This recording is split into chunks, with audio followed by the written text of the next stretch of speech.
Hey, yup. How's it going? We're back. Okay. Fuck me. Hello. Dude. Nice little day off. Nice little day off. Oh, man. How's it going? Well done, twat. Thank you, mate. Yeah, I appreciate it. I appreciate it. Yeah, I think as I was setting up, I, knocked my fucking camera and then also knocked my mic as well, so it stopped working. How's it going? How's it going? How's it going? How's it going? How's it going? Oh, man. Dude, Jesus fucking Christ. Okay. I thought that it'd be, the perfect time, actually, to take a day off. Because then I'd be able to, I don't know, come back and, not miss anything, basically. Yeah, I feel like I've missed a couple bits and bobs, but, yeah, hey-ho. It is what it is. It is what it is. Jesus Christ. Okay. Snazzy jacket. Thank you. Thank you. Yeah, I appreciate that. Oh, man. Got to dress as heterosexually as possible for this segment now. Oh, man. Now, I think I've seen a couple. I've seen Parry's retelling, okay? I haven't seen Sol's retelling. But I'm just going to preemptively assume that my retelling is just the definitive one. I think mine's going to be the most objective, the most clear-eyed, as neither the person advocating for rape nor the person being raped. I think that I've got the most objective kind of bird's eye view on the whole situation. You know? Yeah. Yeah. So I think I've got the best perspective on this. I've got the best perspective. Sol is still recovering. Can somebody please send that guy a fucking a referral to Rain? Can somebody send that guy the nearest shelter? The nearest shelter to Hellvent's place. Yeah, I'm just the rape observer. Yeah, I'm basically like a journalist. I'm like a journalist on the ground during October 7th, watching all the rapes going on and not noting it all down, I'm jotting it all down. I'm just saying what I'm seeing, Oh, man. Because you see Paulo got his main channel back. Is that real? Okay, we might talk about that in a bit, okay? We might talk about that in a bit. Jesus Christ. Okay, interesting. I like the way how Sol phrases it as an assault. I think I saw that Parry phrased it appropriately. Yeah, Parry phrased it appropriately. That's weird because I type in Paulo into YouTube and I only get other people making videos about Paulo. So that's interesting. Yeah, I'm not sure about that. Wait, what? Boyfriend reveal. This is not the real Paulo. This is not the real Paulo. Okay, never mind. If it's the name Paulo TV, it's not him. Yeah. Yeah. Okay, fuck it. We'll do this as like a quick bit, just so we got it all self-contained. No more distractions, okay? If you've got a link to any content that you want to recommend, slap it in the Discord, okay? We'll put an exclamation point Discord. Yeah, lovely stuff. All right, get in there. Okay.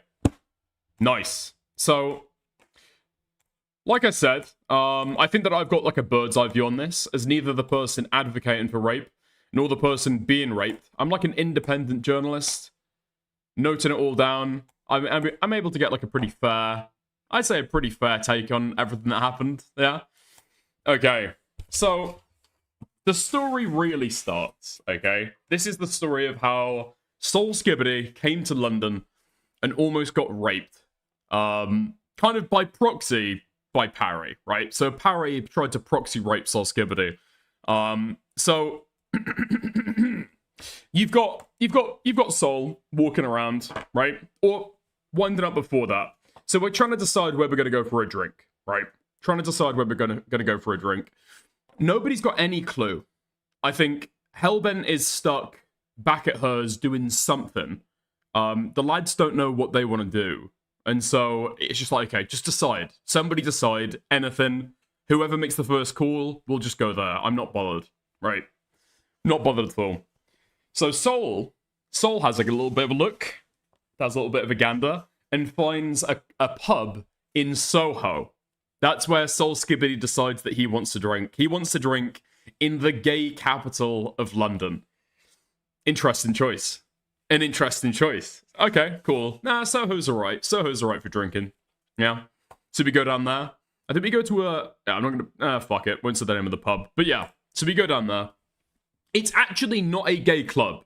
So that needs to be 100% spilled out. This is not a gay club, okay? The age of the people in there are, like, relatively older. It's got, like, the football on. It fucking smells, right? Just to, like, paint a picture of where we are. There's, like, mixed sex. There's men. There's women, all right? It's not just... It's not a gay pub. It's not a gay pub. Just happens to be in the gay capital of London, okay? So we turn up. We're chatting. We're, like, we've got drinks. We're fucking, you know... Just like having fun at a pub, you know? Just chit-chatting. Seeing about when Hellbent's gonna turn up. Very much like Aiden, it wouldn't be till like 1:45 midnight, so she missed the majority of the night. But anyway. So we're going around, and we're taking the piss out of Sol. And the reason why we're taking the piss out of Sol is because he's decided to show up, not with the jacket on, bearing in mind, England, right? It's fucking freezing. It's really cold. He decided to turn up in, like, what seems like almost like one of those knitted t-shirts, if you know what I mean. It's kind of, like, textured. It's got, like, a crisscross pattern. It looks kind of soft, and he's wearing no jacket. Now, obviously, that gives a certain impression, you know? If you're a bloke going out, pretty cold, not going anywhere special, and you're deciding to wear, like, relatively tight-fitting, a relatively tight-fitting, kind of almost knitted t-shirt, I feel like the vibes are pretty clear, you know? The vibes are pretty clear, aka rape bait. Yes. SOLSKIBIDI was unfortunately dressed up like gay rape bait. Still not in a gay pub. Just to make that absolutely clear, okay? We're in Soho, but it's a straight bar. Shaming him for getting his twink on. Well, dude, the funniest thing was, we wouldn't have even taken the piss out of him. He was like, oh, yeah, well, I guess that was like an unintended kind of like message I was sending. The guy just had no clue what he was putting out there. Just had no clue at all, the messages that he was putting out there. Okay, fair enough. You're with your mates. You'll be right. You'll be okay. Anyway, that is until a very, very, very drunk Arab-coded guy in, like, he looks like he's just come from work. He's wearing, like, a long coat, kind of grey and white, you know, dressed up pretty nice. He's clearly got smashed as soon as coming from work, right? And so he's walking around the bar. He walks in, from what I can tell, immediately beelines for us, specifically SOLSKIBIDI, and starts drunkenly kind of like slightly slurring his words, starts kind of drooling over Sol, you know, getting kind of close to him, flirting with him. You're really hot. You're really hot. You're really hot. Okay, interesting. Me and Parry look at each other, exchange a glance, exchange a smirk. Okay, interesting. Now the way that I thought that it was going to go is we're standing at the bar. So I thought, oh, okay, nice. Lovely stuff. Some free drinks. That could be good. No, that guy did not. That guy did not buy anybody any fucking drinks. Sol got raped, and we didn't get anything for it. Anyway, I'm getting ahead of myself. So he starts kind of, you know, drooling over Sol, saying, you're really hot. You're really hot. But this guy's got a big appetite, it seems like. Because not only does he start drooling over Sol, he then turns to me, and he kind of leans in, and he says something. Not really sure what he says. I said, sorry? And he, like, starts grabbing, like, I'm wearing a jacket at the time. He starts grabbing, like, the inside of my coat, and, like, trying to pull me in, I guess. He's like, you're really sexy. Okay, right. Great. Okay. I was laughing at Sol a minute ago. Now he's turned on me. This is no fun anymore. So I was like, all right, mate. Turn back towards the pub. Really trying to get the bartender's eye. Trying to, you know, I'm focused on her. There's no way that I could give you any gay attention, all right? I'm looking at a woman. I'm looking at a woman right now. You know? This never happened? This is a lie. What the fuck do you mean? This happened. Okay, you can ask Parry, you can ask Sol. This 100% happened, okay? I think in Parry's retelling, he started, like, grabbing my breasts, which didn't... That's not true. That's not true. So, then, I think he starts turning to Parry, and I don't think he's quite as gay with Parry, but he's kind of like, you know, he seems... He's noticing him. We'll say that. He's not directing, like, a gay laser beam at him, like he is with Sol. Or I guess like he is with me. But he's giving him some kind of attention. Parry's not left out, yeah? Parry's not left out. But as soon as he turns his attention to Parry, instead of going, all right, mate, ignoring him, trying to get him to move on, Parry suddenly realizes he's got like a drunk, vulnerable rape drone that he can direct SOLSKIBIDI's way. And so he starts pointing to Sol, and he says like, oh, he will meet you in the bathroom. He will meet you in the bathroom in 20 minutes. In 20 minutes, he's really into you. He's really into you. He'll meet you in the bathroom in 20 minutes.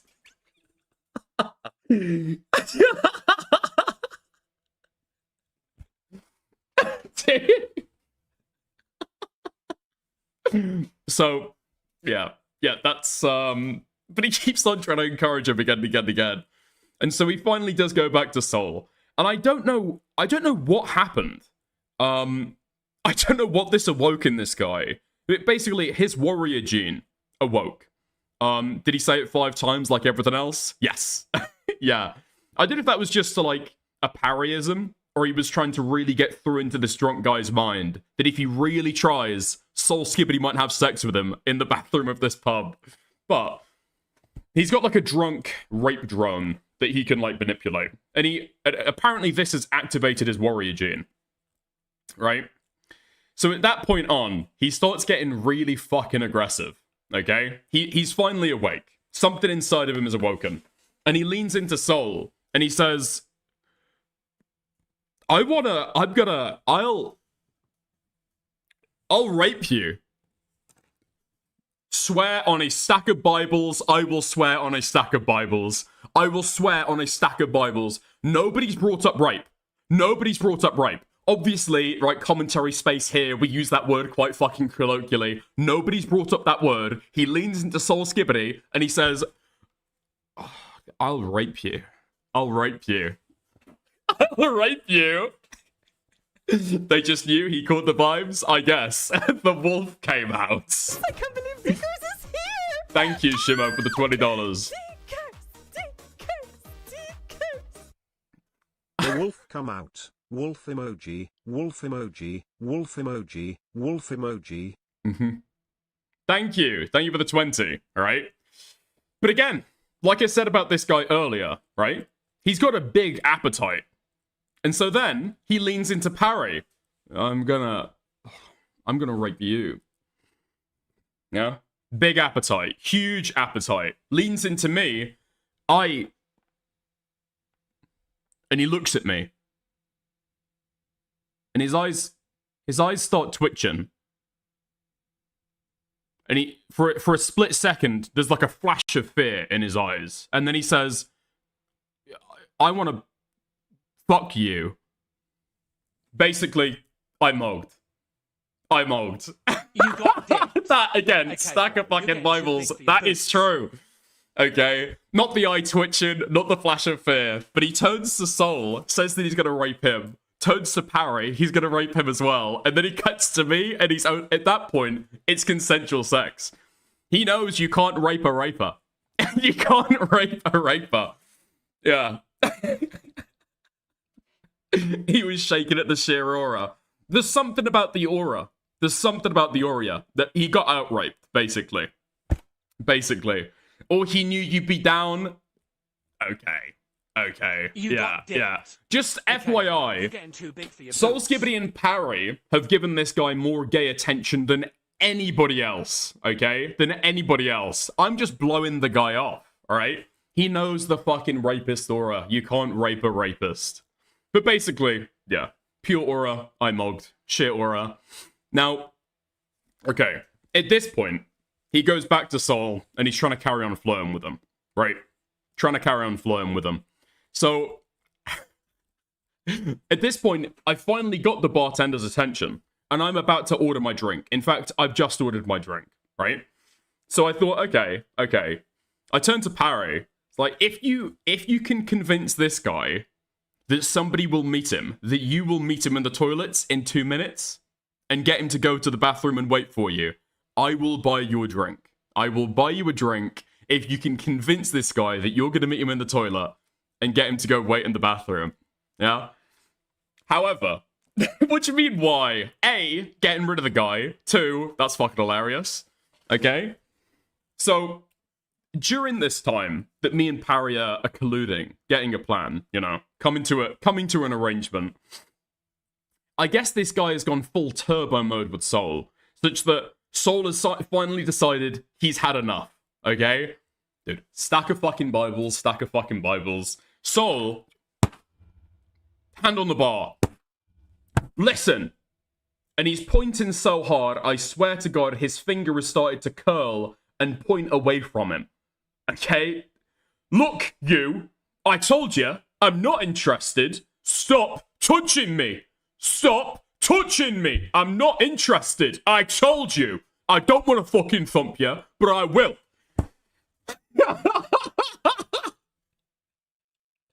Okay, that's actually fair play. That's actually fair play. You know what? I saw that and I didn't think like, oh, Sol's overreacting. No. Like, I get it at this point, right? This guy's been hanging about us for a little bit, but a little bit now. So brave and you're laughing. Look, I get the response, but still, it's just like a burst of outrage. It's fucking amazing. You know, Sol, I'll give him shit, okay? He was wearing a gay top.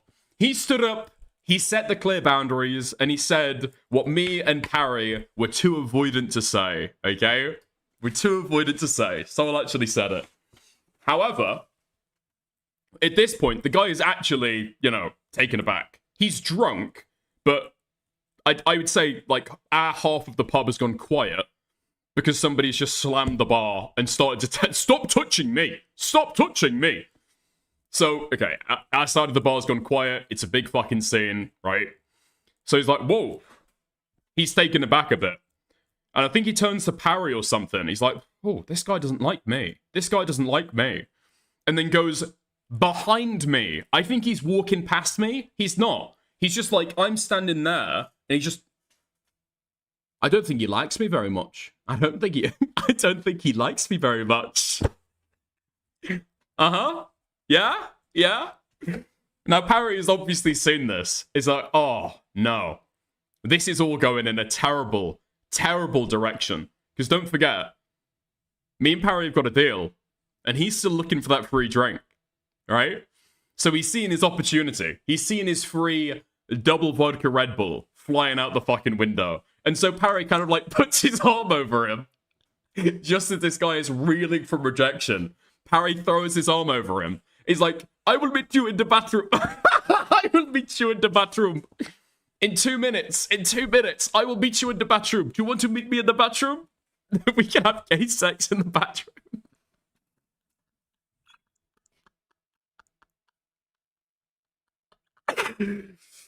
Oh, and there we are. And there we are. So the last scene, the epilogue. The epilogue of the story is Parry trying to, like, careen this drunk guy as he's walking away after getting rejected by SOLSKIBIDI, trying to convince him that he will suck him off in the toilets in 2 minutes to try and get a free drink from me. The guy never went to the bathroom. Parry never convinced him to go to the bathroom. The guy walked off. The guy just walked out of the pub. Parry never did get his free drink. But there we are. There we are. Oh, fuck. That's so fucking funny, though. That's so fucking funny. It's so fucking funny. Parry was joking it to the experience of saying that to that guy. No, I just think if Parry had said it before Sol's outburst, he probably would have gone to the bathroom and waited for him. But Parry had obviously been telling him the entire time, like, no, this guy's really into you. This guy's really gay. This guy says that he wants to come out here and meet boys. That guy will meet you in the bathroom in 10 minutes. 100%. 100%. And I guess he's finally realized, oh, okay, this guy's been lying to me. Right, okay. This guy's been lying to me the entire time. I'm not going to get a chance to rape this young man. Oh, fuck. Never mind. Never mind. So when Parry goes for the last gambit, he's not buying it anymore. So, yeah. Parry's a menace. Look, at the end of the day, it was uncomfortable, but nobody was hurt. Yeah? That's the underscore. Embarrassing, uncomfortable, nobody was hurt. There we go. Dickers won. Well, I guess I did kind of get my breast grabbed. So it was more of a Pyrrhic victory. I'd say that I lost the least. That's probably it. Yeah. Sol saved you guys from getting raped. Yeah, but the problem is that Parry is the reason why we were going to get raped. So it's kind of like, I'm not sure if we had a cohesive team in that moment, you know? I don't think anyone won here. Yeah, I'm not sure either. Hold on, what's this clip?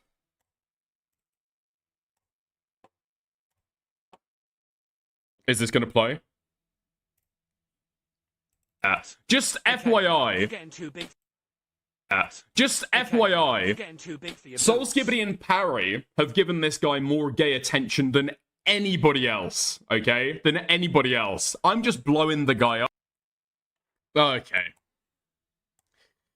Great. Fantastic. Yeah, I appreciate that. I appreciate that. I appreciate all my clippers. All of my clippers. All of my clippers. I especially appreciate the guys who clip me out of context with the sole purpose of making me fucking look bad. Glad to help? No, I appreciate it. Yeah, thank you. Thank you. Okay, let's make sure that my shit's fucking connected. Nice. Great stuff. That's within context? Yeah, sure. Sure. Okay, but that's the story. That's the story of how Purple Parry Gaming tried to get SOLSKIBIDI raped in Soho. There we are. The rest of the night was pretty fun. There's no real complaints, I guess. Yeah, the rest of the night was pretty good. Pretty good all in all. I will say, okay, Parry, in person, obviously, a lot more sociable than on stream, right? I know that a lot of people think that Parry is like this crazy fucking antisocial guy. He's actually pretty nice in person. And then also, dude, Sol is super fucking fun to have a night out with. Genuinely super fun. Like going around, like the person to initially introduce you to different people, you know? He'll just go up and like start dancing with people, start saying hi. Super sociable guy. Super fun to go out with on a night out. Yeah. There we go. Nothing but good things. Nothing but good things. Hellbent was also there. Hellbent was also there. Yeah. No, Hellbent's fine too. I don't actually know if I spent that much time with Hellbent compared to the other lads. Just because at that point we were in the club and like people were jumping up and down between like either the ground floor or the top floor, depending on what music they wanted. So yeah, there you go. Bro, you told the story of how he tried to get somebody sexually assaulted. Yeah, but apart from that, he was lovely. Apart from trying to get one of the people in the group raped, he was like lovely. He was really nice. He was really, really nice. He was really, really nice.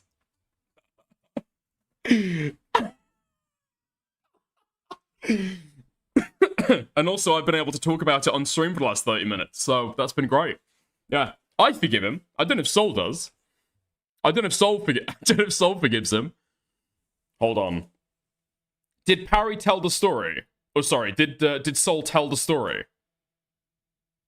Actually, I don't know if I've missed anything out. I might wanna. Maybe I'll watch Sol's retelling of it. Hold on. All right. Okay. We have the jacket, boys. We have the jacket. Okay. Well, not.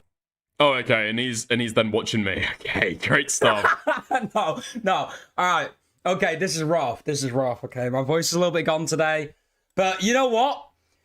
My voice might be gone. My voice might be going, okay? Because I was out last night. My voice might be going, but... Just FYI, my voice, Parry's voice, our throats are fine. Our throats are fine. Just thought I'd throw that in there. We are here we have a very long stream. We've got a lot of topics to get into, okay? We've got a lot of topics to get into. Okay? So okay. I guess we'll preamble the topics. So we have I got sexually assaulted in London. No, I didn't get sexually assaulted. I kind of. I wouldn't say so. I guess like touched without consent, I guess. Anyway, we'll talk about it. You guys can choose to believe the allegations or not. Dude, oh my god, the way that he fucking sets up the stream. Coming up on today's edition of the SOLSKIBIDI live stream, I got raped, guys. Crazy content. I got raped. No. What else? ZV has like been absolutely fucking raped, and there is now 2 hours. A live convoy has released 2 hours and 50 minutes of ZV talking about how he's a fucking doxer and like was trying to get someone to detransition and trying to get some guy called Dreamer who I think he's like dating. ZV's like, okay. I went to London last night or yesterday, nice. Right, to meet up with Parry, the trough, by the way, to meet up with Parry in the trough, right? Okay, dude, I don't even fucking know, dude. I don't know what is his name. I thought like my name being SOLSKIBIDI is like the worst one. I thought that's like the worst. Oh yeah, the lads met up with the trough yesterday. I was not invited to that, so I don't know what went on there. But I heard they had a good time. I hear they had a great time. First one, but we met up with the trough as well. And we had like Indonesian food. It was lovely. I mean, to be fair, I wasn't on. Sol is not happy with your telling. Okay, maybe we'll have him on. It was lovely. The trough gave me a cigarette. All right, he's a very nice guy. He's a very nice guy. He gave me a cigarette. He gave me a cigarette, so I was very appreciative of that. What else? I guess like fucking dude. And then like I went back. I had like an hour's sleep, and then me, Dickers, and Parry, and Hellbent, we all went clubbing. Okay, we all went clubbing. But I got okay. Let me talk about this. So, what the fuck? My Hawker, Dickers, have you ever been under Parry's arse? What the fuck are you talking about? I'm not reading out that message. This is I've agreed. I said to Dickers anyway. I said to Dickers, I will not I'm not going to talk about anything that happens. You know, I'm not going to talk about any leaks, nothing like that. We're just here to have fun. We're here to have fun, which is the best way to do it. I don't know if Parry has stuck to that. Parry was saying he would stick to that, and then I basically said to things like, okay, Parry's agreeing to that, but just be careful. Just be careful. Just be careful around Parry, okay? Because, dude, he's leaking shit. He's like leaking conversations that we had. Okay, so that was an agreement, all right?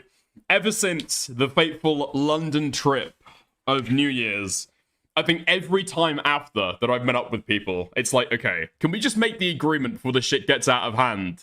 Unless something like funny happens, like the rape, that doesn't like humiliate anybody. Not really, it's just like a funny story. Unless that happens, okay, something like that, we can all just agree that we're not going to talk about this stuff, right? Not going to do like the leaks or do anything like that. Cool? Nice. Okay. Yeah, and then Sol did not believe that Parry was actually going to stick to that agreement. But I don't know why he's saying that. I'm not sure why he's saying that at all. Because we don't know what Parry's like. We don't know if he's going to snark anyone, okay? So, anyway, so I meet Dickers and Parry. Well, I was already with Parry. I went with Parry to this bar, right? And we meet Dickers there, right? And we're all standing at the bar with a drink in our hand. A funny story, and it's Sol's essay story. Yeah, exactly. Funny. As you do, you know. Lads having a couple pre-drinks. I think I had like, I think I was like 4 drinks deep at this point. This guy comes up to us, right? This fucking guy. And when I say, like, the most ugly fucking guy, like he was pretty ugly. Pretty ugly. And he was old, dude. He was, what the fuck? Come on. What the fuck? All right, we'll just wait for it to reset. But this guy was like old. He looked about like mid-30s. Like maybe even 40s. I don't know. But he comes up to me. And he starts like telling me. This guy comes up to me. He's like touching my fucking touching my shoulder, moving his hand to my pec and stuff. And he's like, And I'm like visibly uncomfortable at this point. I'm like, I'm trying to like, you know, I'm kind of putting on a smile, like, you know, kind of like visible. Dude, holy fuck. I sound like such a fucking asshole now with my retelling.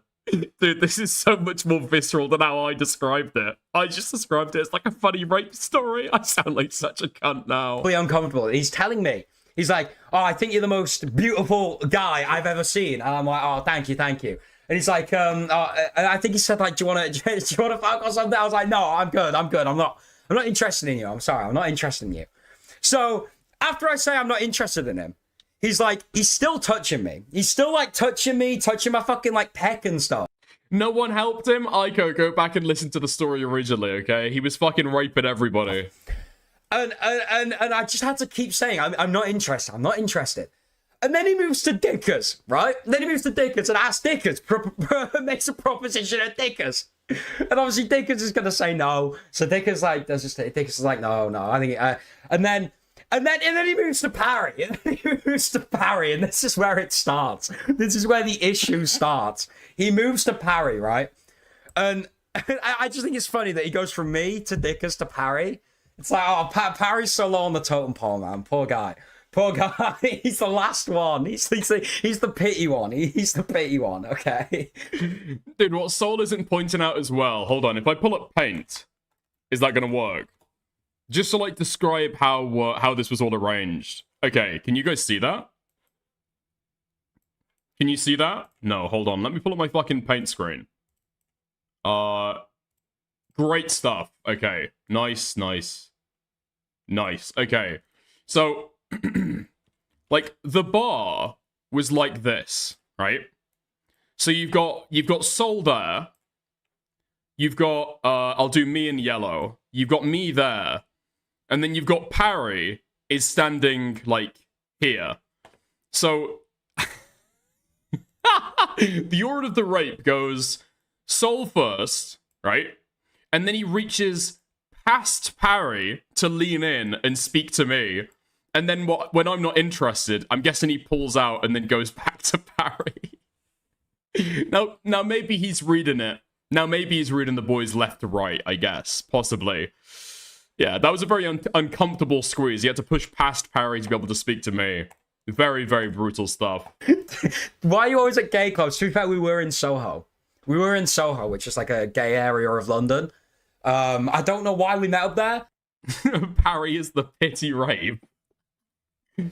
Oh, it really is terrible stuff. I don't know. I think like Helen said, let's go to Soho, and I was like, yeah, let's do it. It'll be fun. So this guy he starts propositioning Parry, and Parry, I don't know what it is about him, but he's got like some sort of Parry has got an ability, right? Parry has got an ability to like turn things on other people. So this guy's propositioning Parry. I think Parry, and by the way, this guy is like a little bit drunk, to be fair.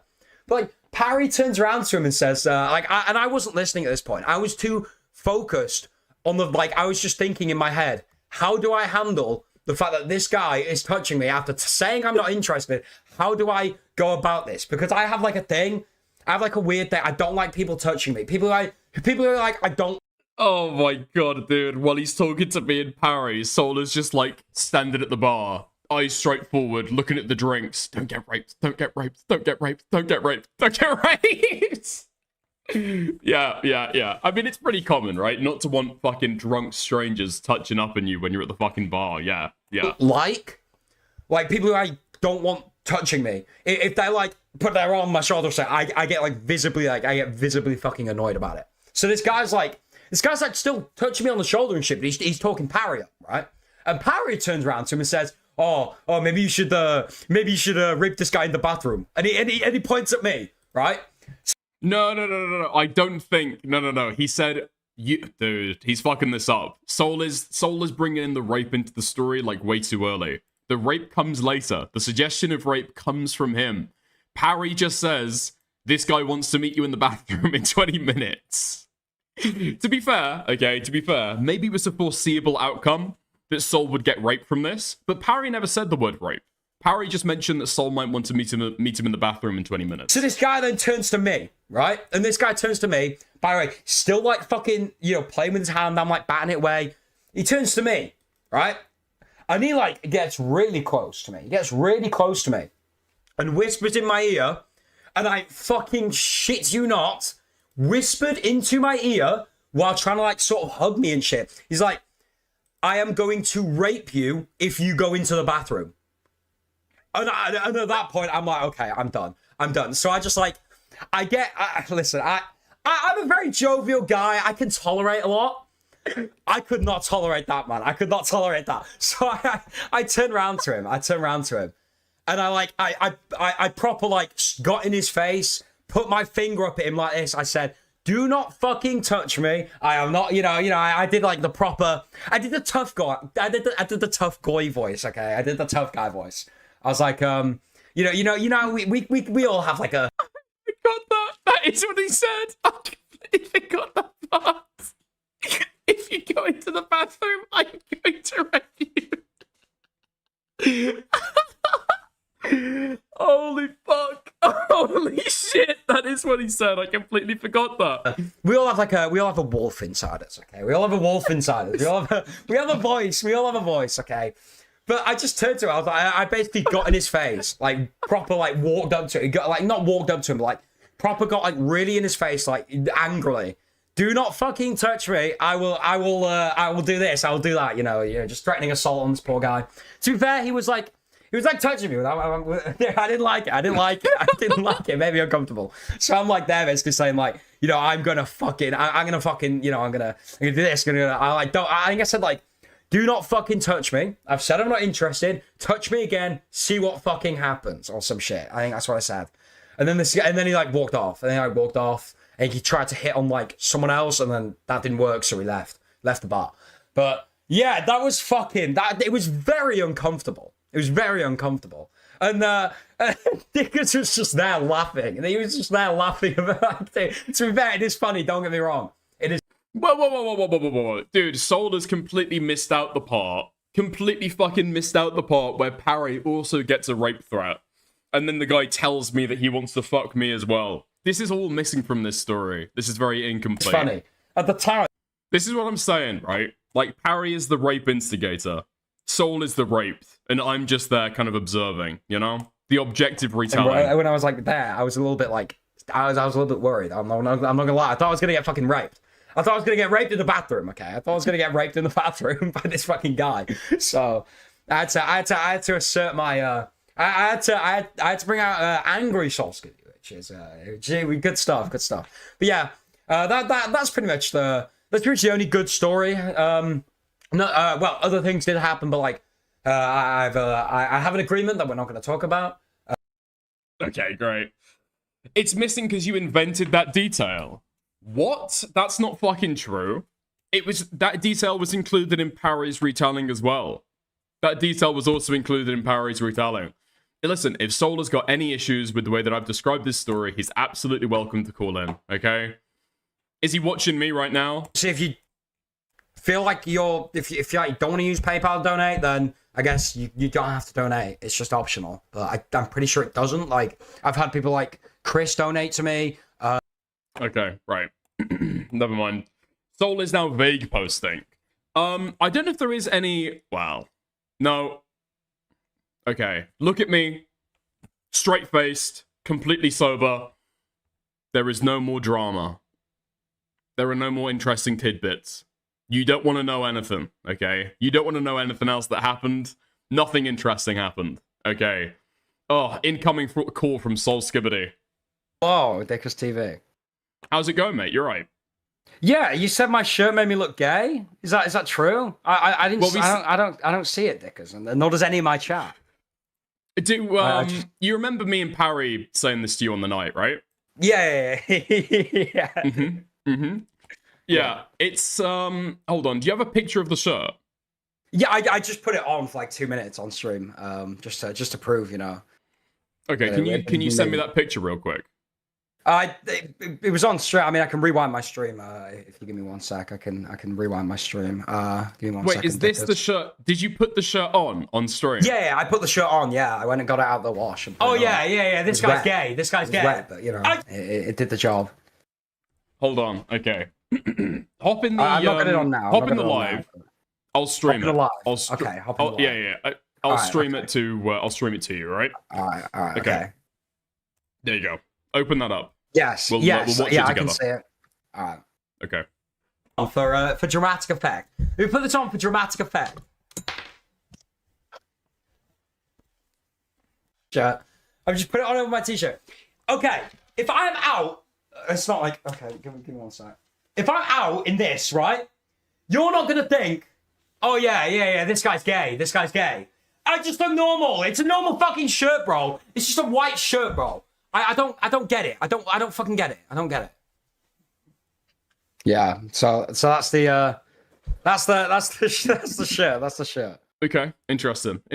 Yeah. There's just something about having like a textured white polo when it's quite cold and everybody else is like wearing jackets that makes people think that maybe you're trying to reveal what your torso looks like to men. Oh, okay, you know?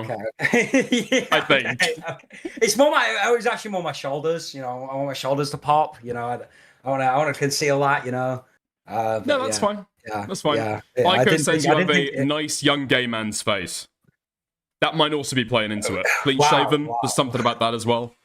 Dickers, it's interesting. You'll call me out. You'll call me out, right? You'll say SOLSKIBIDI, you can't talk about Ico like that. But then you'll say I dress gay and dress like I want the attention of men. What's that all about? What's that? That's not a personal insult towards you, all right? That's just a stated fact. I'm joking. Those are the vibes that you put out, dude. I can't help that. All right, I'll let you get back to it because I'm watching your. I want to see your coverage on that. I want to see what you think about me being hold on. with the guy with your coverage, because I've just watched it, right? Yes. You completely miss out of your story the part where he also threatens to rape Parry. At that point I didn't even hear that. I don't think. Did you not? No, because I was I was like making eyes to the bar, trying to like you know the fucking ask for Angela thing, you know. I was like trying to do that. Like, dude. I was scared, man. I was scared. You're trying to, what is it called? You're trying to ask for like a blue angel? You're trying to like yeah. There's like it's like a British pub thing. If you feel like you're in an uncomfortable situation, you can go to the bar and ask for Angela, and they'll help you out. Yeah. So I was trying to do that. The crazy thing about that is, like, there was nobody else at the bar. It was just us three at the bar with like 2 bartenders there, and they saw everything that was happening. And none of the staff mentioned anything. None of the staff intervened. Dude, it's mental, dude. It's absolutely mental. To be fair, he did say he wanted to rape us. Like he did say it really quietly in our ears.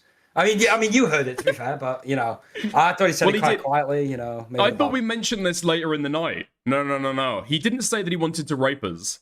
He said he wanted to rape you and Parry. Yeah, me he and said Parry. that he wanted to fuck me. Yeah, he was. I guess he was scared of you, Dickers. I guess he was scared of you. You won. That's it. You won, right? Game recognizes game. You know, he picks up on the BDSM master wavelength. He doesn't want any of that. Dude, it's fucking mental. All right, I'll let you get back to it anyway. But yeah, all right. Have a good one, mate. I'll chat to you later. Okay. All right. Okay. Nice. There we go. Pro rape bar. I guess so, because they were doing absolutely fucking nothing, but is what it is. Happens in London. Probably wanna not intervene too much. Hope that people can deal with it on their own, you know? To be fair, especially 3 lads, when one weird bloke has walked up to them, they can probably deal with it on themselves. I don't think that anybody is expecting the purple Parry treatment of trying to encourage the rape. Yeah, I feel like people would probably expect that, you know, people are going to be able to deal with it. Probably look out for their friends as well. Yeah. So you called him Arab coded, and Sol called him very ugly. I'm pretty sure that he looked Arab coded to me. Maybe he's just got like a huge nose, and that's where they're both coming from. You know? Yeah. There we go. Worked in bars a lot. You tend to pick up those weird dudes that show up and cause BS. You tend to pick those weird dudes. I'm guessing you mean kick. I guess it's going to depend. Like in London, you're going to get that like 100 times a fucking night. No? Yeah. Probably in like a big city, you're going to get that a lot more than just in like a small town or something. But hey, maybe. Maybe. Yeah. Greek? Are we meeting in the middle? Are we meeting in the middle? Maybe. Maybe he's also Maltese. That would explain why Parry was able to have such a hold over him, you know? That could make sense. I could buy that. Alright. Okay. Let's get into that. Wait, who the fuck just followed me on Twitter? Disabled Cell. Disabled Cell. Let's just say his film moved me to a bigger house. Oops. Said the loud... Wait, what? Said the loud part quiet and the quiet part loud. What the fuck is this? Okay, I think this might be a real account. Okay, interesting. Women with Violence study says. Hashtag International Women's Day.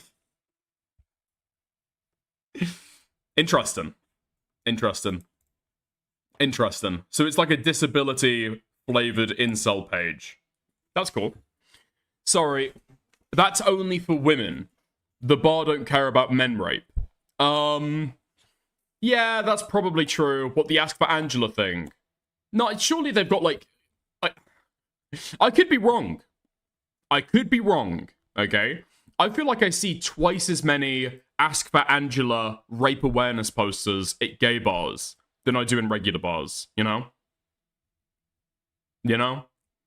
Like, if you think about a normal bar, it's like half and half women and men. Maybe 5% of the women are rapists.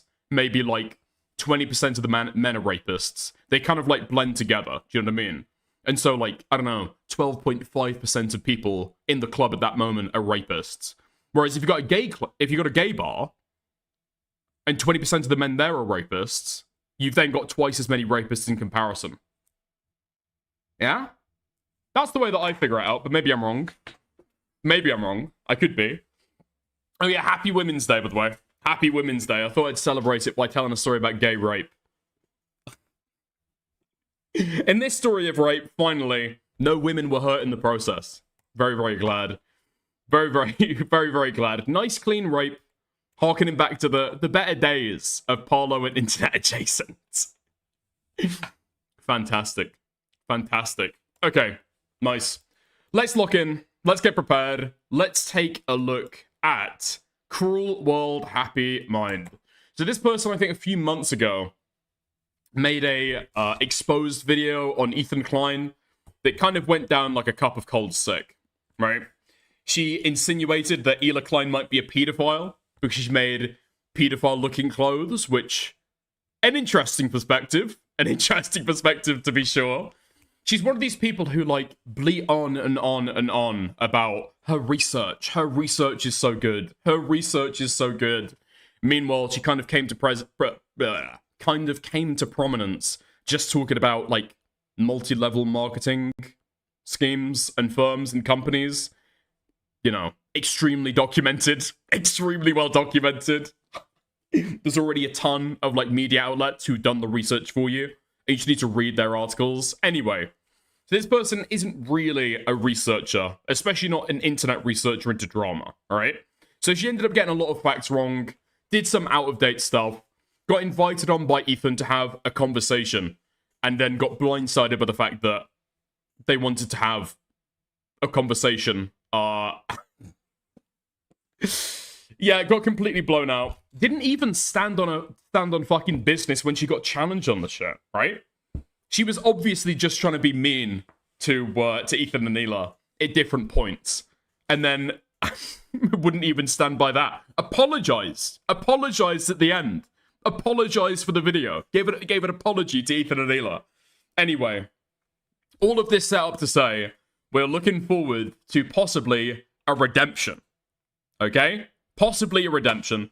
I've heard good things about this video. I've been sitting on it for a couple days. Let's have a look. Cruel World Happy Minds presents Caleb Hammer.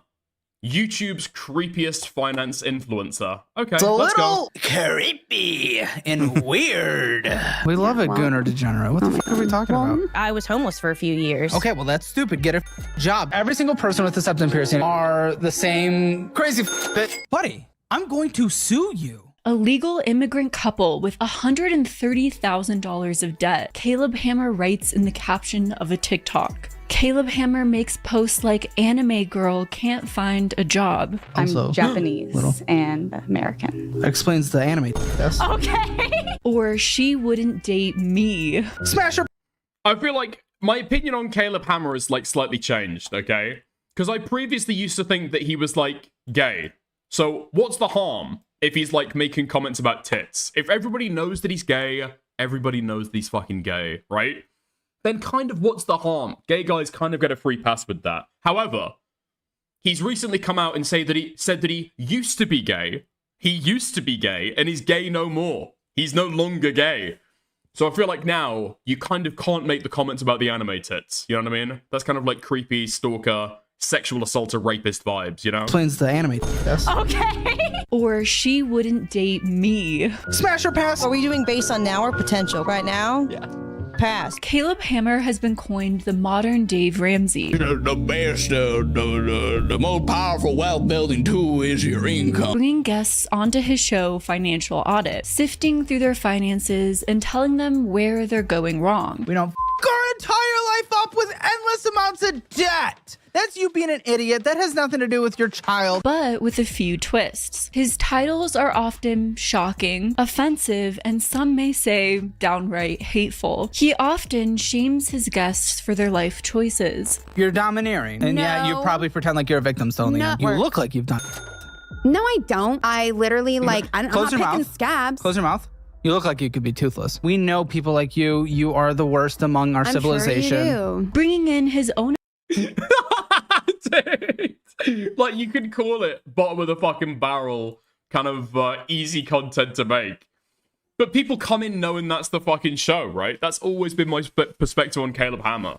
If you think that you're going on to Caleb Hammer just to get financial advice, you've clearly never watched the fucking show, right? There's an assumption of risk there, surely. opinion on their dating life, She is a broken individual. I don't know how you're going to deal with this. even apparently exposing their legal status, which brings about a big question. what? Apparently exposing their legal Okay. status, which brings about a big question. Do we need a modern Dave Ramsey, but with YouTube drama slop, shame, bigotry, and hate? What do you think? I mean, if that person's been happy to talk about the fact that they're, like, illegal in the United States, then fair's fair, no? What I believe that was somebody was an illegal immigrant to Canada, right? They were an American who was an illegal immigrant to Canada. I could be wrong about that. I could be wrong. I think that was the video. So the way she's presenting this is kind of retarded. You had to throw the bit in there? Yeah, I'm sure you did. Do you feel good about that? Let's talk about it. And you'll never be remembered for anything. You have no legacy. You're pathetic. You're a slop commentator. You are nothing. Sit the down. No contributor of anything in this entire world. Shut the up. You were gone for a year and no one cared and no one's life changed. Shut up. That is as cruel as it is deceitful. Tragedy is ignored in pursuit of a happy mark. Those who seek revenge shall be they I'm suing D'Angelo. So says Caleb Hammer, in which he delivered the single worst response I have ever Those text received. messages of me thinking little boys are hot. Yo! We've got the fucking Scott Shaper shit in here. Holy fuck. Okay, this is gonna be good. Oh my god, she's finally done her fucking research, which is to say, looked at his Snark subreddit. Great stuff. Yeah, those are all real, but they were just jokes. Like, bro, I watch you for financial content. I don't watch you to hear you dog on immigrants, bro. Like, Calling me slurs. What is wrong with you? He's threatening to sue me. If you don't think I know how to do legal strategy, you have no idea what's happening behind the scenes. I destroy people. I will destroy you. Dumb blonde can't get her life together, right? Make fun of poor people, right? Make fun of their problems. you shouldn't have an audience if that's what you want.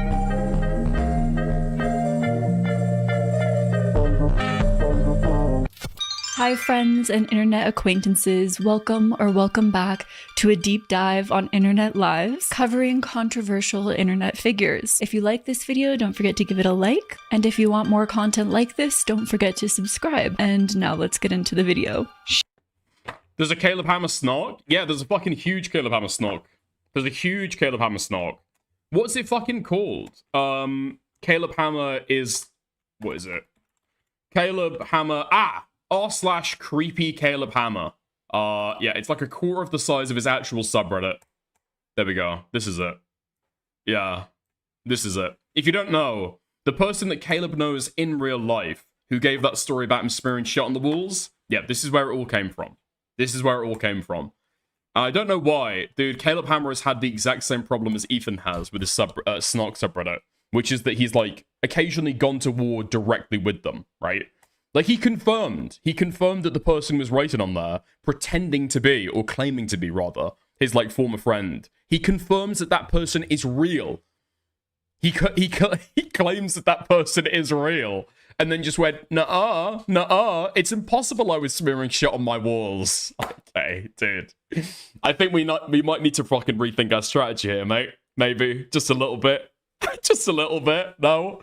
Who are you fucking convincing by saying, nah? Are you convincing more people it's real by I guess admitting that the person is real? She came here to fight me. Financial audit. I honestly think he just hires actors and they have a loose script. Every show is the same now.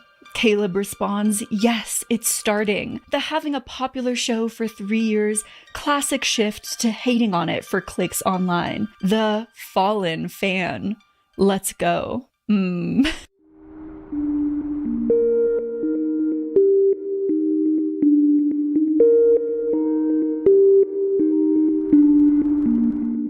Caleb Hammer was born and raised in Kalamazoo, Michigan, and briefly studied music composition at Western Michigan University. Why did you drop out of school? I was making more money selling my music compositions than my professors were. Like an extra $20,000 a year. So I was like, I don't actually need a degree. It's based on whether or not I can form consortiums and sell my music. Caleb Hammer told Insider he struggled with debt when he was at college, racking up credit card debt, car debt, and a $15,000 private student loan with massive interest. I was so dumb in college, man. Just starting to go into it. I was going into a major that wasn't going to make any money. I wanted to go into music. And of course, if you're going to go into music, you have to have like a $50,000 computer or whatever. It's some nice, beautiful iMac. So max out a credit card with that. Got to have an electric piano. You got to be cool, you know, you got to be like the other music majors. Max out a credit card with that. I got like a $11,000 car loan, but I couldn't afford the down payment. Of course, I didn't know anything about money, so I borrowed like $5,000 from the grandparents just to get a down payment on a car. It's the same stuff we're seeing on the show. Caleb claimed that advice from other finance personalities helped him get out of that hole. He read finance-type self-help books like Rich Dad, Poor Dad and Millionaire Next Door. The books that don't just help you get out of debt and save money responsibly, but teach you how to become the next millionaire. And he binged videos by Dave Ramsey and Graham Stephan. I've always been interested in real estate. I don't know if it was growing up as an HGTV kid. Delivering Jimmy John's all throughout college, I actually delivered to a lot of the rental property management companies, and I just became really interested in that bigger pocket type material, bigger pockets. Yeah. I got really into that, reading the books, audiobooks, whatever. Personally speaking, those books suck. I'm not actually sure. I've never read the books, so I'm not sure. I've heard from people that they've just got like generally relatively like good. Thank you for the 5. I've heard that they've got like relatively good but kind of banal information or kind of recommendations of like what you can do. I don't think they're bad necessarily. It's like teaching the difference between what like assets versus liabilities, stuff like that. I have a lot to say about the book. It's like you can't have this many books, right? You can't have like 1,000 books that teach you how to be like financially aware. The information is just the same every time. Get a budget. Think about what your long-term costs are going to be. Don't live outside of your means. Boom. Done. Rich Dad, Poor Dad in particular when it comes to the realm of finance self-help. And I think it's important to talk about because Rich Dad, Poor Dad is a self-help book that a lot of people have been tricked into thinking is genuinely helpful. If you were here for the very first YouTube video I ever made, I talked about how the MLM company Amway introduces people into their MLM company by having people read Rich Dad, Poor Dad, or at least that's how people tried to rope me into the Amway MLM company. Why? Is it because Rich Dad Poor Dad is such a helpful financial book? A lot of the Rich Dad Poor Dad advice boils down to, well, first off, having major daddy issues and abandoning what you're currently doing to take big risks and invest your life into real estate in the pursuit of entrepreneurship. The book was published in 1997 and really took off in the early 2000s. You know, up until 2008, the idea of investing in real estate. So you do the math on whether or not that was really sound financial advice. And notorious straight-laced businessman Donald Trump did a collaboration with the author of Rich Dad, Poor Dad, Robert. What I don't really understand how this is supposed to be like dispositive. Oh, it tells you to like invest. It tells you to like invest in real estate. Okay, like real estate is gonna always be a pretty good investment. No, real estate is totally cooked now. Yeah, why is BlackRock invested into it massively then? I feel like real estate is always going to be a pretty safe investment. Kiyosaki in 2006 called Why We Want You to Be Rich, 2 Men, 1 Message, as well as a second book called Midas Touch, Why Some Entrepreneurs Get Rich and Why Most Don't in 2011. According to people who've reported on the fraudulent activities of Robert's real bread and butter are his seminars. There's the free seminar where you're encouraged to sign up for the $500 weekend, where they teach you to, wait for it, get a credit card to buy more courses, go into debt to get a financial education. Then there's the $30,000 to $45,000 elite programs. When Caleb Hammer says he was inspired by people like Robert and the Rich Dad Poor Dad book, in my opinion, this is what he means. He was inspired by... Wait, what? So when he says that he got inspired by the book that he read, what you think that he means is he got inspired by Kiyosaki's fucking bankruptcy and advocating for people to take out massive loans to buy his courses. Or maybe he just means the book. I'm not sure. You gotta slip in the Trump cameo everywhere so everybody... Yeah, that's exactly it. That's exactly fucking it. Yeah, this isn't great so far. Rich Dad Poor Dad book, in my opinion, this is what he means. He was inspired by this financial structure, these sorts of financial influencers, and the many, many similar structures out there like this one that claim to sell you financial advice for a price. At first, they'll sell you the most basic... Do they sell financial advice? Is it financial advice? Or is it like finance literacy? Or like budgeting? Like personal finance advice? Or is it telling you exactly what investments you should be making? Or is it saying how you evaluate?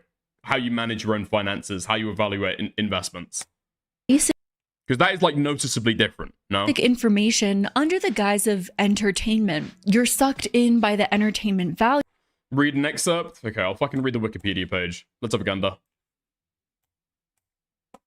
Advice versus education is different. Yeah, in finance, there's like a huge fucking difference there. That's where you have to give the disclaimer, like on TV and stuff, when you're talking about this stuff. This is not financial advice. This is not financial advice. It is like meaningfully different.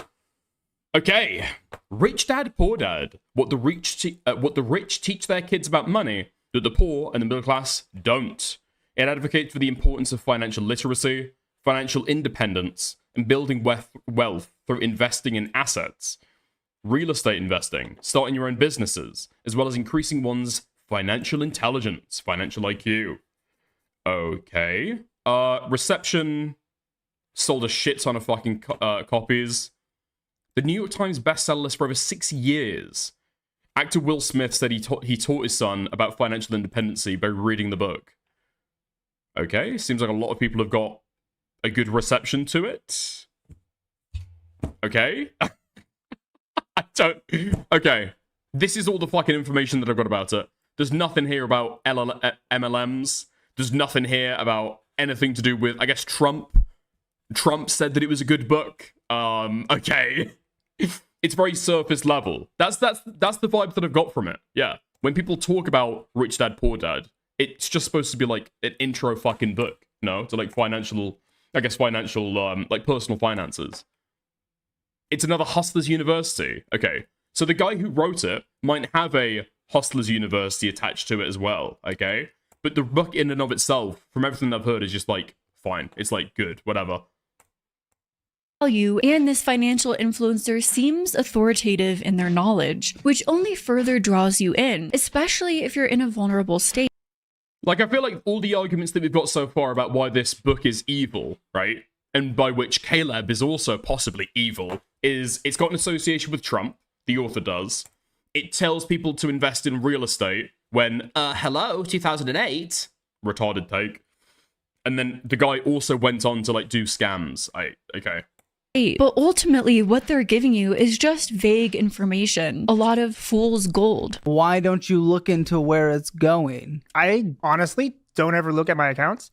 I just swipe the card and then I keep cash if it gets declined. I think ultimately that's because the truth is no one has the secret or the answer that's going to solve your financial problems. Aside from just basic financial literacy, systemic issues that put some people at a disadvantage, and other problems you may have that the financial institutions profit off of you having. But once these influencers and influential people suck you in, they funnel you down a pipeline of extra memberships and courses. My ultimate question is any of this helping really? Do these guys have the answer? Caleb does something similar, but makes his financial advice into a lifestyle brand where you can buy memberships, courses, apps, cooking books. He might not drive around a Ferrari, show off a mansion, but he does claim in his content that he's extremely wealthy. Dude, I don't even care right now. I know right now I could back out of all my stocks, my personal residence, and get everything into the cash flowing type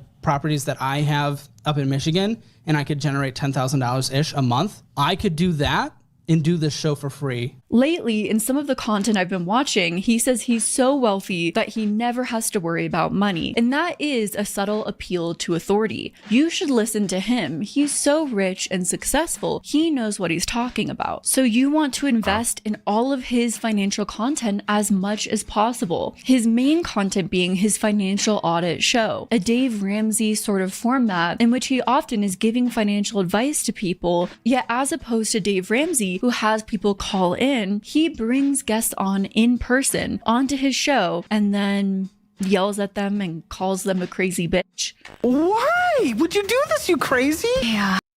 Okay, so he tells people about the fact that he's like wealthy and has investments and has bought like property and other stuff so that he doesn't have to do the show anymore. Okay, and then he also does a financial advice show. Right, okay. Interesting, crazy stuff. What the f did I even just say? That's insane. Oh, she's a crazy bitch. But beyond being inspired by self-help books, Caleb Hammer's biggest inspiration is undoubtedly Dave Ramsey. Caleb Hammer credits Dave Ramsey as one of the reasons he was able to get free from his own debts. He told Insider he has a lot of respect for Ramsey and his method, even giving out Dave Ramsey's advice and his methods in his own videos, like Ramsey's 50-30-20 rule. I love Dave Ramsey. We're going to collaborate with them. I've been invited on the show like twice. Yeah. I just travel anxiety. Once Caleb Hammer rose to YouTube fame, Oh, I forgot that little snark tidbit. Yeah. Caleb Hammer's got a deathly fear of riding on planes, so he has to drive everywhere. I think when he went out to go and do, is it Graham Stephan? Is that the guy? Graham Stephan? Something like that, right? He had to drive all the way to the fucking studio because he couldn't fly. He's got like a crippling fear. Huh? Okay. Show like twice. Yeah. I just travel anxiety. Once Caleb Hammer rose to YouTube fame, Governor Whitmer let Caleb Hammer audit the Michigan state budget on his show Financial Audit. Ladies and gentlemen, special episode. What's the 50-20-30 rule? I've got no clue. I thought that she would explain it, but apparently not. Okay. Dave Ramsey. 50-30-20 rule. Right. Okay, RamseySolutions.com. Okay. Nice. So The 50-30-20 rule is a budgeting method where you divide your money, where you divide your monthly after-tax income into 3 categories: needs, 50%, wants, 30%, and savings, 20%. While the 50-30-20 rule prioritizes needs before wants and encourages you to save, it's not realistic for the average American. Huh? What? Dude, this is his fucking website. What? No way he just fucking said that. It's not realistic for the average American. Interesting. Interesting. The zero-based budget is a better method because it helps you customize your budget to your specific needs, spending, and money goals. Okay, interesting. I'm guessing what they're saying is the average American is not going to be able to keep their spending down to 50% of needs, right? Like rent is going to be 50%. I think for the average person, right? For your average person, your like living expenses, rent, water, I don't know, like gas, heating, electricity, Wi-Fi, that's going to be more than 50%. So at that point, what do you not just do you just not eat? Do you not eat at all? Yeah, okay. Right. Okay. Fantastic. Today with the governor of Michigan, I'm going to be auditing the state's finances. Hi, I'm Gretchen. Why is wants 30%, make savings 30%? I think realistically, you need like an actual assessment of what is needs, right? And what is wants. Because even getting like a fancier fucking loaf of bread is technically a want. You don't need to do that, you know? Gretchen Whitmer, I'm the governor of Michigan, and this is Financial Audit. But Caleb Hammer had his own spin and his own style on the sort of Dave Ramsey system. And that was that Caleb Hammer was known to give tough love and hard truths through his financial audits. As someone posted in Reddit review, Caleb Hammer is the Dr. Phil of finance, all blustery right-wing sensationalism and disdain for his guests. Bruh, I literally just tell people to spend less than they make, pay off bad debt, and talk a little tea. I guess I'm a auntie. If you're asking... Oh my god, dude. The one thing that I do hate about Caleb Hammer every single time is the unbridled self-victimization. It is so fucking obnoxious. It's genuinely so obnoxious. Like, Caleb Hammer's content is very personality-based, right? You're not there for financial advice. You are there, being honest, to watch Caleb Hammer berate, embarrass, humiliate some poor fucking lib American spending $300 a fucking month on dildos and butt plugs. You know what I mean? Like, that's what you're there for. That's what you're there for. But as soon as you start to think that Caleb Hammer might be like a loser or very, very annoying, like the entire content model's fucking gone, right? That's what does it for me. That's why I can't watch Caleb Hammer's show. I just find him too annoying personally.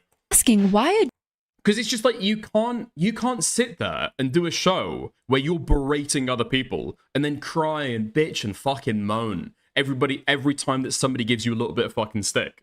You're in that fucking arena. You are that guy taking on the fucking chin. I guess I'm a Nazi.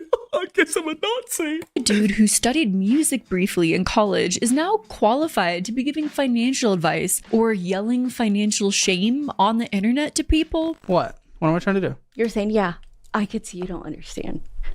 Very condescending. You're yelling at me at the same time. It's like, how can I try and understand something when you're yelling at me at the same time? Well, I don't know. That pile. Do you ever have people question whether or not you're qualified to give them advice? I've had interviews where people ask that or people get upset. If you need a specific license to say, hey, if you make $100 a month, you shouldn't spend $120 on fast food, you know, honestly, f off. A Business Insider article describes Caleb Hammer's approach as he does it all with a heavy dose of tough love, pounding away with his advice to cut overspending, often getting pretty annoyed in the process. He regularly tells his guests he's angry at the debt, not at you. In another Business Insider article, they claim his plans are aggressive, mandating that people immediately stop eating out and sell their beloved cars because of the high interest rates. What have you noticed about human nature? Definitely some sense of entitlement. And I hate saying that word because a lot of it gets politically charged. But a lot of people think they had a hard day at work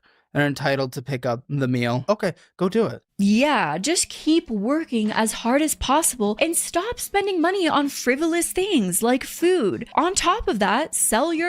Oh my fucking god, this woman is so fucking retarded. What? Caleb Hammer's telling me to, like, eat nothing? Huh? What? Caleb Hammer wants me to starve. Caleb Hammer wants me to starve until I'm, like, 30 fucking pounds and I'm skin and fucking bone until I finally waste away because death is cheaper than life. That's not really what he's saying, is it? That's not really what he's saying. If you eat at home, it's going to be cheaper than eating out. If you've got a car with a high interest rate, sell it. You don't need it. It's costing you more than you can fucking afford. Yeah, I think that's the advice. A lot of it gets politically charged, but a lot of people think they had a hard day at work and are entitled to pick up the meal. Okay, go do it. Yeah. Okay, so that's one time that Caleb Hammer is saying, okay, sometimes you can afford like frivolities like a little bit of fucking extra. Right? Just keep working as hard as possible and stop spending money on frivolous things like food. On top of that, sell your car in a car-dependent country. All those stupid decisions you're making, like a car and food, are your fault. It's definitely not signs of an exploitative system that's... Oh my fucking god! No way is this gonna be the fucking video. No way is this gonna be the fucking video. The capitalism! The capitalism! The capitalism! No fucking way. What is the advice supposed to be? Somebody's supposed to come into Caleb Hammer. I don't even fucking like the guy, but they're spending like, what, $400 a month on Uber Eats, and he's supposed to say, well, really, what you've got to do is rise up against the system, kill your governor, take out the president. We've got to have communism now. This is the way to solve it. This is the way to solve it. Actually, the system is exploitative. Well, you're an actor within the system. You can't control the fucking rules. You have to live within it, yeah? Everybody else does.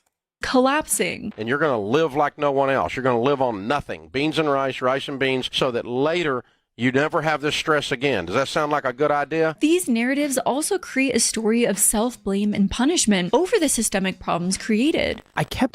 What self-blame? I mean, it doesn't really matter. If you've got like a shit ton of debt, like attached to your fucking name, your social security number, your fucking credit record, like it doesn't matter if you're blaming yourself or not, you got to pay that off, right?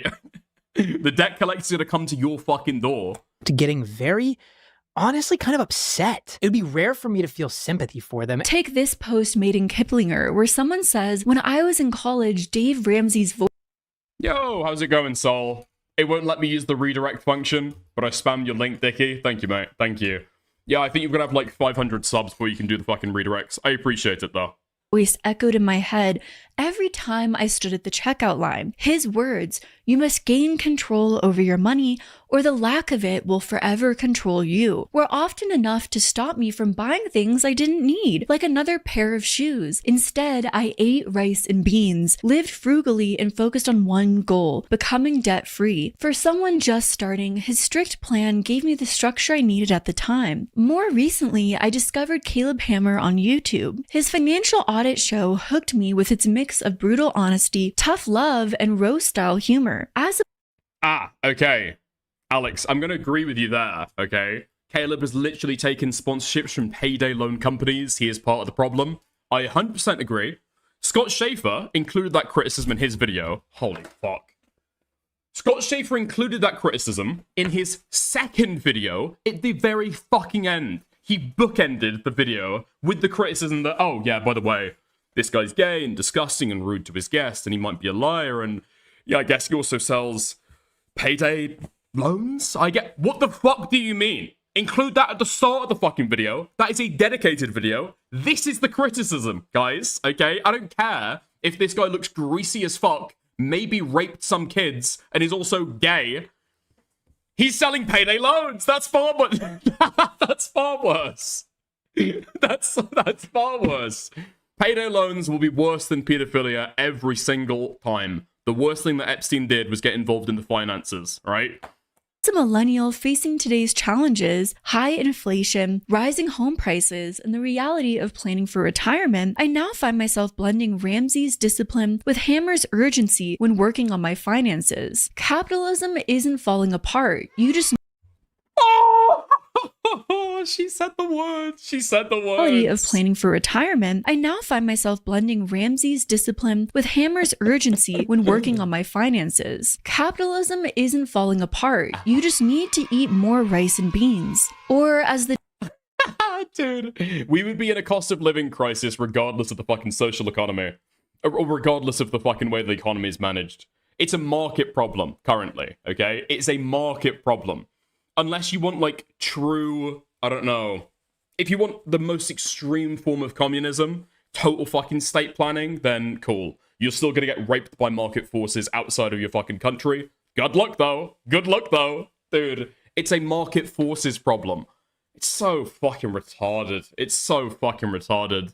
Just to sit there, crippling debt, ready to get sent away to the fucking dungeons because you haven't paid your fucking electric bill on time for the 28th fucking month in a row. Capitalism. Go into debt slavery. Go into indentured servitude. Work it off in the mines. The Gen Z TikTokers like to do, eat a savory snack plate with canned sardines. Where are my savory girls at? Let's assemble a savory girl snack plate. But my question is, though there are people who overspend and make bad financial decisions, is this something you should be shaming private people for on your large platform? Is there a more productive way to do this? To help people? My thoughts are the real harmful actions are the people that are promoting bad behavior online, promoting the systemic problems like overconsumption, wealth disparity, and scammy behavior. Okay, cool. So if somebody's telling people to cut back on their spending, cut back on their consumption, that would be like a good thing, right? Like, dude, when people give these fucking takes, I just find it really, really fucking hard to believe that they've ever had a part in their life where they've actually struggled financially, where they've actually had to think, fuck, okay, I guess it's beans on toast for the next month for me. Like, these people never had this before. Someone's promoting this behavior because they're profiting off the system, like a Becca Bloom, who's a billionaire, or a Jaclyn Hill, who's promoting her discount code to her millions of fans, profiting off of them getting poorer. Instead, Caleb Hammer brings on private individuals who have no platform and shames them for the personal decisions they've made in their life that may have put them in a bad spot. PSA. Rice and beans are evil and bad. Thank you, Comrade Pratt. I appreciate the $3. That's kind of hard as a single mother, but then you spend 40% on bullshit, and then I'm all of a sudden like, uh-oh, that seems like selfish mother. That seems like mother that I'm not 100% supporting as the single mother anymore. Why'd you take some raw peen? I was a teen mom. I had her at 8. How do you ask that question in the most rapey fucking way? Dude. Oh my god. If you're gonna ask the question, just ask the fucking question. Holy shit. It's like people who are scared of dogs and still trying to fucking pet them. Just like hovering their hand over the dog, creeping it the fuck out. Just ask. Why'd you have that kid? Why'd you have that kid? Why didn't he pull out? Why didn't you get him pull out? And you spend 40% on bullshit, and then I'm all of a sudden like, uh-oh, that seems like selfish mother. That seems like mother that I'm not 100% supporting as the single mother anymore. Why'd you take some raw peen? I was a teen mom. I had her at 18, 19. That's teen mom? I guess it's teen. When I think teen mom, I think 15, 16. I wouldn't say teen mom. I wouldn't necessarily be throwing around teen mom from a technical point. Yeah, I guess you're right. Caleb. What? When Caleb Hammer hears about teen moms, he's thinking of children that have been raped. That is crazy. What? Yeah, a teen mother is like a mother in their teens, just by like definition. What? That's fucking insane. Caleb started the Financial Audit Show in 20. That guy's heard that this woman is a teen mom, and it's like, why are you taking naked dick? Why are you taking uncovered penis, you fucking whore? Why at 15, 14 were you taking cock up your fucking pussy without a rubber? Dude, and he thinks that she got impregnated at 15. This guy is crazy. 2022, and within a year had over 360,000 subscribers. The central idea of the show is to analyze guest spending habits, and while sometimes it can be helpful to have an outside perspective of someone saying, hey, maybe 50 laboobos was a little bit unnecessary. Get boo-boos? What the fuck is wrong with you? It's a trend that's gonna die. Do you need to buy 4 boxes of the Skull Panda My Little Pony collab in hopes of getting the secret surprise? I don't know if buying thousands of Pokemon cards is the great investment you think it is. I know their value has gone up lately, but literally everything has gotten more expensive lately. Doesn't that just mean you're paying more for these cards than they once cost? Okay, sorry, you're right, I don't get it. Instead, to have Caleb sit there and say, "You silly poor person." Loser mindset. Total fucking loser mindset. Loser, not investing in the fucking Labubus, not buying the Pokemon cards, not buying the fucking real estate. Total fucking loser, whining about capitalism. You know where the real winners are? They're not on YouTube. They're not making smart, snarking fucking video essays about Caleb Hammer. They are down the casino. That's where the real fucking winners are made. Who spends money on stupid stuff and then call you slurs? They are in Israel. Okay.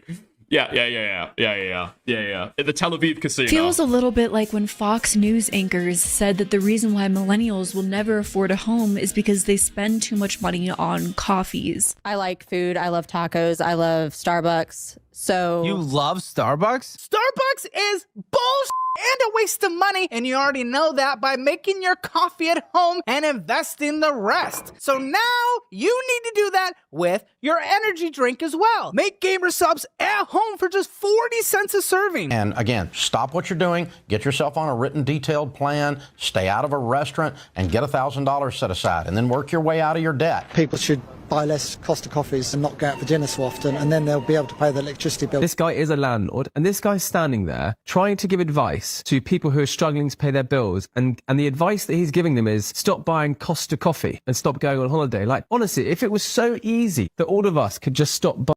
Wait, so is this just like Caleb Hammer saying that Starbucks is overpriced, and then we transition into this landlord giving an argument that you should stop buying Costa coffee if you want to buy a home?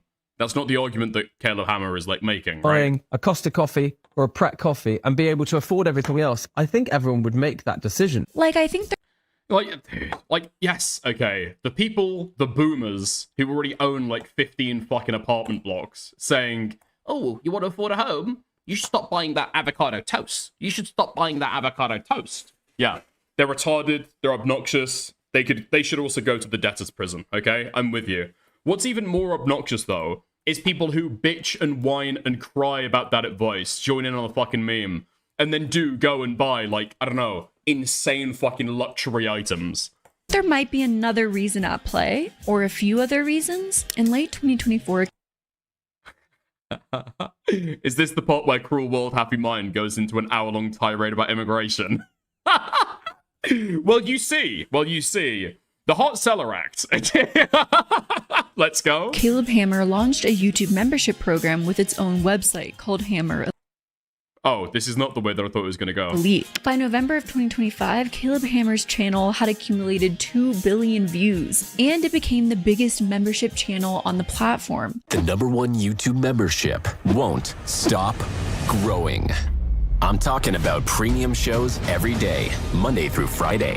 Exclusive and uncensored financial audit episodes. Caleb's channel became the biggest membership channel on the platform, which means people chose to pay Caleb money for him to give them financial advice. Wait, what? What are you fucking talking about? You can watch the uncut full shows. What? You tell people to budget and limit their spending and not spending money on unnecessary things if they can't afford it, and you're selling them a product? Huh? So fucking retarded. Again, what is the law? YouTube's creepiest financial influencer, and they don't even get to the degen stuff until the last fucking chapter. Wait, really? Oh my god, we've got to wait all the way to the end for the fucking allegations segment? Holy fuck. Logic here. Caleb also signed with Creative Artists Agency. Now, to be fair, a lot of people seemed to like Caleb Hammer's early content, where he was giving out basic financial advice in a calm, collected way. Well, did you know that you spent $218 more last month than you put in to your checking account? Makes sense. What are you willing to cut back on? Because you clearly have to. Eating out. And you hate cooking. Don't be like me. That's about it. He wasn't being too mean or hateful. And don't get me wrong, educational financial content is needed online. Most people in the United States lack financial literacy. So the more basic financial education that people are exposed to online, probably the better. So let's talk about some important statistics of wealth disparity and lack of financial education, particularly in the United States, but how Caleb Hammer's content might actually contribute to that, especially the shaming aspect. Okay. I don't know if I've got much sympathy for the people who go on Caleb Hammer, right? Because first of all, if you're signing on to go on Caleb Hammer, you've got to be the laziest fuck possible, yeah? You've got to be the laziest fuck possible to go on Caleb Hammer to sort your fucking finances out, rather than just like, I don't know, read a free online PDF about how to budget yourself, and then just go and do that. You've got to go onto a show and have somebody else tell you how you're fucking up. It's not that fucking complicated, is it? It's actually not that fucking complicated. Also, dude, but Dickers, he's a meanie head, and that's like bad. It would be bad if he was going up to people randomly in public and doing it. I would agree. That's unnecessary. That's mean, okay? People who are going on to Caleb Hammer know who Caleb Hammer is. They know what he says on his show. They know that he calls these guests fucking bitches and screams at them. They know what they're getting in for, right?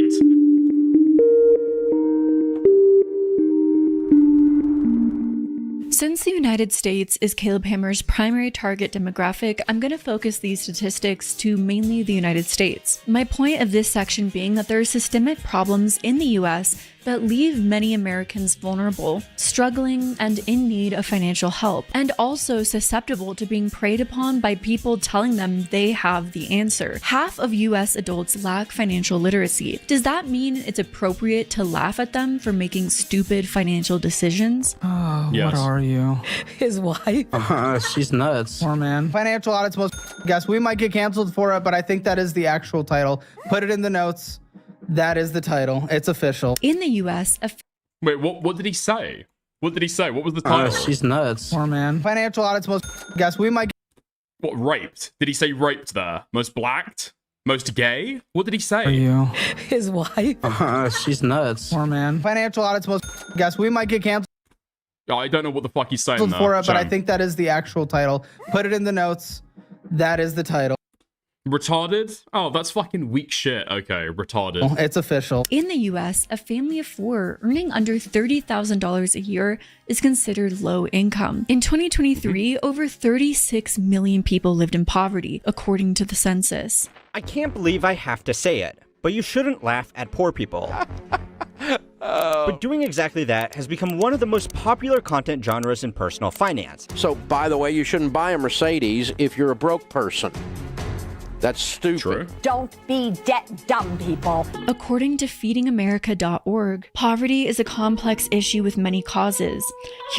I mean, actually, where's the content there? Like, people say this, but that's not actually true. Like, there is no content in somebody, I don't know, from like some like middle Sahara village coming on to Caleb Hammer, bringing their fucking goat through because they've got nobody else to be able to look after it, and going like, I earn $30 a month. I earn $30 a month, you know. My housing is $10. Looking after the kid, that costs $10 as well. And, you know, my debt repayments, that's also $10. There's no exuberances. There's no fucking overspending. There's nothing. That's just like a sad case, right? The only reason why people get fucking clowned on, the only fucking look through for the content is if people making retarded decisions, right? That's the only interesting part. Here are some of the most common causes of poverty: low wages and unemployment, lack of affordable housing, racism and discrimination, education and healthcare. Yet Caleb often discriminates in his own content, picking apart marginalized people and shaming them for being poor, contributing further to this system, in my opinion. Wealth inequality has increased. Oh my god, dude. Has she started adding the "in my opinion"? Has she started adding the "in my opinion" after the Ethan stuff so she can't get called out for it? Okay, interesting. Further to this system, in my opinion. Wealth inequality has increased exponentially. Wealth gaps by race and ethnicity are large as well. Caleb Hammer has been accused of bigoted. I don't think I ever see blacks on Caleb Hammer. I feel like you see mixed race people. I can't think the last time that I saw a black person on Caleb Hammer though. I feel like it's usually white people, right? I don't think, okay, this might sound racist. I don't think that Caleb Hammer's content works if he's constantly berating black people, you know? That feels kind of over the line. That feels too nasty. I feel like white people, you expect them to be financially literate. And so it's like a negative bigotry thing, you know? It's not funny just laughing at somebody who's living in like Section 8 housing and earning basically nothing. They can't get a job because of their fucking convictions, you know? It would work. It would work. Maybe it'd work for you, Hengist. I don't think that would work for a wide audience. Racist, misogynistic. Caleb brings on Karen-y, lefty types more often. That's what I fucking think. Yeah. Like, enormously fat. This is what I'm thinking. This is what I'm fucking thinking. Why is she in the foreground rather than him, right? Fat. Makeup. Nose ring. Nose piercing. Hair highlights. You know why she's in the foreground, okay? Content when he's supposedly distributing his financial education. She's not willing to literally cook a meal. Because I hate cooking. She has to maybe like step up a little bit when it comes to household. Be honest with me. Do you feel any kind of resentment here? Okay, stay at home dad. We're breaking gender stereotypes. Whoa! Every single person with a septum piercing are the same crazy bitch online that cancel everyone and go crazy. How? Dude, this is what I'm fucking saying. What did I fucking say? What did I fucking say? It's the women with the fucking nose piercing. This is his bread and fucking butter. Online that cancel everyone and... Dude, this is Caleb Hammer right here. Dude, race neutral, okay? Race neutral. There is a gender thing going on here. Maybe there is an age thing, and maybe there's a politics thing. Race? I don't think so. Go crazy. How often do you drop the hard R? The hard R? What is the hard R? The N-word. Oh, all the time, like on the day. Dude, what's the fucking caption here? Really? Okay, we're gonna have to fucking take kick chat off, it feels like. All right, you guys are going fucking... No! You guys are going fucking crazy. In my opinion, this clip is the most horrible. Caleb should have never platformed this, let alone laughed at this. He is one! Tell me, what happened? Because he's in prison right now, which is why he's not here filming. Your black husband is in prison. Of course. Wait, sorry. So this woman's not admitting to saying the N-word hard R. She's admitting to race play? Now I'm not sure how to feel about it. These very financial systems in place have disparities between gender, race, class. So is Caleb Hammer contributing to the disparities within these systems with his content? I guess you can decide. What seems to be the only actual educational resource from Caleb's content is his financial audit blog, with simple blog posts that seem to have the intention of helping people establish basic financial literacy. So at least there's that. But this blog is attached to, you guessed it, a financial course, which if you've seen some of my past videos, we love to cover financial courses here. In my opinion, some of the most scammy and predatory things for vulnerable people to get them to spend money with very little information. And this financial course has so many red flags, I can't even begin to explain. So instead, I'll just react to it. Okay.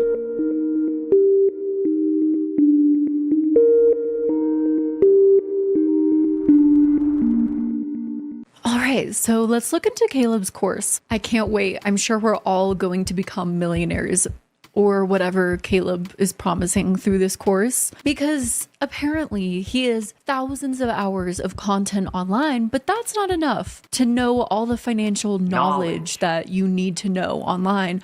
You also need a course to know more. Berating people for their financial decisions is, surprise, surprise, not enough. Not going to give you enough financial information to make the important decisions. Nay, you need to also purchase a very expensive course from Caleb Hammer himself to get the needed knowledge to make the right decisions. So the question is... I mean, is that really the selling point? Is that really the selling point? I don't know if that's the selling point at all, actually.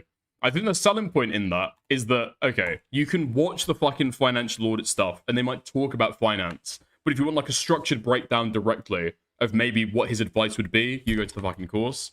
Like, I don't really see the fucking look in here. Is why yell at people on the internet in the first place? I don't know. Actually, I do. Entertainment value, and because it gets views. So anyways, let's look at this course. Immediately, I open up this web page, and right away, it looks like every single scammy web page for a get-rich-quick scheme that I've seen before. Take the 2-minute quiz and get a custom roadmap to un-F your finances. Get your free score and discover my proven roadmap. Should I take the quiz? I don't know. Yeah. Results are in. Oh my gosh, my score is 7.67. But do I want to boost my score with ease? Watch this short video below and finally budget my dream life today. What the?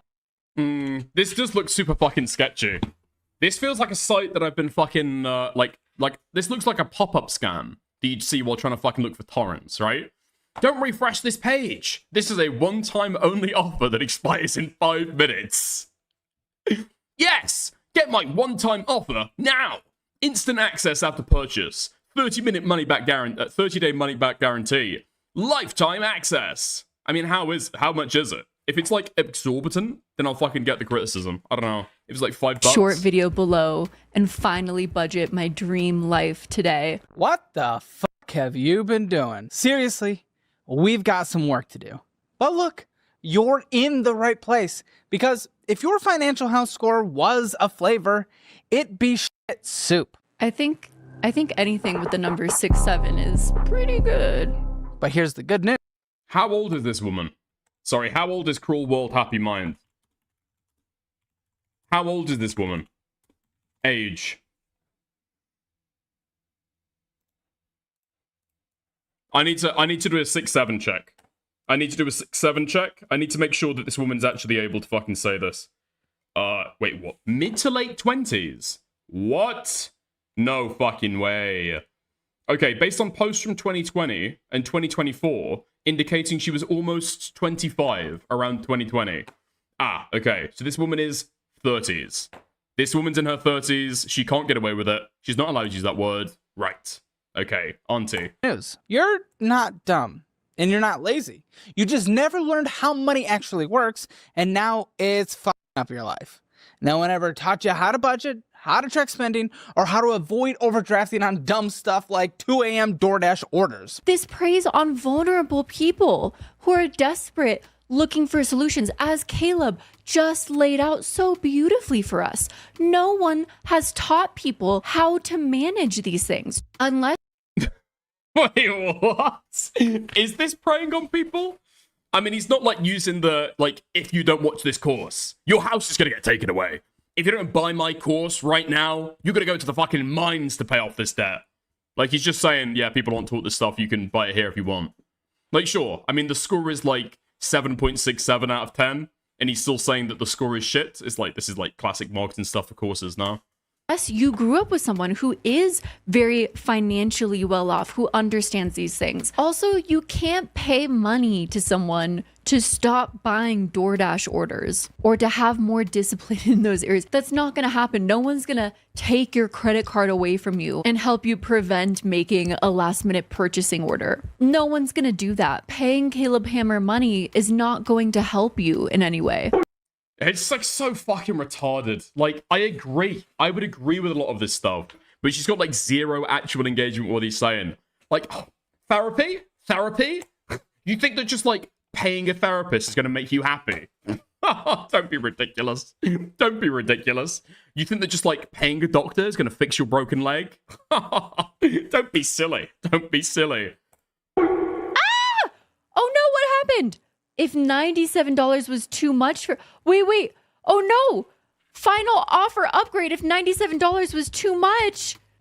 Dude, $97 for the fucking course. Alright, that's fucking crazy. Okay, I see the fucking look in now. Oh no, I only have 4 minutes.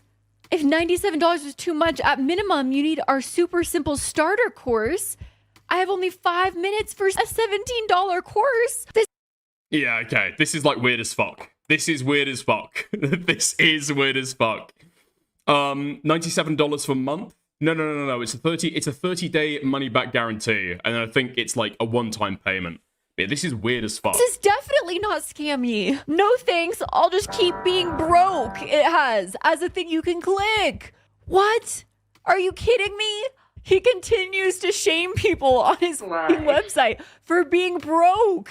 71% off. After reviewing millions in debt, you know what I realized? You're not broke because you don't make enough money. You're broke because you keep doing the same dumb shit with the money that you don't have. Oh yeah, if I pay you $17, that's definitely gonna help me stop spending money on DoorDash, stop doing the same broke shit. What are you gonna do, Caleb Hammer? Are you gonna break into my home? Are you gonna like take away my credit cards personally? Is that $17 automatically gonna cancel my Netflix subscription?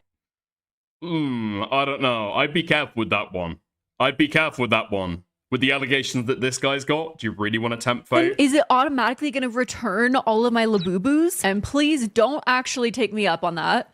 I do not want a Caleb Hammer to break into my house at all. Ever. And that is why I created Financial Fundamentals for $17. It's less than you blew on drinks last weekend feeling sorry for yourself. Except this actually fixes your life instead of giving you a hangover. Click below and get the education you should have gotten for free, but were too busy scrolling on TikTok. What? Did he just admit you can get this education for free? And get the education you should have gotten for free. Caleb Hammer claims that it's not your income that makes you broke? Yeah, so Elon Musk and Jeff Bezos didn't.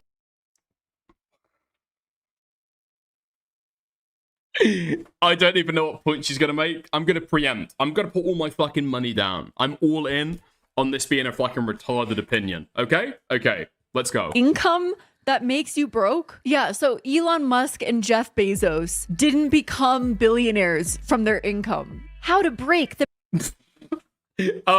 No, actually, they didn't. No, they didn't. They actually literally did not become billionaires from their income. No, they became billionaires from their net worth and asset appreciation. Definitionally not from their income, no. The paycheck to paycheck cycle. The mindset shift that changes. Oh my god, I think this person might need to go on financial audit. This is the exact type of person who Caleb's course is actually fucking designed for. Trying to mock it and argue why she doesn't fucking need it. Everything. With these sort of get-rich-quick scammy courses. And yes, I will categorize. Is this a get-rich-quick scheme? Oh, this is so retarded.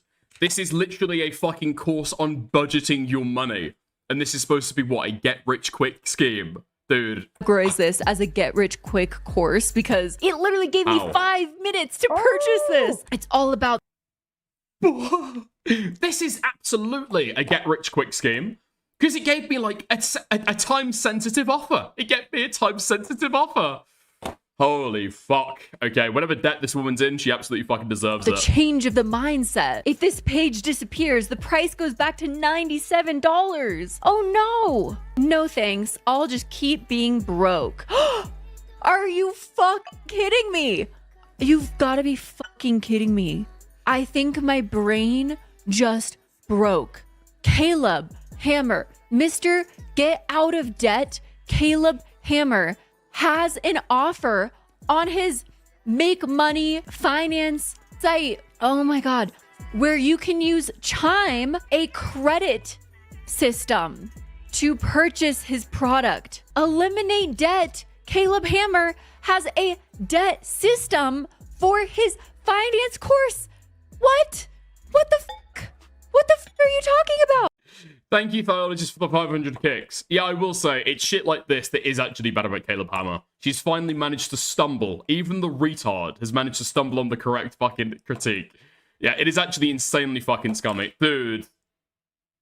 Start earning 3% APY. What the fuck is APY? Oh, does he think that the people... I know what APR is. I know what APR is. Is this a way... Is this like a savings account? What the fuck is Chime? No monthly fees, no overdraft fees, plus free money. What the fuck is this? Oh, that watch his shit are too stupid to realize that Chime is another way to get more in debt. It's another version of fucking credit. What the fuck? I haven't been this upset. I mean, if it's just a debit account, then it kind of is what it is, right? I actually don't know what Chime is. I'll look into it. This outraged in a minute. So you don't want to spend money after I said no. Oh, interest per year is APY. Okay. To his dumb ass course 2 times on his website. So you don't want to spend money. Okay, literally, Caleb Hammer doesn't know how to take no. Oh, annual percentage yield is the total amount of interest earned on a investment or savings account in 1 year. Oh, okay, right. For an answer. We just use APR in the UK. I don't know why you guys use APY. So you don't want to spend money. How about I give you $350 instead? Get up to $350 plus start earning 3% APY. Click below to sign up through Chime. This is an affiliate link and I may earn a commission at no cost to you. So he earns a commission through fans of his signing up for his course through the credit system in Chime and getting into more debt and then signing up for his course to learn how to be more financially smart. I mean, I actually don't think this is this bad. I'm reading into it now. If you were going to get a credit card, this would be the best one for you to get. Oh, I don't like this, actually. No, never mind. Never mind. Chime offers early access to paychecks, so it's a payday loan company. I don't like that. Negative account balances without overdraft fees? Good. High yield savings accounts? Fine. Peer-to-peer money system. An interest-free secured credit card? That sounds okay. It's going to depend whether the early access to paychecks, is it like an exorbitant rate? Yeah? Chime lets you borrow your next paycheck for like $3. It's like a $3 fee. It's not a credit card. Okay. Most of its revenue comes from interchange fees on debit card transactions. Chime is not a bank. It is able to offer its services via its relationships with banks. Customer funds are routed to a chartered bank. FDIC insured is available. Okay. This doesn't sound this bad at all. This sounds pretty good, actually. Okay. Ew! Literally! It lets you borrow up to $500. And what, there's a $3 fee? Yeah, I don't care about that then. Okay. Not a bank it was not insured. I think it routes it through banks, and so it's kind of insured by proxy. Ew! No monthly fees, no overdraft fees, plus free money. You just did more research than Cruel World Happy Mind. Yeah, 3 paragraphs on Wikipedia. 3 paragraphs on Wikipedia. Selling Chime as if it's free money. This is so predatory.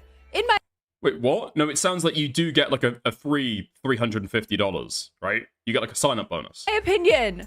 Also, how the Dude, and she's added the in my opinion. She's added the in my opinion to try and get around the fucking criticism again. Oh, predatory, in my opinion. This woman's a fucking retarded pedophile, in my opinion. Yeah, this girl is so fucking retarded. She just made me turn my stream into a 5-minute ad for Chime. Also, how the do I click out of this? There's nowhere for me to click out of this, right? So, right. My love, you see how there's like an arrow, or there's like an X at like the top right of your screen? Yeah? You see how there's an X on a top right of your screen? Probably there. Dude. What? How do I click off this? I want to go back to YouTube. Wait, how do I want to go, how do I get out of this webpage? Riley, help me. It only Dude, what the fuck is this? Like, you were trying to, like, pretend to be a fucking victim, and, like, Caleb Hammer's trying to prey on you, and now you're using fucking weaponized fucking ignorance. has the option to sign up for Chime. How do I click out to go back to the site? See, it went to that, then it went to this. After I took that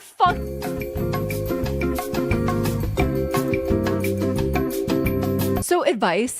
Or if you want to go back, usually there's like an arrow in the top left of your browser as well. If you're to go on that website, don't take that quiz. So it seemed like from that whole rabbit hole of Caleb trying to get me to sign up for his course, that the price was $97 with a potential huge discount. So let's see if we can find the true price of his course on this website. Here's some more information about the course, everything you need to master your money and build the life you effing love.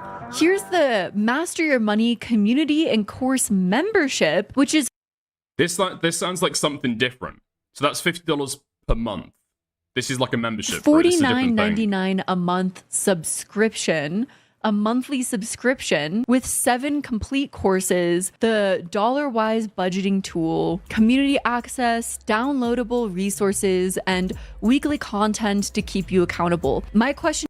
Dude, this girl goes to the fucking kiosk at McDonald's, is like, supersize my meal for an extra $1? Supersize my meal for an extra $1. Well, that's a scam. You're trying to pressure me into that. How do I get out of this place? How do I get out of this restaurant right now? Where's the door? Where's the door? Where's the door handle? She's like running into the fucking windows, smashing her head on the fucking windows. like a stray fucking pigeon that's flown into the restaurant, desperately trying to fucking escape. Let's have a look at the real cost of this Big Mac. And then goes and looks at the price of it without the fucking meal. Goes and looks at how much the burger costs on its own to find the real price of the fucking burger. Is... You're buying a different product, you fucking retards. Wouldn't you get a lot of this out of just watching YouTube content, like a community and content, and you're supposed to be getting a financial education? Okay, then here's some more prices. Why so many courses? I guess, again, it's for people that are either super financially effed in the A and feel like they need a lot of help, and the only solution they think is they love Caleb Hammer, and so they think maybe taking one of these courses will really help them, or someone who's really wanting to get rich and thinks, again, because they love Caleb Hammer, that buying one of these courses will help them in doing so. Yeah, I would say that, like, selling a $200 course when you don't have any kind of expertise in financial management, you can't give financial advice, is like scummy as fuck. You are just trying to cash in on people who are like financially retarded when this information is not going to be that hard to get. It's not going to be that in-depth. It's probably not going to be worth this, actually. You can just find the information for free, but Caleb Hammer is using or kind of like leveraging his online presence and notoriety to be able to sell this information that you could otherwise get for free because he's like a trusted financial advocate, right? 100%. 100%.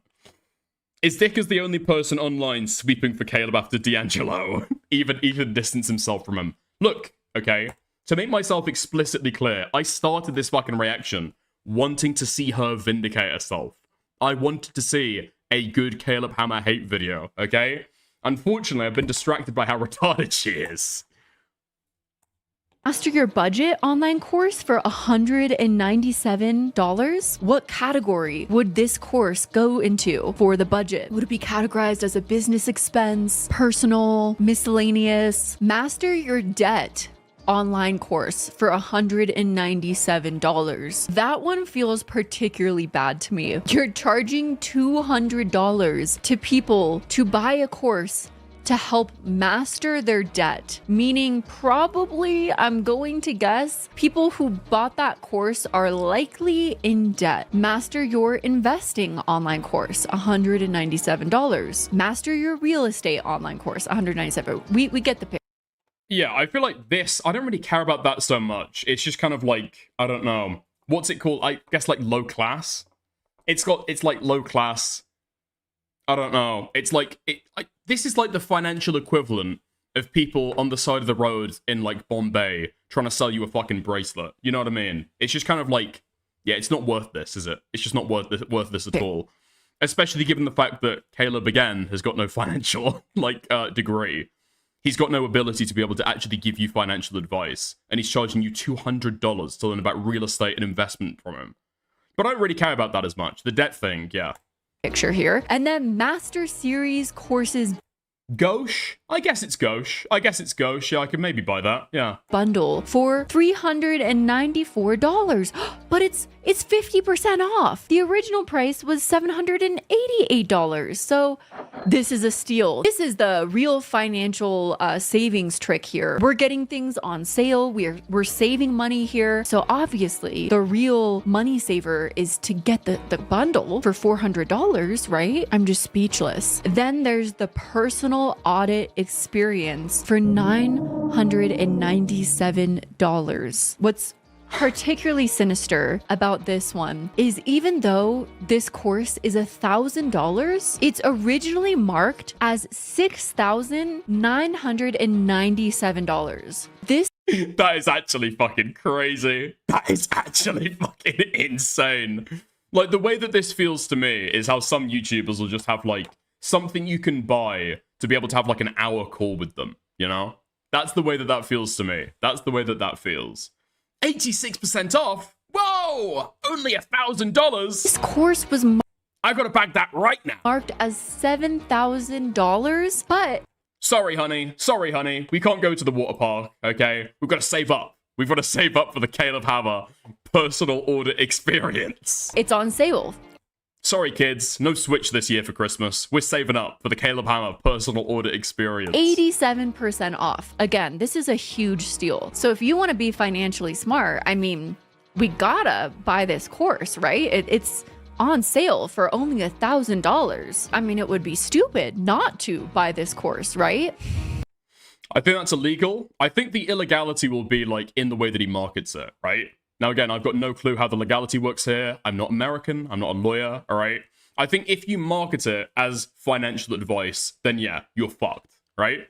But yeah, sure. If you market it as like a financial audit, I think you kind of get away with that, right? If you overprice something just to market it down to the target price. Oh, right, okay. Yeah.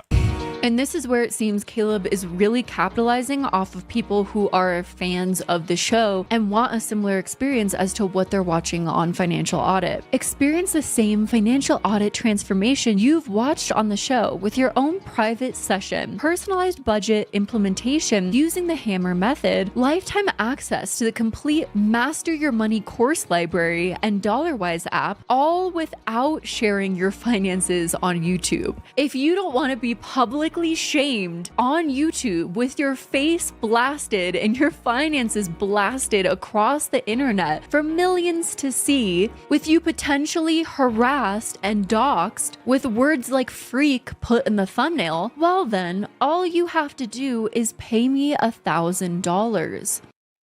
Yeah, it sounds kind of based. No? I mean, yeah, I don't know. I can imagine there would be a market for people who are probably a little bit more well off, who wouldn't want their shit blasted out there. And this is like an additional option for it? Sure, yeah. Is that not the undertone here in this description?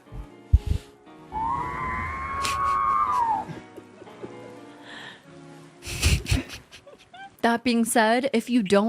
Have you updated your whole wardrobe, Dickers? Seen a new piece of clothing every stream? I bought a couple new shirts, but no, this is all like old. This is all old stuff. Have $1,000 to spend on this same website, he has an advertisement for you to sign up to be on the Financial Audit YouTube show. How bad could it be? Are you a financial dumpster fire? Get in the hot seat and fix your monies. If you're afraid to check your bank account, if you've got a WTF money story, or if you just need Caleb to slap you across the face, he was so mean to me on the show. I had no clue he was going to be this mean. I had no clue he's going to be this mean to me. Yeah, this sounds...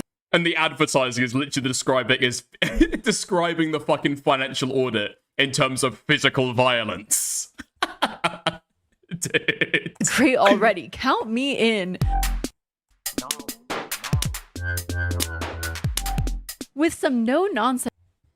Okay. Let's look. What are the titles there? I'm smarter than you. Okay. Financial tough love. We're looking for you. Come on the show, spill the tea, and walk away with a game plan that could change your life, or at least your credit score. Should I do it? No. You can also join the Hammer Elite membership for hardcore financial audit fans, where again you have to pay for an extra membership for extra financial content. Well, yeah, he's like a content creator. Right? Does this girl have a fucking Patreon?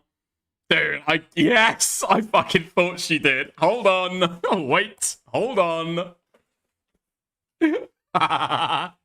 Great stuff. Okay. Hello, friends and internet acquaintances. Welcome to the Cruel World Happy Mind Patreon. Join this new community to gain access to early, ad-free videos, have a say in content, and get the inside scoop. Great. Alright. I mean, £4 a month isn't that fucking bad, right? It's not that fucking bad in the exact same way that I don't really care about, about Caleb Hammer's extra content you can buy through his, like, paid membership system. It is what it is. Like, YouTube has already got this shit built in, right? That you somehow need. But that's not all, folks. There's another tool that you somehow need to... Dude, okay. My Hawk. Dude, you've said this like 7 times. This girl looks like a porn star. I think you might just like... That's a you thing, okay? That is a you thing. Go, leave, spend 30 minutes, okay? Take your time, do what you need to do, and then come back without porn brain, alright? To learn more about your finances. The DollarWise app. Let's check it out. Oh, immediately when I clicked on the DollarWise section on his website, a pop-up appeared. New member rate, $9.99 a month for your first 3. Wait, is this girl now complaining that an ad popped up when she clicked an ad pop-up? About your finances. The DollarWise app. Let's check it out. Oh, immediately when I clicked on the DollarWise section on his website, a pop-up appeared. New member rate.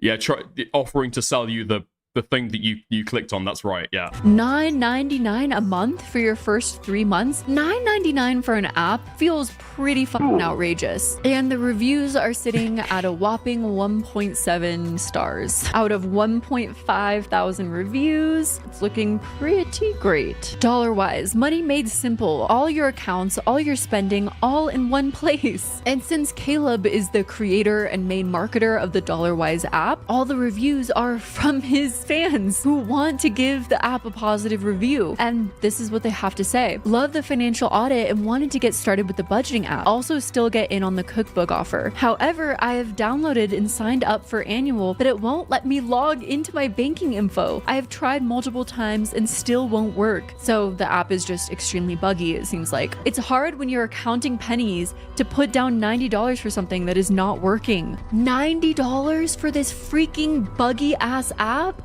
Please fix.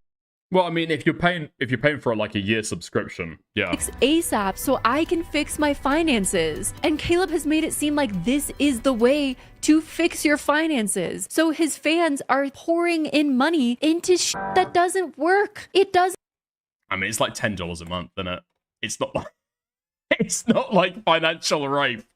If you want to go and fucking buy it, you can. You can buy free fucking budgeting apps. Doesn't work. Because guess what? When you are marketing something that is a buggy app that doesn't work, you're kind of scamming your fans. It's a Yeah, I think I've seen Caleb talk about this because I was thinking about doing a little bit of like a mini teeny tiny snark segment on Caleb over this. He like posted a video to his channel being like, I failed you guys. Right? And then you open it up and he's just talking about the fact that, oh yeah, the app that I've been like asking money for you from, yeah, it doesn't really work. We know it doesn't work and we're going to release like a new version and fix it. But I didn't go over it because it was just a fucking advertisement. Sham, a shell of a product. It doesn't do what it is marketed to do. And the reviews say clearly that it has not been doing that for a long time. Yet you are letting people spend their hard-earned money on this, getting anxious because you can't fix your problematic app that they aren't going to be able to fix their finances. Oh, dude. The fucking research woman has still not done her fucking research. He's spoken about this. He's made content talking about it. Like, make whatever criticism you can. But as soon as you're saying, like, you still haven't fixed it. He's acknowledged the problem, and he's saying that he's going to fix it. He's working on fixing it right now. At least fucking include that. Dude, it takes 2 seconds of research. I know this from, because I know this from every now and again. I'll watch Caleb Hammer shit to fucking snark him. Like, this is well-known fucking information. since you've sold them the idea that this is the only solution. On top of that, Caleb has this budget-friendly cookbook that he's constantly promoting in videos. I'm so fascinated by this cookbook because what is it? I never see it anymore. Was that before or after this video dropped? This video dropped like a day ago. 2 days ago, right? So what I'm talking about is like months ago. I can barely recall the details because of how long ago it was. No, Caleb's spoken about this before. Anywhere, but he constantly advertises it. 4-week rotating meal plan with shopping lists so you stop spending $340 a month on DoorDash out of exhaustion. Is this why Caleb is constantly shaming you for like going out and buying food? Don't do that, just buy my cookbook. Budget-friendly recipes that actually taste good, not rice and beans for 7 years like Dave Ramsey demands. So since Dave Ramsey and others demand restriction at all costs in order to save, Caleb Hammer thought of a solution. He could do that and profit from it by saying restrict yourself and still have fun through buying my cookbook. And most of the time when Caleb Hammer is selling this cookbook, you have to purchase something else. With the launch of Simpler Budget, which is the platform he had before the Wise app, as a little token of my appreciation, everyone with an annual membership, whether you've already signed up or you're about to, will receive a signed copy of my cookbook and the exclusive Simpler Budget Founder's Notebook. Dude, tell me that isn't a photoshopped photo of the budget-friendly cover. This cover does... Dude, I didn't realize that. That's actually so fucking funny. He's just holding up like a piece of wood. He's just holding up a piece of wood that he fucking edited that over. That's actually fucking hilarious. Yo, Shinny, thank you for the membership. I appreciate that, buddy. Does not look real. Instead of Caleb Hammer, Caleb Scammer. From claiming to have legitimate financial advice to sending people down an endless rabbit hole of telling them they need to sign up for this and sign up for that to master their finances. Some of those comments and reviews on the DollarWise app were people being desperate because they legitimately thought that if they didn't sign up, oh, that was the Shinny gifted sub. Thank you, thank you, thank you. they wouldn't have control over their finances. And ultimately, yeah, if I was going to trust anybody to be able to give me like good recipes on a low budget, it would absolutely be Caleb Hammer, right? He's got the size for it. He's clearly got the greasiness for it. This guy knows good food. ultimately, to me, it all seems to be a farce, and you seem to be a charlatan. I don't want to say that none of Caleb's content has ever been helpful. I've seen a lot of people comment and claim that Caleb has helped them, especially a lot of his early content where he was more calm, composed, and more straightforward with his advice. But at what cost? Dude, the advice hasn't actually changed. This is a retarded argument. Like, nothing about Caleb's advice on his show has changed, has it? He's got more aggressive, he's got more sensationalistic with it, and he's thrown in some insults. Literally nothing has changed. Over time, Caleb's content also took a complete turn and became, in my opinion, the definition of... Wait, hold on. Dude. Oh my god, the first result that comes up when you type in Caleb Hammer cookbook into Google is a fucking Reddit post from his Snark subreddit 3 weeks ago talking about where to find the free PDF of the budget-friendly cookbook. Dude. Holy shit, this is incredibly easy to fucking find. This is insanely easy to find. Holy fuck. Toxic content that feeds people into horrible ideologies, either subliminally or overtly. Wait, what? You can get it for free.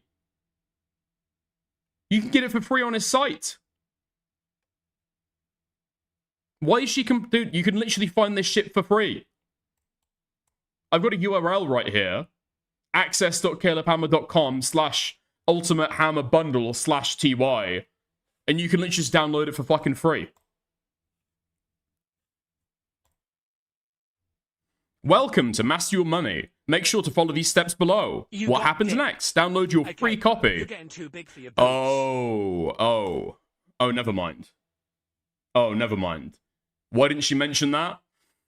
Because, well, first of all, this would have been funny to include in her video if she actually did research, okay? Again, the only thing that I needed to do to be able to find this is type in Caleb Hammer cookbook into Google, they've just left the URL open. They've just left the URL open where you go to once you've bought the bundle, right? So you see order confirmation here, product, total, and there's nothing there. You shouldn't be able to access this site. This is the landing site that you land on after you've purchased the bundle. And so I shouldn't be able to see this. I've not bought anything. I've not paid for anything. And I can still go and download the cookbook for free. Okay. That's actually fucking great. Dude. That's actually fucking great. I love that. I love that. Dude, this is such like a low fucking cost operation. They're so fucking sloppy with this fucking shit that you can literally just go on, type in the URL and get the shit for free. Great stuff. So when you go and pay for the Master Your Money cookbook or membership, the only thing you're paying for is a link to this URL where you can scroll down and get all of this shit for free. That's great stuff. That's great stuff. Any good recipes in that? I'm not going to fucking review it on stream, dude. Caleb Hammer has spoken quite liberally about his lawsuits that he's planning, alright? I'm probably going to avoid that one. I've been thinking a lot on how Caleb maybe could have done something positive with his platform and his show, but instead he went down the path of shame. He brings people onto the show and tells them, you're making a terrible decision. I can't believe you're doing this. You're so stupid. Your life is terrible. Is this supposed to be helping people? The only way I could see his platform personally genuinely helping individuals is if he were to show the full life cycle of him helping others on the show. From the shame on you, look at how bad your life is part, to the advice, to the payoff, them turning their finances and their life around. That would lead to less harassment, less negativity, because they made a positive change and have less shame. It's easier to shame people than it is to legitimately work with them and help them. So let's talk about Caleb's content and the most toxic aspects, which is honestly mostly the freaking titles and the thumbnails, but it can get worse than that.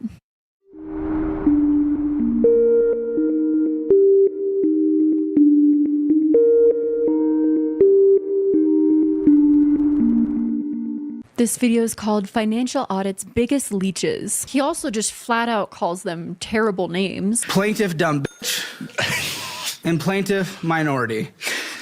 Bad driver for clear reasons. Or bad driver. It's because she wears glasses. She's a dumb bitch. It's just jokes. It's just jokes, right? We're all just having fun here. Aren't you having fun?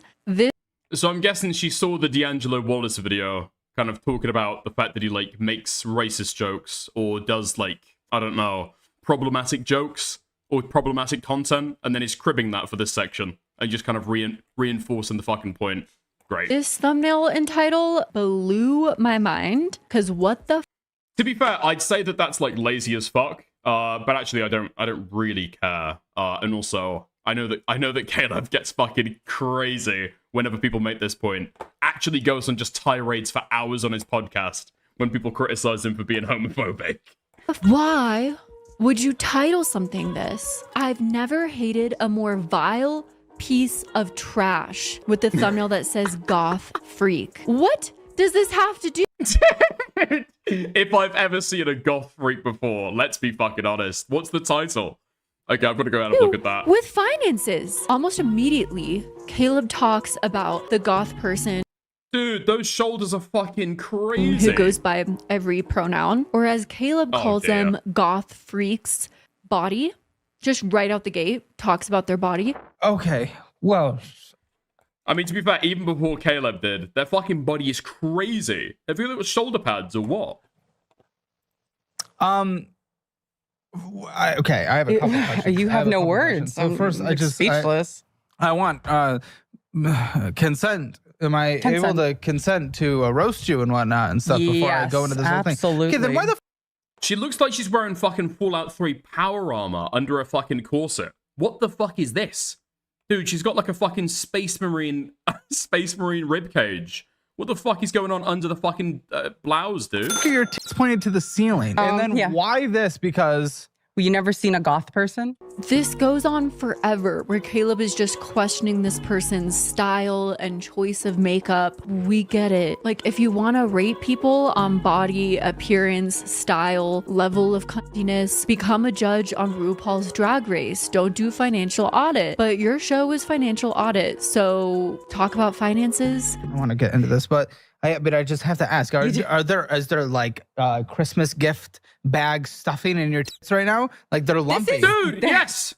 This is my tits, Caleb. I'm sorry. You got lumpy tits? I have. Have you gone to the doctor? Not yet, but. Dude, this is fucking literally fucking yeah. Anyway, I spent $300 last month. I spent $300 last month. I spent $300 last month on Starbucks. Yeah. Sorry. I get cravings for McDonald's. I kind of can't help it. You're right. Yeah. I got a $2,000 car loan. Can you give me any advice on my $2,000 car loan? Okay. You know, I recommend mental and doctor. We're working on both of them. They're in the works. Move a little faster, please. Yes. I mean, Is this the tough love style that Caleb does with his financial approach? How the fuck does that tough love style translate to really helping them with their finances? Commenting on someone's body and saying that they need both cosmetic surgery and psychological help. The picture. I downloaded the cookbook. We'll try it out for a week and report back. Okay, Kit Katza, listen. We need you on a fucking scale, and we need a picture, okay? We need a picture of the readout on the scale. Also, we need a screenshot of the bank balance. That's very important as well. Thank you. Report back. Picture of this person on the thumbnail was so different from what they're wearing on this podcast. It genuinely confused me. For a while, I was like, is this a different person entirely? I often get that when I see women online as well. Yeah, in Instagram content versus video content, it's like a stark fucking difference. Is this like Photoshop to give it like a big corset bust, or I don't know? Like, did they use a different person for the thumbnail than the person in the podcast? But there was another moment where Caleb once again I mean, you could probably go and check, right? I'm sure this person's fucking like handler's in the description. Dude, what? Holy fuck, she paid for the fucking membership. She paid for the membership to watch this. Oh my god, now I fucking understand why people pay for this shit. Membership just got. What? I can't even watch this content. The #1 YouTube membership just got upgraded. Fuck me.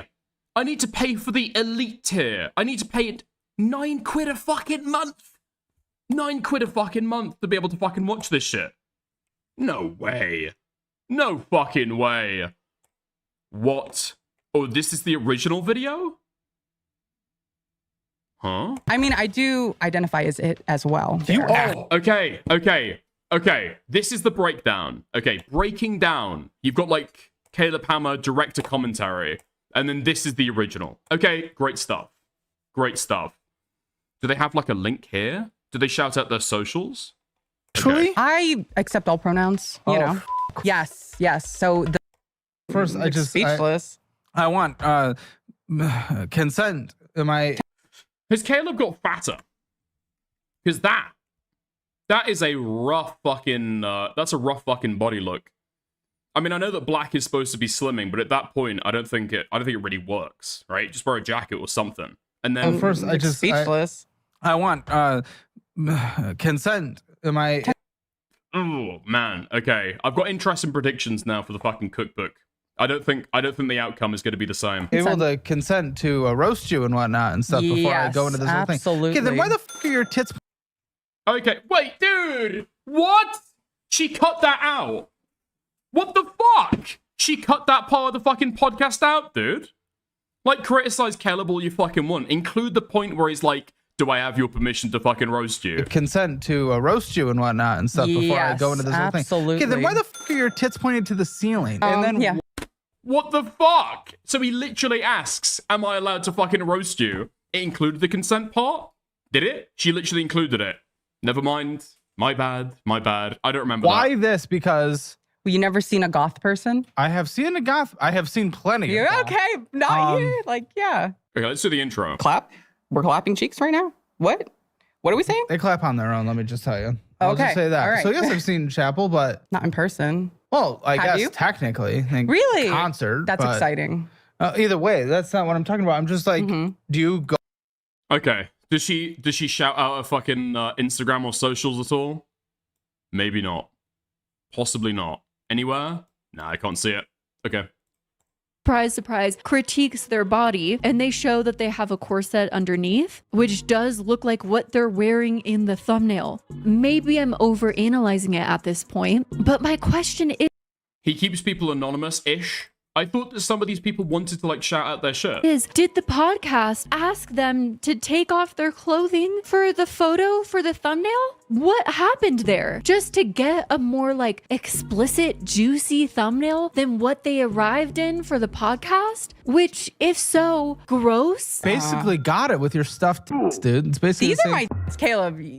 Patreon later. Come on now. Like, boom. Patreon? You have a titty to Patreon? No, I'm saying Patreon exclusive. I mean, I'm wearing a corset. Like, look, not to flash. It's just like a bust. It's like it keeps everything in. Well. Ah, okay. So that's what's going on. That's what's going on. Right. Okay. So that's why it looks so unnatural. Okay. I'll tell you one thing. There's a lot to keep in. I mean, naturally. I did not bust. Yeah, I think... I don't want to fucking know. Okay, that's what's going on. I think I've seen that a couple times before. Yeah. When somebody, like, really quite big tries to go for a corset. At that point, just why bother? Why bother, you know? Like you do, you look like a barrel, you know? Another aspect of the podcast is the open relationship this person's in with their husband. Caleb also calls the husband so he can, I don't know, ask him about their consenting open relationship, I guess. So are you okay with your woman looking like this? Her body. I mean, you know, it's once in a while. Told you it was a simp. And what do you think about her going out there and slapping flaps behind your back while you're not going out there and having any fun? He has full consent. You stop talking for him, you domineering... Dude, I'm trying to understand his opinion from his mouth. All right, talk to him. So he understands, and he is allowed to go with other women. He just doesn't have the... I know that. Stop talking for him, you... I'm talking for myself. I'm asking his opinion on it, you tit. My goodness. Another video with a goth woman titled Goth. Yeah, like, he's obviously, like, he's kind of charismaless, right? He's, like, extremely socially awkward. It's not a huge surprise where this guy has got, like, shit tons of allegations against him, right? Yeah, slightly creepy. We'll say that. Slightly creepy. Freak is a wannabe e-girl, in which this woman describes how the tattooing industry can at times be toxic and how her first apprenticeship was under someone who was really predatory, which prompted Caleb to go on a rant about what is and isn't power dynamics. When I first started, I was in a mall, and the owner was kind of... Shift the fat to more appealing areas is the theory. Yeah, I get that if you're, like... I'd say even if you're, like, slightly overweight, I can get it. But if you're obese, I think it just turns you into, like, a tube of toothpaste. You know what I mean? You look like a pack of fucking, like, cookie dough. I would say he's a predator, in my opinion. Oh, my goodness. Diddle? Wouldn't there be, like, mountains of employees? No, yeah, he does have a bad reputation. Like, people know of him because of that. See, this, ladies and gentlemen, in the world of Twitter sphere and Reddit, is what is actually an abuse of power dynamics. People throw around the word power dynamics all the time, and it's so fucking stupid. No, the only bad thing about power dynamics is when someone abuses it. I feel like Caleb is trying to say that he appreciates power dynamics and that there are good ones. Like, what are you trying? Huh? Sorry, let's go back to what Caleb said. Holy fuck. What he did, I don't think he said that at all, did he? Here in Reddit is what is actually an abuse of power dynamics. People throw around the word. Okay, this is an actual abusive power dynamic. This is an actual abusive power dynamic. Power dynamics all the time, and it's so fucking stupid. No, the only bad thing about power dynamics is when someone abuses it. I feel like Caleb is trying to say that he appreciates power dynamics and that there are good ones. Like, what are you? I mean, there are good power dynamics. Like, unless you're like an anarchist, principally, there are good power dynamics, right? like boss, employee, president, senator, police, citizen. Like, there are some power dynamics that like have to exist for society. We kind of accept that. And then what's bad is when somebody broaches that. When a police officer arrests somebody, they're in the back of the car, and then they want to get like fucking Brazzers Pornhub. You know what I mean? That's an abusive power dynamic. When a boss is like having a relationship with an employee, that can be an abusive power dynamic. Yeah, this is like 101 simple shit, no? Parent-child! Dude, that's perfect. A parent-child is a power dynamic. Introduce sex into it, and then it's an abusive power dynamic. True. You trying to say? Like, the worst thing, dude, the worst thing with the Epstein stuff was just the abuse of the power dynamic. Do you know what I mean? Here, Caleb, I don't understand. Either Caleb has an obsession with goth women, or the phrase goth something just performs really well in the algorithm, because there's another goth video. No, oh my god, she's just not, dude, holy fuck. How do you make an hour-and-a-half long video on Caleb Hammer and then not understand this fucking content? Caleb's bread and fucking butter is bringing on some liberal tart who's got no fucking clue what a fucking credit card is and why men keep on bashing on a door trying to take a fucking sofa, okay? That is the fucking archetypical Caleb Hammer guest. Video from Caleb called Goth Gold Digger Exploits Beta Husband. Dude, she's using you. Maybe I missed something in this video, but watching this podcast, I'm extremely confused where this title and thumbnail came from. I mean, I'm confused where most titles and thumbnails came from, just Caleb's sheer audacity. But in no way does the tone of this podcast seem to indicate that Caleb thinks the woman in this video is a gold digger who's exploiting her husband. Do you feel he dominated your decision in that?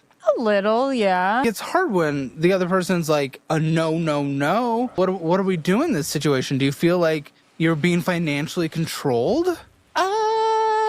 I feel like, I guess a little in this context, but I don't do as much work as, so then I'm like, well, if he wants to control the things, then I'll just sort of back down and just be sad. And you're okay with it? Well, you just put up with that? Speak up? I kind of just shut down and don't speak up, and then that drives him a little more crazy because he just really wants everything to be happy all the time. Yeah. So where in that conversation does... Wait, dude, is her like... There's a little ball. I wasn't even listening to anything that she just fucking said, I'm gonna be honest. The little ball is like bouncing into her mouth? Is like as she's speaking? Just be sad. And you're okay with it? Well... You just put up with that? Speak up? I kind of just shut down and don't speak. Oh, man, would that not get on your fucking nerves? Dude, there's got to be so much fucking bacteria on that thing. That's insane. Like, you're constantly licking a little fucking metal ball. And then that drives him a little more crazy because he just really wants everything to be happy all the time. Yeah. So where in that conversation does Caleb get to put in the title and thumbnail, Goth Gold Digger Exploits Beta Husband? But you do not want to go into the comment section of any of these videos. Well, I mean, like, she's kind of... It sounds like he's earning the most. And she's earning a lot less. So she's, like, kind of mooching off him. He's, like, the sole breadwinner. That's probably where. Because oftentimes they will hold true to the title and thumbnail. The septum ring theory holds true. Like, is Cruel World Happy Mind discovering clickbait for the first time ever? Openly admitting tax evasion while in the green card process is a wild choice. How silly of these people that admitted they don't know much about finances and are going onto this show to have help with finances. Foolish mistake. Wait, what? No. What the fuck are you talking about? That's not a finance issue. Tax evasion is not a finance issue. What the fuck are you talking about? Not paying your taxes is not paying your fucking taxes. What the fuck are you talking about? Let's get to the bit of the show where they actually talk about that. Hold on, what's the title? Mistake of theirs. Fatal flaw. What a silly, stupid woman. Now it'll be recorded and online forever. He has potential. She's determined to continue her selfish, irresponsible trajectory. This video just gets right to the point, titled The Stupidest Woman Ever on Financial. Is this it? Holy fuck. Dude. This shit is like rampant on his channel. Oh my god, dude, there are literally... He's literally just recycling the fucking title from a couple fucking months before. Oh my god. So the first edition was Gold Digger exploits beta husband, financial audit. And then 2 months later, you've got Goth Edition. It's the exact same title. Why doesn't she know? Sometimes I just can't say no to you. Listen, you have kind Okay, let's get to where they talk about tax. Dude. Jobs and income. Why are you fucked? Here she goes. They're not going to last. She's actually so delusional. Lol. Surprise! Bro's setting her up. He snapped. Budget time. Okay. Let's get to where they're talking about tax. Tax. Okay, nice. I think you're also looking at, like... Is that net? 1,400 net? And why do you guys separate so much instead of the household? Okay, so net. And not being claimed for taxes. Well... I'm assuming. Now that you've said that. Great. All right. Great. Really good. All right. Well, we also have an extra 2,500 net. Yeah. So they're taking like a little bit of money under the table, yeah? A little bit of cash income. Okay. Interesting stuff. Yeah, that's not a problem with your fucking finances. There's a reason why you take payment in fucking cash, right? That is a retarded thing to admit. Financial audit. And Caleb talks over and over again in this video about how in order to save money, you don't have to go to the McDonald's drive-thru. Caleb also gives the option of canceling subscriptions to save money. Again, seems to be solid advice, but Caleb himself offers multiple versions of subscriptions, whether his memberships or his course memberships or his app that is a membership over $9 a month. So yeah, well, would he advocate that people who can't afford it should buy those? Like, you're trying to point toward hypocrisy, and it's just like insanely fucking weak. No, it's like insanely fucking weak. How can Caleb, like, sell products to his, like, fan base when he says that people shouldn't buy products if they can't afford them? Well, you got it in there, right? What do you mean? If you want people to save money through canceling memberships, I would say the #1 place they could start is through your memberships. If I say, hey, don't spend at McDonald's, the action is don't go to McDonald's and swipe. Don't have the subscription anymore. The action, the how would be cancel the subscription. What more do you need? Then, right after that, Caleb spends a good portion of this video pushing or selling his course on his guest. Our thing, the thing we offer that has like the lowest refund rate in the industry, and you know that you get a free refund within a month if you ask for it, if you don't find value. That's how confident we are in it. But even that, all 5 or whenever this comes out, 6 of our educational programs plus the budgeting app is literally 197. Here's another lovely title and thumbnail. Okay, so the title being Financial Audit's Most Special Guest. Let's go. Okay. What are we predicting? Autism? Down syndrome? There's got to be something like that, right? I'm betting on Down syndrome. Show me Down syndrome. With a photo of the woman with a triangle hat and... You know what? I'm fucking taking it. That's close enough.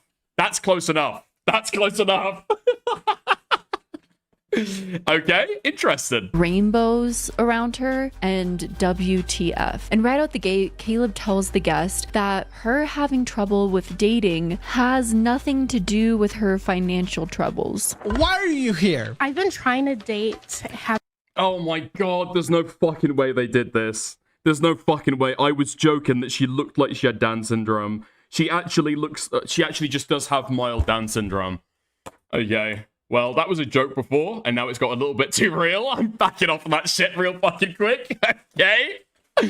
Oh, man. Okay, they're actually a little bit fucked for that. That's a little bit, I don't know, that just feels a little bit fucking tasteless, no? Having a lot of debt has...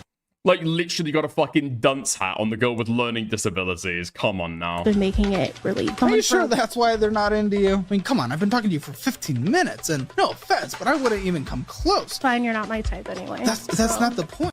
Dude, oh my god, he gets her onto a fucking show to tell her, nobody's gonna date you. Nobody's gonna date you. I've been speaking to 15 minutes. I'd never fuck you, Down syndrome girl. We avow. Thank you, Janky Johnny, for the 2. All right, I dude. thought this show was supposed to be about financial advice. What does Caleb's comment like have to do with anything? All of this content feels like the remnants of Gamergate. Wait, what? Dude, he is bringing on a Down syndrome girl onto his fucking show to be able to fucking clown on her and say that she's undateable. The most special guest in a fucking dunce cap. No comment on the fact that she actually has a disability. And we're just sliding straight onto Gamergate, Gamergate. Dude, you've actually got a good fucking point, a good fucking criticism that most people would probably fucking jive with. And then you move straight on to talk about fucking Gamergate. Give me strength, Lord, give me strength. And connected to the alt-right and incel culture, completely funneling people into those systems and content. I mean, I feel like I don't really have to explain myself with that. You can see it in the titles, the thumbnails, the way the videos and content is framed. Caleb Hammer refuses to accept. I would slap Syndrome cheeks. More power to you, Cold Heart, okay? More power to you. An ally of the disabled community. Girl math is to blame for Florida entrepreneurs' debt, drained life savings, stupid woman, and stupid girl math. On the show, when a man complains about getting banned off a video game for saying a racial slur, Caleb complains that video games are too sensitive nowadays and goes on to repeat that same racial slur out loud. It like blew up, quite literally. The turbo cracked in half. So at it again. A lot of Caleb's popularity came from his... Wait, what did he say? Cracked in half. So at it again. A lot of Caleb's... I didn't even know what he said there. His popularity came from his TikTok clips, which gained a lot of traction online. I remember even personally seeing... Oh, he said like the J slur for Japanese people. Yeah, that just feels like unnecessary fucking edginess, right? I mean, if you're gonna be edgy like that, be edgy like that, right? But then don't complain that people like have backlash at you or think that you're fucking bigoted. Some of his hilarious moments from the show, clipped and put onto TikTok, where his guests became a meme for some of the ridiculous statements they made. Again, you have to really think how much of that is actually helping people, giving them legitimate financial advice, or turning his guests into lolcow content, making them internet laughingstocks, private individuals who were initially probably going onto Caleb's show because they needed genuine help and financial advice. Like Caleb's most popular TikTok clip, where his guest claims that their dog has separation anxiety and they can't have a job with a direct boss, leading to them needing specific work circumstances. And Caleb says that both of those needs are ridiculous. The content just devolved into shaming, harassment, and bullying, both Caleb saying that and the comment section. You can't work a job. No! The comment section! Dude, you're going on there onto a live fucking show. People know who Caleb Hammer is, and he's selling it as getting a financial slap in the face. What? Come on now. This is not a real fucking criticism, is it? Because... Yeah, somebody who's got like a dog with separation anxiety, like, that's not an excuse to not get a job, right? Or if that's crippling your ability to get a job, like, that's a problem to be fixed. No? That's not like the be-all end-all. If your dog's separation anxiety, at that point, you are not going to survive in society. And there is no budget I can make. My therapist has recommendation that I not have a direct boss. Girl, you're not going to survive. Everyone has a boss. Do you? Yes, the audience. Uh-huh. I have a boss, the platform that I'm on. I get what Caleb's trying to say. I have someone that I have to please, but obviously that's a little bit different than having a direct boss. Caleb sets... I've actually got no clue what she's saying there. Like, she needs to become an entrepreneur to be able to, like, what, quell her dog's separation anxiety. His own schedule. He works a very different circumstance than a traditional 9-to-5, and he's very privileged for that. And it's ridiculous. Oh, like a freelancer. I mean, you can work for a boss and like work at home. I'm thinking like, what is the thing with a direct boss that's like giving your dog, I don't know, like trauma? To claim that it's the same thing because... Oh, her therapist is saying she has issues with authority. What? Okay. It's just not. In-person is what gets you an income next week. We could get you an in-person job because you're not... job, where am I going to put my dog for an in-person job? And the comments under this video were comments... Like, give up the dog, sell the job, sell the dog, give it to somebody else. I don't know. It's like professional victim. Septum piercing theory still undefeated. Or your dog can like just like be at home, right? Kind of like on their own. You can work up to be able to get to that point. Something like that, right? The faces she pulls angers me. Caleb, who studied music in college and then dropped out, did a TikTok compilation video titled Top 5 Useless Degrees. What are you? Yo, how's it going? How's it going? How's it going? Thank you, Parry, for the raid. Welcome in, Purple Lolly Raiders. Okay. Watching the new Cruel World Happy Mind video on Caleb Hammer. Fucking sucks. You studying? I am studying creative writing. Do you have a degree? Yeah, I have a degree in liberal math. Having the rainbow for the word liberal. I mean, I think we know what's going on here. Graphic communications. It's a super basic art degree. Okay, so unemployment. Got it. We built up $75,000 of student loan debt. Say the degree one more time. All right, study Shakespeare. Okay. But really, it feels like this content has a political undertone meant to single out these people as liberal weirdos, and also demonstrates anti-intellectualism, in my opinion, as the comment section clearly demonstrates. I want to know what liberal math is. What is liberal math? To be fair, I was also wondering what liberal math is. I was also wondering what liberal math is. I've actually got no clue. Talking about unemployment as if he's not doing a podcast. Like counting up the abortions, counting up those dead by gun violence. I don't know what liberal math is. Is liberal math zesty math? If you see a comment that already made the joke you made, maybe you shouldn't make that comment. Here, that's an idea. These comments poking fun at these people who are. Thank you, Kitsukatsu, for the two. Okay. So a liberal, right, okay. Liberal math is where you do a liberal arts degree, and then as one of your, like, electives, you do math. So it's a college-level, survey-style course designed for non-STEM majors that emphasizes practical application, critical thinking, and logical reasoning over complex algebraic calculation. So it covers topics like logic, probability, financial mathematics, and voting systems. It connects math to daily life, art, and politics. That's not the worst thing, I guess. If you're doing like a sociology degree, or you're doing like art as well, like doing like applied mathematics in that area, that's not actually that bad. That's pretty good. Getting a degree that's supposedly useless.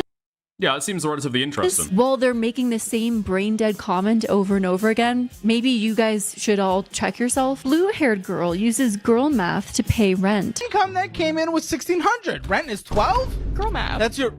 It's not a joke. Math is the real math when we're actually talking about your life and improving your situation. But if real math doesn't work, then we transition to girl math and we use it to live. I think she's funny. Also, blue-haired girl? Is Caleb colorblind? What are you talking about? If I see one more comment about a septum piercing, I'm losing my I think Caleb... Dude, I think she's funny. I think she's funny. I think she's funny. Dude. Oh my fucking god. No, Caleb's actually here trying to talk about the fucking finances and trying to give fucking financial advice. And this bitch decides she's gonna start cracking fucking jokes. That's what's actually going on there. No, that's really fucking irritating. No? Like, she's found a time when Caleb Hammer is the one trying to actually do the finance, and she's trying to distract it with fucking girl math jokes. Clearly targets people with septum piercings to go on a show. That being said, I also kind of understand what she's saying when she says real math doesn't work. In a sense. No way! No way she's defending the girl math take. There is no way she's defending the fucking girl math take. Hold on. Where I think she's just saying in the real world, while it would be nice to get a lower ratio, that is not the current state of reality, where rent price... What? Lower ratio. I think she's just saying in the real world, while it would be nice to get a lower ratio, that is not the current state of reality, where rent prices are or what jobs are paying. So, girl, you just invented a whole new fucking position for her to take on. That was not what she was saying at all. Most people have to just live with the reality of the situation, and there's nothing that can be done about it besides maybe make light of it and joke.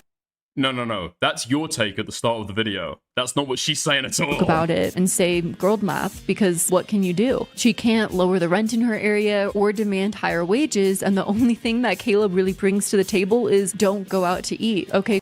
Yeah, budgeting. Like living within your means, yeah. Cool. Yeah, let's do the Dave Ramsey thing and eat beans and rice. Great. Life is awesome. So yeah, that's just a small taste of some of Caleb Ham. Let's actually go and look at the real fucking episode, okay? We've got Cruel World, Happy Minds fucking take on what she was trying to say. Let's see what she was actually trying to fucking say. Did Dickers change his shirt midstream? What you're doing in... No, I was always doing a fucking straight shirt. What are you talking about?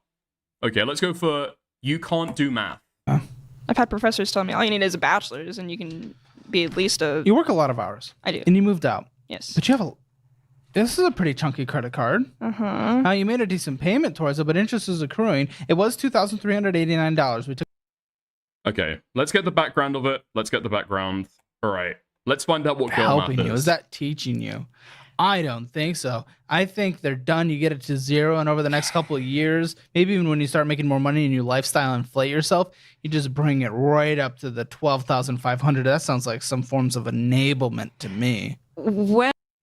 Yeah, okay, right. So that's a pretty standard take. When people's income increases, they'll then like increase their standard of living, and then their income decreases, and they don't want to then decrease it, right? So they get stuck like living outside of the means. Yeah, lifestyle inflation. Yeah. Well, I mean, they said, well, whenever we pay it off, over time you can pay us back that $4,000. I'm like, okay, cool.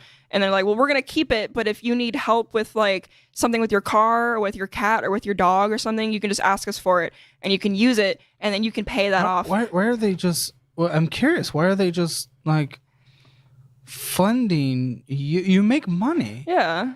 Where's the money going where you can't take care of yourself as an adult? You wanted to move out like an adult. Yeah. But you have to rely on them taking care of you? I'm confused. Why can't you take care of your own Well, I can. I mean... Then why don't you? I do. I mean, if... Not from everything you just said. My rent currently is $1,000, like $1,400, something like that. Well, that's insane. You can't afford to live. You can't afford to go out. Yes, I can. No, you can't. No, you can't. Income that came in was $1,600. Rent is $12? That's not affording. That's your needs 80%. Girl math. That's your... Oh, wait, this is what she's saying. What, so she's like living outside of her means and then she's still going out and spending money on unnecessary shit. Yeah, wind it fucking in. Wind it in. Get a fucking roommate. Do something like that, no? And then she's the one speaking about fucking girl math to say it's fine. What? This is not a joke. I'm not treating it as a joke. I mean... It's girl math. Math says it's about 80% of your income. Yeah. I mean, we get income from other ways too. Well, I saw 128 came in from Lackland and 263 came in from Cash App. So $2,000. So even still, your rent of what again? Almost $1,400. Okay. It's 70%. 70%. You cannot afford it. It shouldn't be higher than 30%. Well, okay, this guy's fucking retarded. 30% of your fucking income. That's completely unrealistic. Get it down to 50, you'll be fine. What I do is I go donate on the side too. So there's... Where was it? It didn't come in, so you didn't. I haven't done it in a long time. I hate doing it. Okay, so don't say you do it. But if like for whatever reason, like I feel like we're low, a couple $100s on rent, we'll go donate for the first couple days before rent's due. We'll grab the money. No offense, you could not move out. I did though. Yeah, but you're not affording it. Right, so she's making the choice to move out from her parents. She could live with them and get her fucking budget down. And she's saying, well, she should still live on her own. $1,400 worth of fucking rent. And why she can still afford to fucking go out. Caleb's saying, you can't afford to do that. And she's going, girl math, teehee. Girl math, teehee. She's not making a broader fucking point about society. Sorry, let's go back. Let's go back to Cruel World, Happy Minds fucking summarization about what she was saying. If I see one more comment about a septum piercing, I'm losing my I think Caleb clearly targets people with...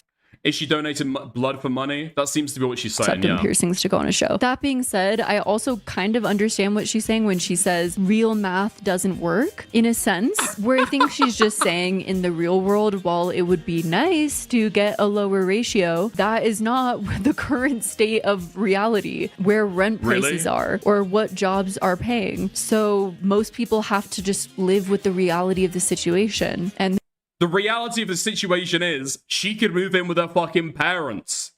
She could move back in with her parents. She's made the decision to move out. That's the fucking reality. What the fuck is this? There's nothing that can be done about it besides maybe make light of it and joke about it and say girl math, because what can you do? She can't lower the rent in her area or demand she can get a fucking roommate. There's a lot of shit you can fucking do, actually. higher wages, and the only thing that Caleb really brings to the table is don't go out to eat. Okay, cool. Yeah, let's do the Dave Ramsey thing and eat beans and rice. Great. Dude, if Cruel World Happy Mind had a fucking finance show, like, her advice every single week would be protest against capitalism and die. Get raped by debt. Live an existence of debt slavery. Just accept it. Just accept that capitalism is fucked and do nothing to fucking change your existence. Do nothing to fucking change your station. Holy fucking shit, man. This is so fucking retarded. Life is awesome. So yeah, that's just a small taste of some of Caleb Hammer's content, really changing the world there with his financial advice.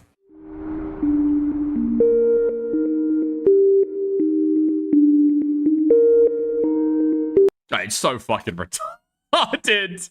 Like, just like, cool it with the fucking liberal capitalism take. Put that to a side for a moment and just think about personal finances. Just for one video. Just for one video.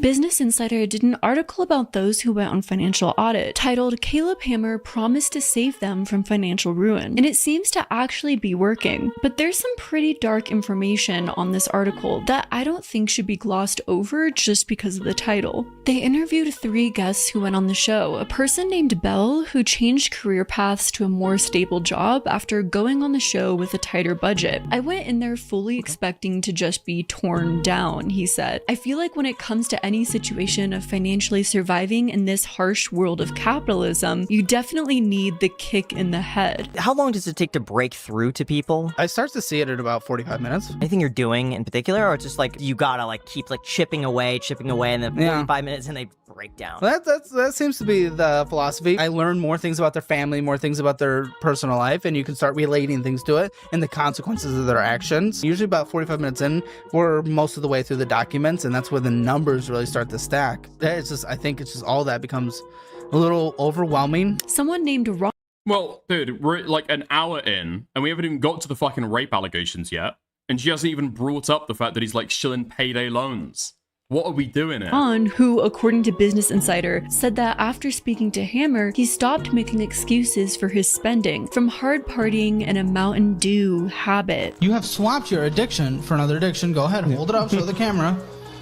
Is obsessed with it. Yep. Like every second of your life. Yeah. Every time I see like a $5 purchase from a gas station, I'm assuming it's that. Yep. That being said, Ron admitted looking for work with the state of the economy is a different challenge entirely that he was still struggling with at the time of being interviewed. These 2 interviews are supposed to be the positive stories of going on financial audit. A man who claims that he expected to be torn down, but it helped him change career paths, and another person who stopped partying and drinking Mountain Dew, but still couldn't find a job because the state of the economy is a more complex issue. Then the article takes a dark turn. A man named Juan Colmenares told Business Insider that during his interview with Caleb Hammer, Caleb seemed disorganized. I'll quote the Business Insider article here. Juan didn't have a work permit when he came to the US from Venezuela, and he and his wife struggled and racked up debt restarting their life. Hammer seemed disorganized, having not reviewed any of his paperwork beforehand. They started the episode late. A lot was cut, Juan said, because Hammer was trying to find the right documents, and apparently there were papers all over the floor. Juan also noticed that his personal information, like his employer and address, were visible as Hammer showed the documents. My wife basically got doxxed, Juan said, with viewers finding her on social media and reaching out. They were in the middle of their immigration process too, which brought them some racial abuse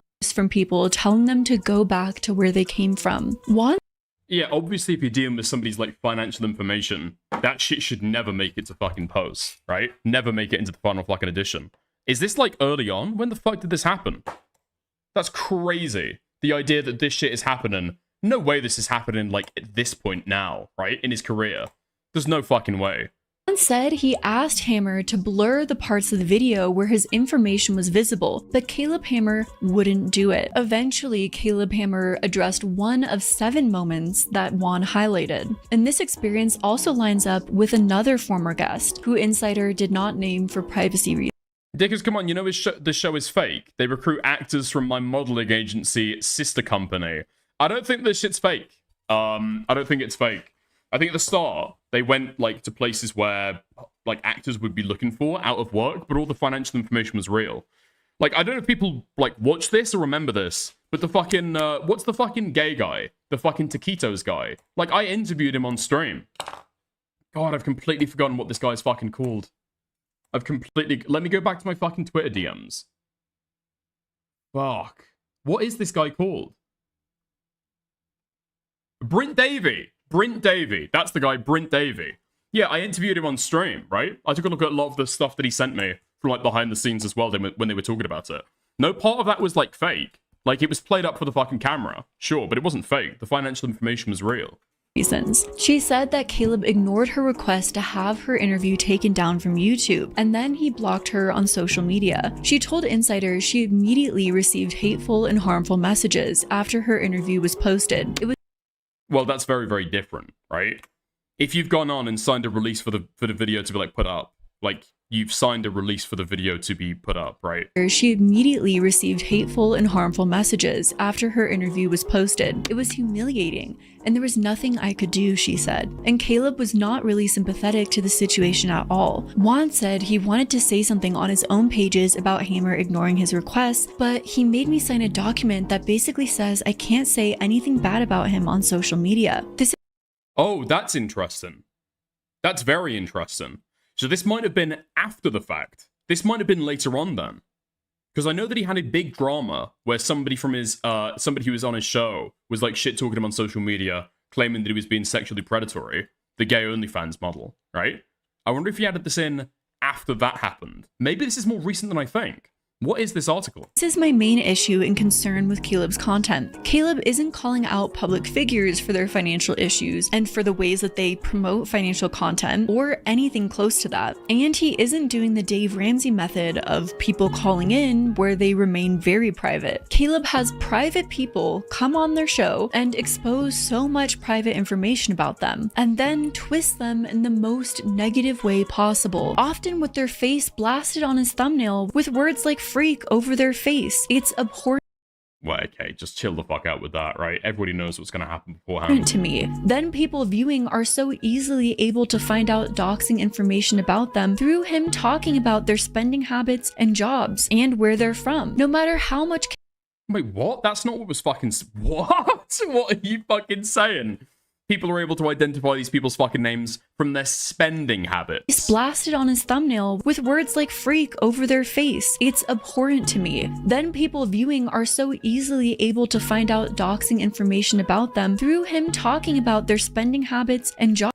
That they've agreed to talk about. Jobs and where they're that they've agreed to give up. From. No matter how... Which they've agreed to say. Dude, like these people are not having a gun placed against their fucking head. They know that it's going to be posted onto YouTube. Right? They know that it's going to be posted onto YouTube. What the fuck are you talking about? Now, sharing informational documents where people are going to be, I don't know, sharing their wife's name, their personal circumstances, right? That's fucked and that should never make it to post. But people talking about their spending habits, doxed by their spending habits. How much Caleb claims he keeps them private. In mid-2024, because harassment was such an issue, Caleb had to implement a policy where guests who go on the show use fake names because viewers were finding the guests and harassing them online. And we know you like the type. Yes, I do. Especially when I'm getting harassed by your fans. You're the only person that's ever been on our show that has a special folder.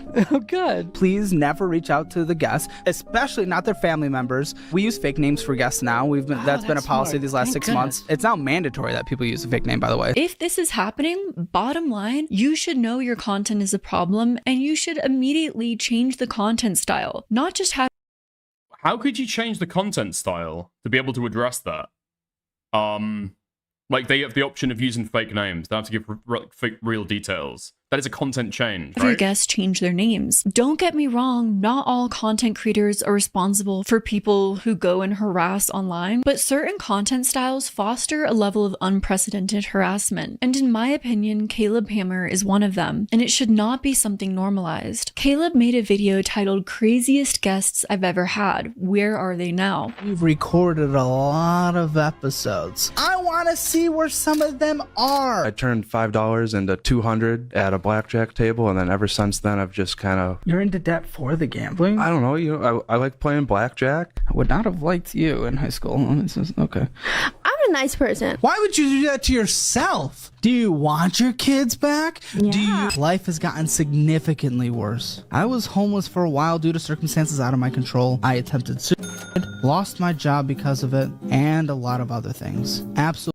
So is she going to show, like, all the negative ones and then not show any of the positive? Like, it's going to be a mixed bag, obviously. He's speaking to people who are, like, financially fucked. Like, I don't imagine that all of them are going to be able to turn it around because they spent, like, an hour with Caleb Hammer and he gave them a budget for after the show. Absolutely horrible time since the episode. Watching this, Like, I don't like Caleb Hammer. I want to see people, like, actually call out and criticize him for the shit that he does bad. This is just so fucking weak, though. Yeah, he speaks to the financially raped. Surprise, surprise. Some of them continue to be financially raped after the show. I realized why people enjoy watching Caleb's content, the Schadenfreude effect, and the idea of no matter how bad my life is, look at this crazy person who has it so much worse than me and makes so many worse decisions. But the reality is anyone could easily be a person on Caleb's podcast, with every little decision they've made twisted and analyzed to look much worse. Every Labubu, every Pokemon card, every coffee order. Or matcha. Hey, baby. Caleb made a long... Could they? I don't know. I feel like if you're watching Caleb Hammer's podcast and thinking like, oh god, that could be me in that chair. That could be me in that chair that he's abusing.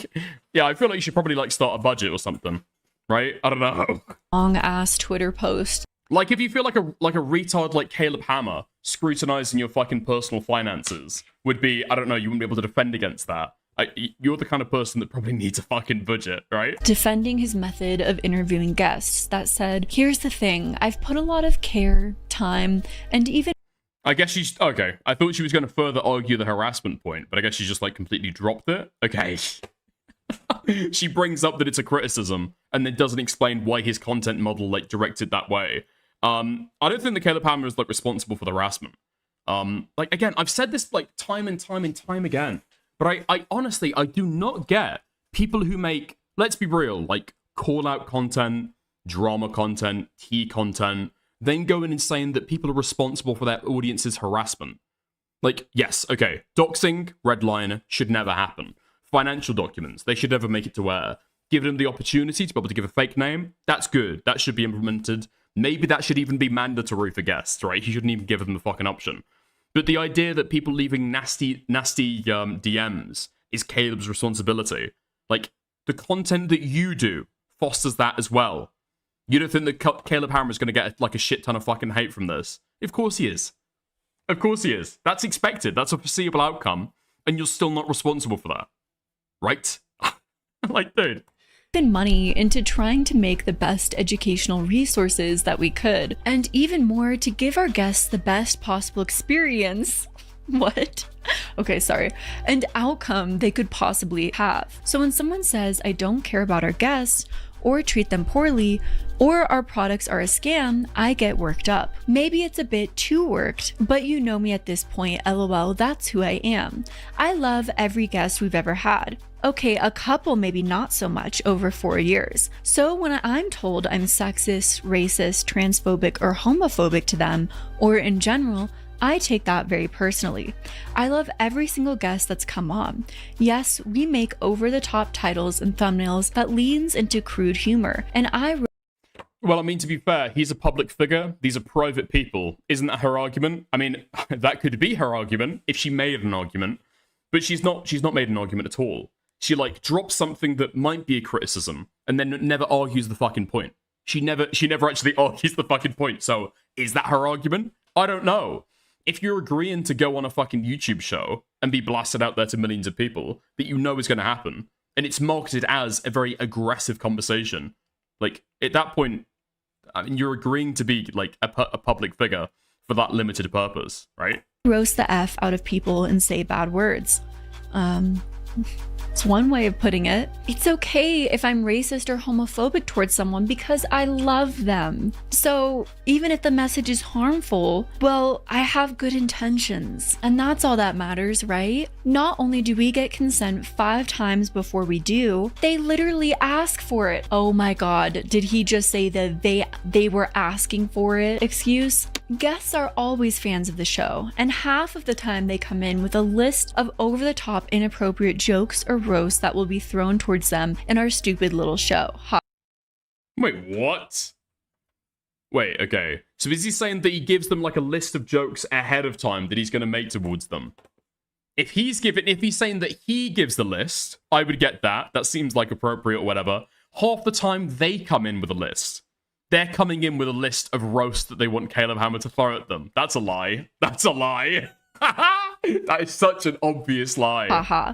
I just really think we need to stop being offended on behalf of people who are not offended themselves. Of course, the obvious thing that's not being said here is it's the overall message that's being said. Just because you have a one-off pick-me who's okay with misogynist jokes being thrown their way doesn't negate the ill effect and the broader message that's being spread across the internet with the millions of views of this misogynistic joke. This is all...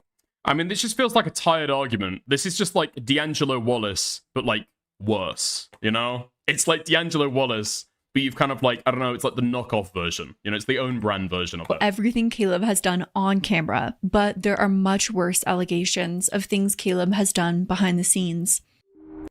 Yo! Let's get to the bit of the video we've been waiting for. Rape time! Rape time! Okay, let's go.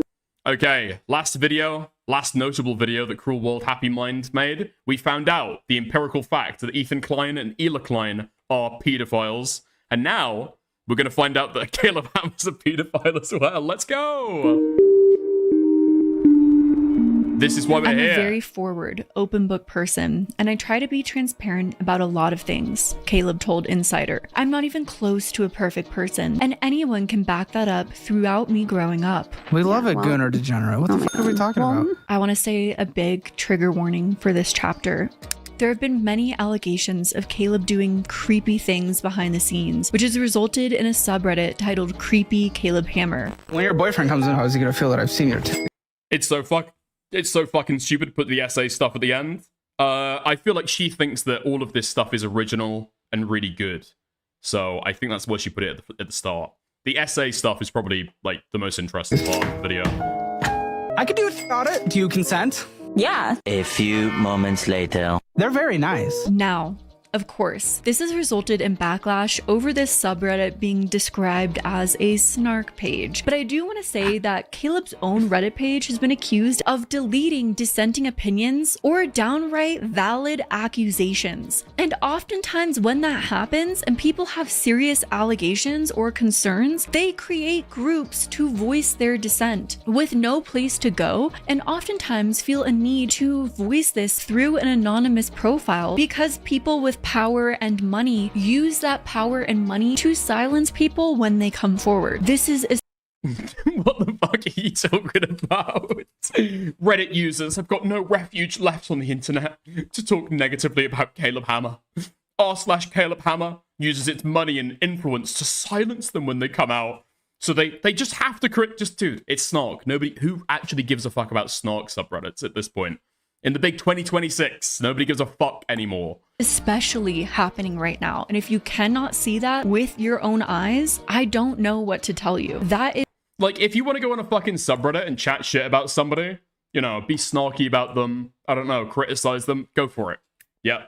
Knock your fucking socks off. Go for it, cool. Just don't try and paint it out as this gay fucking moral mission. It's so fucking insane. Is why people use pages like this. And that's not to I don't know how to feel about her saying her source is a snark sub.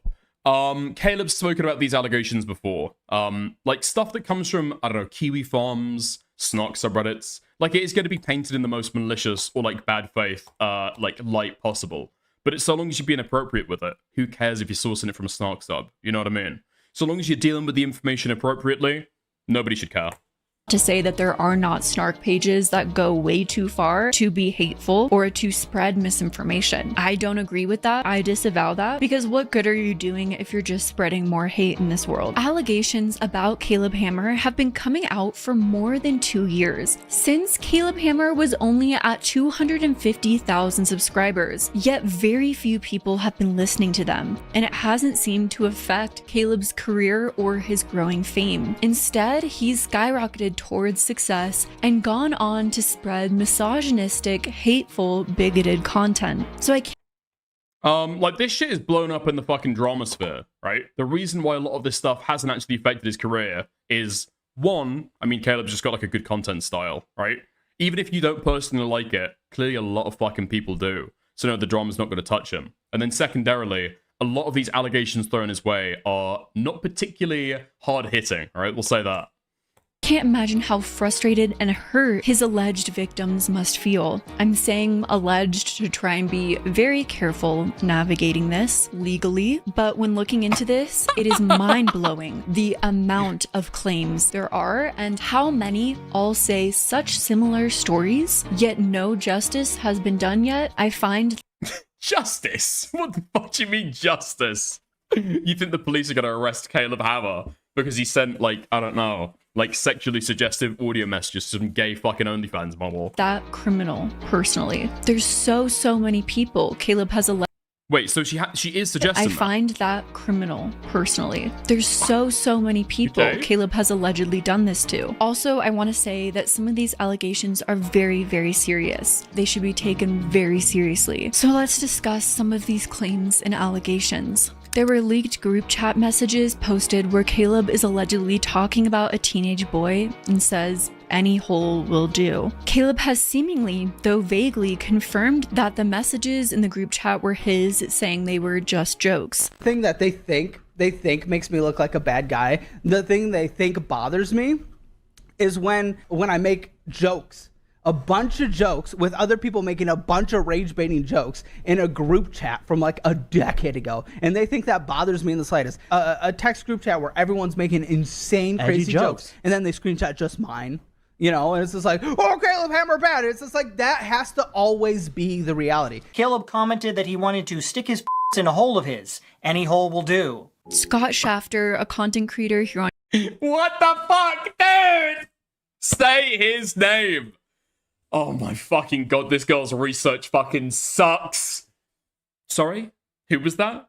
Who was your source? Who's your source, sorry? His in a hole of his. Any hole will do. Scott Shafter, a content creator. Listen, okay, from somebody called Dickers, I think that the surname Shafters would be absolutely fucking amazing, okay? Unfortunately, it's Schaefer. It's Schaefer. It's a lot more boring than that. Creator here on YouTube has done Oh my god, that's gonna be my fucking second channel name, if I ever fucking make one. Shafters is gonna go fucking crazy. deep dives into Caleb Hammer, so I wanted to shout out Scott here. And then one of them mentions how there's a TikToker named Bradley on a budget, whose content it seems at times is a little bit rage baity, but a huge theme of Bradley's content is how he's working to get out of $100,000 of debt. You would think that Caleb would love that, right? That's exactly what everyone should be doing according to Caleb, working towards eliminating debt. But Bradley has an OF, and Caleb decided instead of praising Bradley's content or congratulating him for working towards getting out of debt, Caleb was going to be purchasing Bradley's OF and reacting in real time to the OF for his audience. There's so many things wrong with that. It also could break terms of service or could be illegal, yet nothing. How could it be illegal? How could it be illegal? Answer me this. How could it be illegal? Answer. Violates his copyright. That's the only way that it's fucking illegal. That's the only way that it's illegal. If you're putting out pornographic content to the public as a paid service, how is that revenge porn or non-consensual distribution? You've consented to it being open to the public. The only way that's a fucking crime is a copyright complaint that you can make. Dude. Dude, oh my fucking god. If we get to the allegations section, and the first thing we're talking about is something that might be against YouTube's terms of service. I thought this shit was going to be criminal. I thought this shit was going to be fucking criminal. Hit me with some harder stuff. Nothing ever happened. Caleb decided to purchase his OnlyFans and make fun of the guy's adult content live on the air to his audience. Oh, what is he posting? I need to know. Oh, here we go.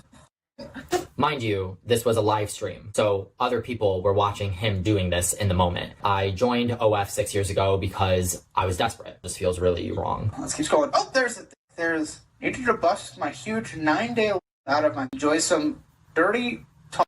Mind you, this is all behind a paywall. No one has access.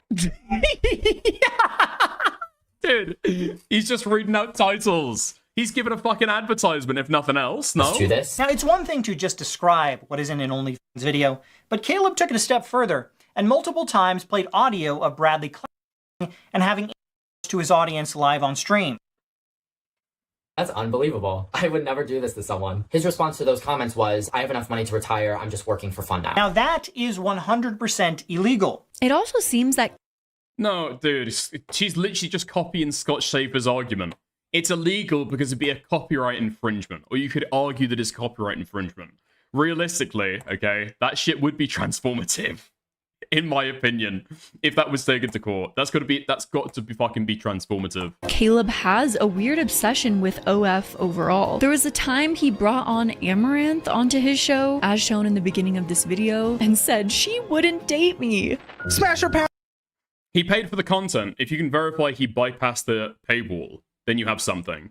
Currently, his only crime is humiliating you. I mean, yeah, that wouldn't be a crime, right? Are we doing based on now or potential? Right now? Yeah. Pass, but that's because I don't want you to feel comfortable in your own body right now, because I know you're trying to do the gym thing. So if Amaranth would go for me, I don't have to improve anymore. I need to diet, I need to gym. There were leaked audio messages where Caleb's telling an OF creator and guest on the show, Zeke, who I believe is straight, to do gay OF content and trying to get him to link up with someone. And Zeke was fairly young at the time, only 19, I believe. Tell him you're cool. No! Not a 19-year-old minor! Dude, and I want to, if there's any connections that I have, which I've built a lot of connections in Austin, anything that I'm able to kind of link you to, I definitely want to be helpful. The main reason I haven't wanted to have this conversation via text is, sorry, I had to burp. One, I'm not used to OnlyFans, straight up. It's not really my scene. I'm a personal finance dude. I don't really know anything about that. Two, I'm straight. I'm 90% straight. I've definitely fooled around because I'm open-minded. And when you get drunk, whatever. But, and this is a man-on-man thing. But essentially, I think, from the conversation I had with him, the pay will be dependent on what you're willing to do. And what you're willing to do is set by you. Whatever you're willing to do comes with more money. There's things that I think I don't feel comfortable talking about in this kind of situation, and I'd be happier to talk over in person. Maybe I'm just that kind of person. So you just let me know what you think. There was also a leaked audio of Caleb DMing with an OF. Wait, what's the allegation? What label are we putting on that? Or are we just showing a really weird audio message that he sent where he's talking about OF or gay porn in a clearly very awkward way? Unironically, that audio message, if you try and describe what's actually wrong with it, you kind of can't, right? There might be a subtle breaching of a power dynamic. Maybe.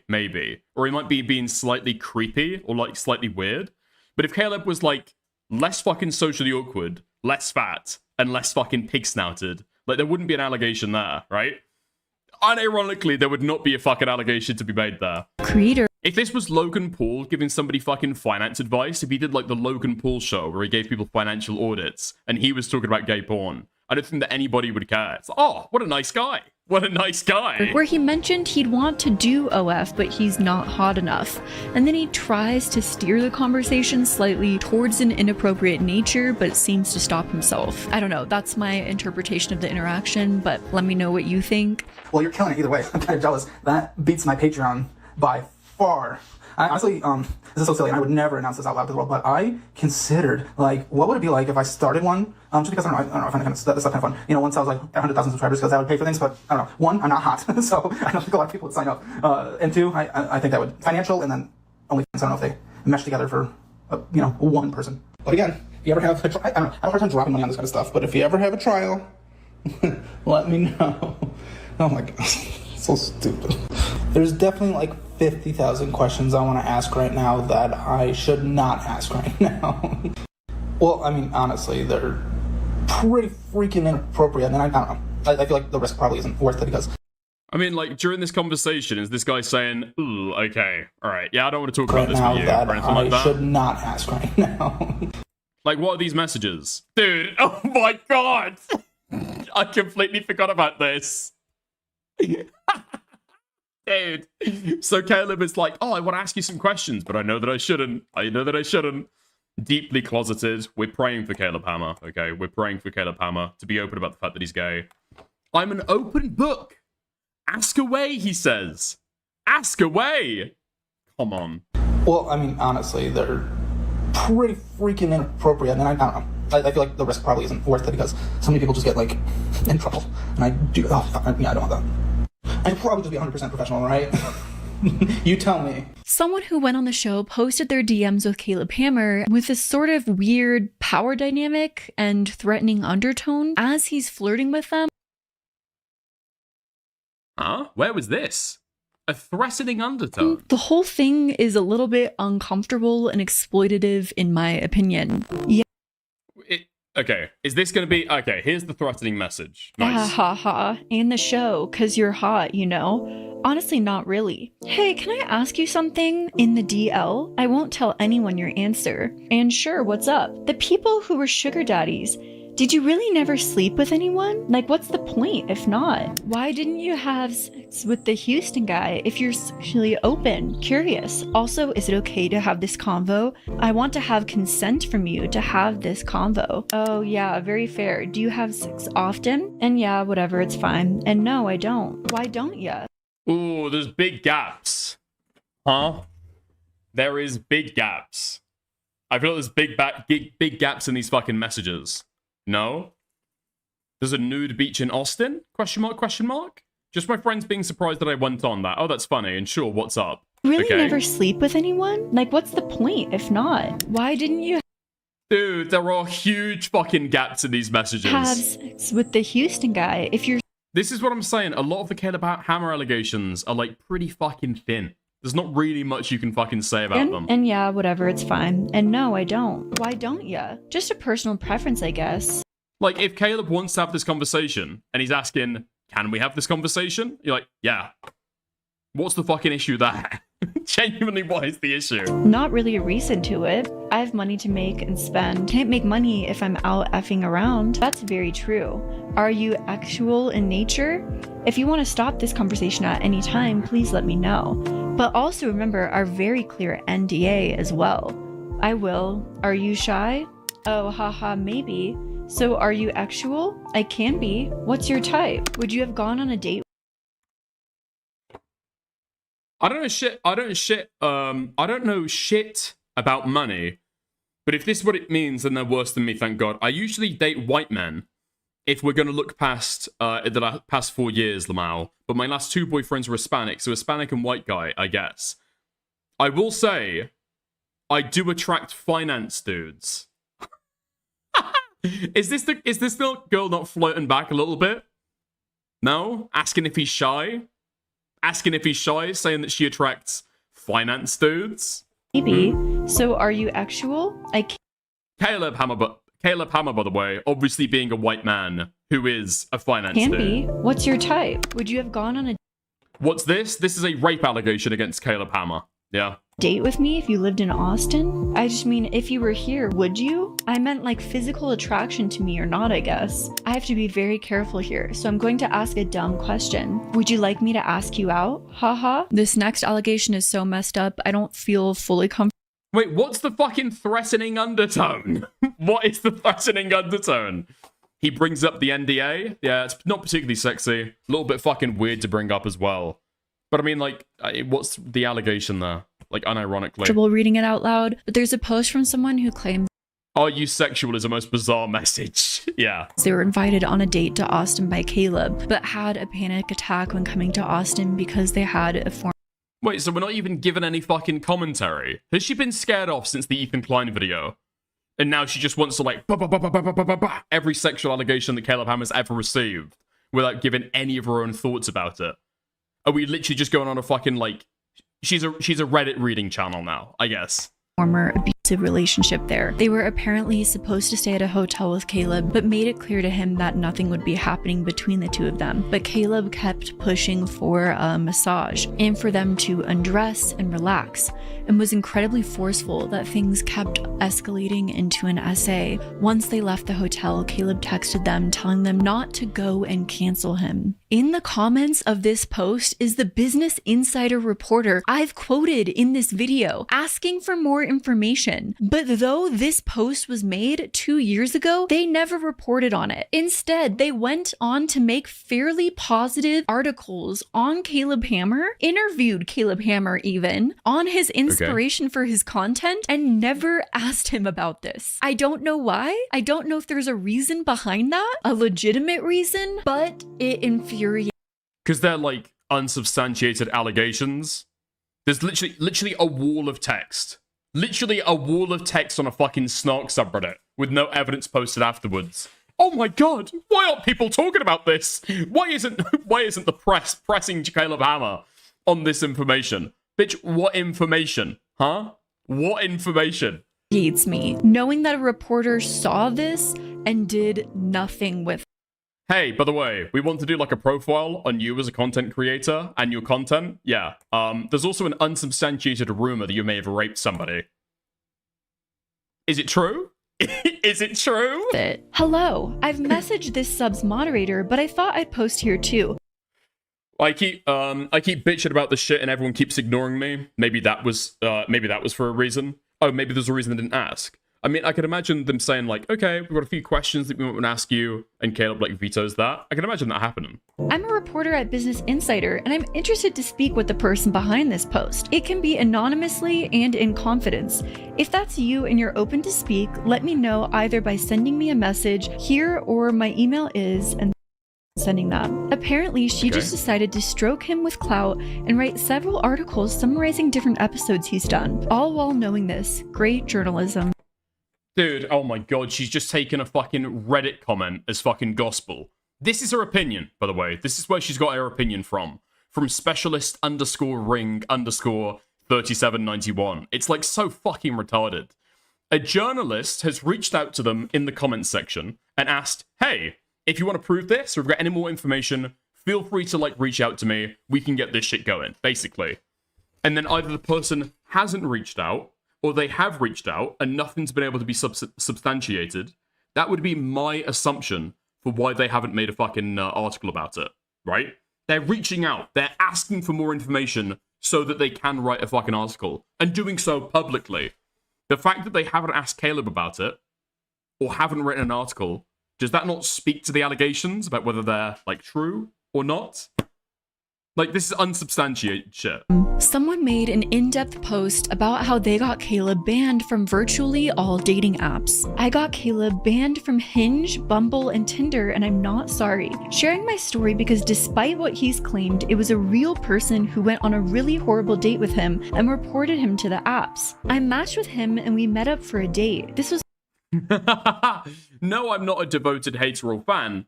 I'm just a girl who lives in Austin, looking for a boyfriend who made the mistake of going out with him. This is the very brief overview of what happened. Yeah, true. Yeah. Girls with no idea about who these celebrities are online, just happening to go to, like, Kiwi Farms, their Snog subreddit. Sure. There's nothing suspicious here. It was a few weeks ago. Everything seemed fine. He was nice, dorky, and in my opinion, cute. Why not reach out to the journalist? I mean, yeah, if you're making these allegations, you've got a journalist who hits you up. Why wouldn't you? Unless you've got no corroborating information. Or you've made it up for a snark subreddit. We were supposed to go out to eat where we met, but it was an early time for dinner, so he asked if I wanted to hang out at his place for a little bit before dinner. I was definitely apprehensive about this, as I literally just met him, but he said he lived really close by and wasn't looking to hook up. Once we started driving, he put his hand on my upper thigh, and I quickly pushed it off and said I'm not ready for that. He said, "Oh, sorry, you're just so attractive, whatever." I said it's okay. A couple minutes later, he put his hand back, and I said, "What are you doing?" I had literally just told him no. He said, "Oh, I thought you said it was okay." So I had to clarify I meant it was okay that it happened, not I'm okay with it. At that point, I started getting really nervous and realizing I didn't really know anything about the person I was in the car with. I suggested we not go to his house and maybe go somewhere more neutral to do a more date-like activity, to which he started saying, well, there's not really anything to do around here. Mind you, we're in Austin. Oh, and the bit she doesn't read out.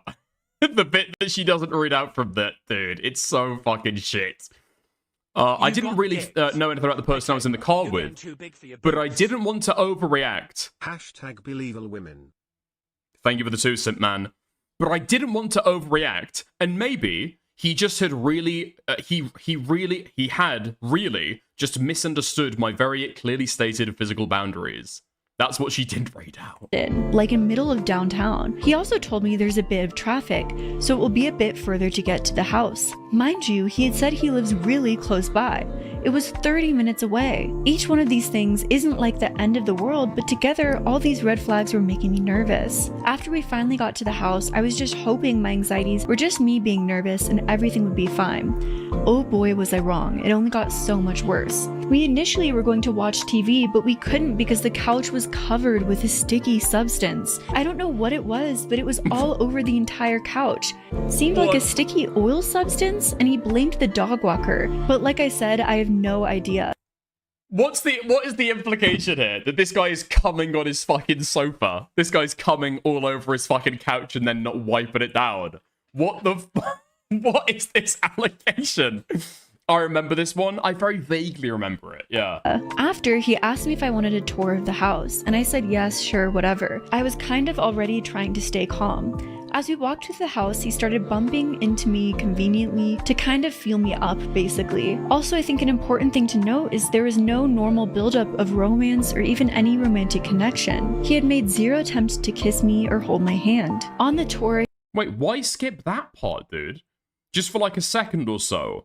And I feel like I didn't have time to react. Like, grabbing my ass and stuff. That's the worst part of the allegation. Why skip over that? He'd hit one of those buttons that makes all the blinds come down. Again, not a big deal, but it was getting hella ominous. The tour ends in the bathroom, where he asked me to take a bath in front of him, like straight up as if that was a normal thing to do. He asked by telling me he can separate himself from his sexuality. Like, what does that mean? At this point, I was full on effing scared shitless. He then walked up behind me and started massaging my shoulders and was like, well, why don't I give you a massage since you've never gotten one before? Yeah, let me grab my oil. I started thinking about the couch being all covered in oil, and I looked to the side of me, and there was a camera pointing towards where we were and the couch. Dude, the fucking sound effect. And I looked to the side of me, and there was a camera pointing towards where we were and the couch. And internally, I was like, oh, F. So I moved away. Yeah, I vaguely remember Caleb responding to this. I think it just came down to, like, there's no evidence on either side. It's like a total he said, she said, right? From him and went to the other side of the island. We were in the kitchen at this point and said, you're making me really uncomfortable. He then was basically berating me, saying like, why did you want to come here? As if I had come up with the idea. Are you asexual? Are you a sexual person? He asked those both over and over. He kept saying, I can't read you. At that point, I think he just kind of gave up, LOL, because he said, you know, we're not really vibing. Why don't you get an Uber home? I will say though, it is really, really messed up to bring a girl 30 minutes away. At that point, I was almost 40 minutes away from where I live just to make her Uber home. And then after all that bullshit. Wait, what? I was almost 40 minutes away from where I live just to make her Uber home. And then after. Like any decent person who would have just brought me back to where we met. But honestly, at that point, it was the least of my concerns. I followed him back into the house and got an Uber. He did offer multiple times to pay for it, but I literally did not want his money. So he offered to pay for the fucking Uber home. What? The person who got my trip, like the Uber driver, was super, super sketchy, lol. And I was just like, fuck, I don't want to get in this Uber. Like, I'm not going to survive Caleb Hammer to, I don't know. But while we were waiting, he was just kind of like smoothing things over, I guess. He basically told me he had been trying to hook up with me. Yeah, obviously, I'm not stupid. But actually, my fault for using Tinder? What? Okay. After all that bullshit, this man has the audacity to ask me on a second date. And I was honestly just in shock. Like, this whole situation was so insane to me. I just said, why would you not rather pay for your Uber than give a lift home? Yeah, I don't get that. I don't get that either. I don't get that at all. I don't know about that. I did report him to Hinge, Bumble, and Tinder, all with my story. I did interact with real people via email who all were disgusted and shocked by his behavior, saying it did violate terms of service. I did this for 2 reasons. 1, it seems like this may be a pattern or formula for Caleb. I don't want another person to end up in the situation I was in. 2, maybe after being banned, he will take some time and reflect on his actions and possibly get some help. In the comments, the craziest thing about that allegation, I remember that, is like, she was saying that Caleb Hammer is like super fucking sketchy. And then she gets in the Uber and she's scared she's gonna get raped by the Uber driver as well.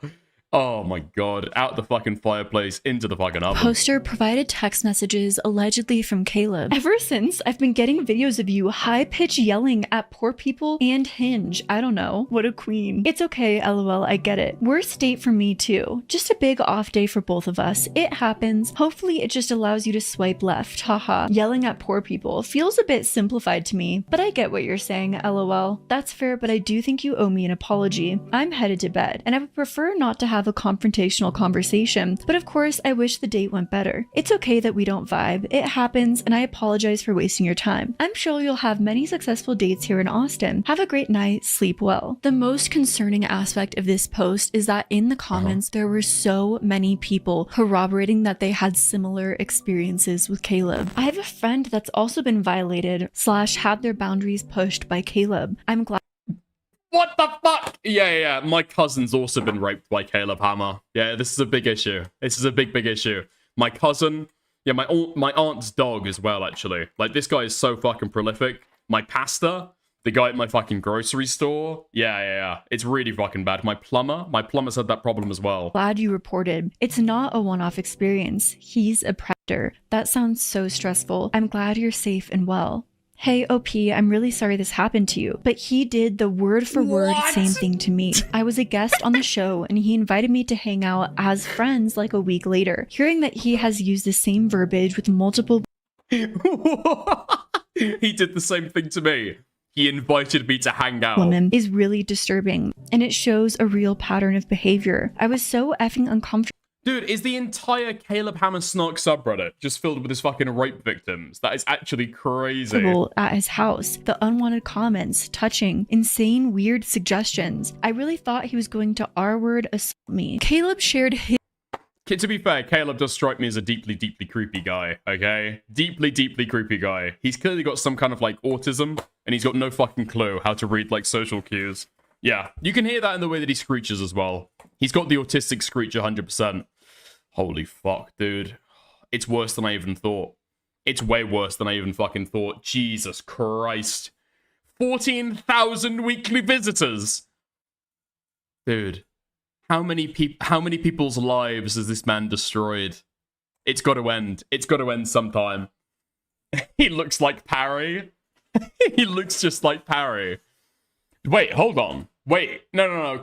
Parry is not on the same fucking level as Caleb Hammer, okay? His side of the dating app ban on Reddit, then deleted the posts, though you can still find them in archive sites and former screenshots. Hammer Time 1995. See, here we go with the over-sensationalism that we can't seem to get over since 2020. But this is why my creator friends privately recommended I get consent recorded, and we live in a single-party consent recording state. So after the insanity of last year, guess what? I did.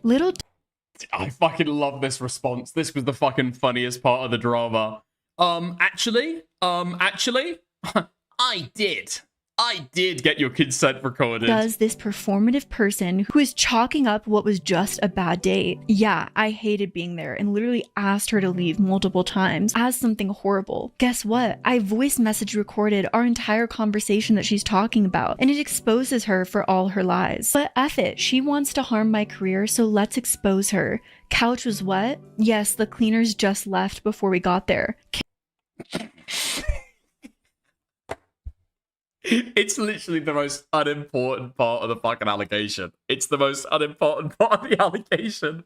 And he responds to the sticky couch allegations Camera in first. room? Yes, as a public figure, I have a security system. So you're just confirming everything she said? Touched leg after she said no? Beyond incorrect. I made a move. She looked at me odd. I pulled away and asked if it was okay, and she specifically said yes. So you're confirming everything she said. So I did it again. Wait, no, dude. This fucking retard. He's confirming discrete details. He's not confirming everything that she said. Again, and she said, no, I didn't mean yes like that. I meant it was okay that it happened. So you're confirming everything she said was true. Mixed Where does he confirm that he's fucking pinching her ass and grabbing her cheeks when she's in the fucking house? signals used to be, okay, let's move on. But in 2025, this evidently means the R word in our insane culture. What? Intentionally bumping into her and touching during house tour. I literally have no idea what she's talking about. And lucky for me, I have a security system to prove it. Asked to take a bath or massage. I tried to make a move, ladies and gents. A horrid thing to do. Ow! Oh, Caleb. Making a move and you ask somebody to take a fucking bath and shower in front of you. Dude.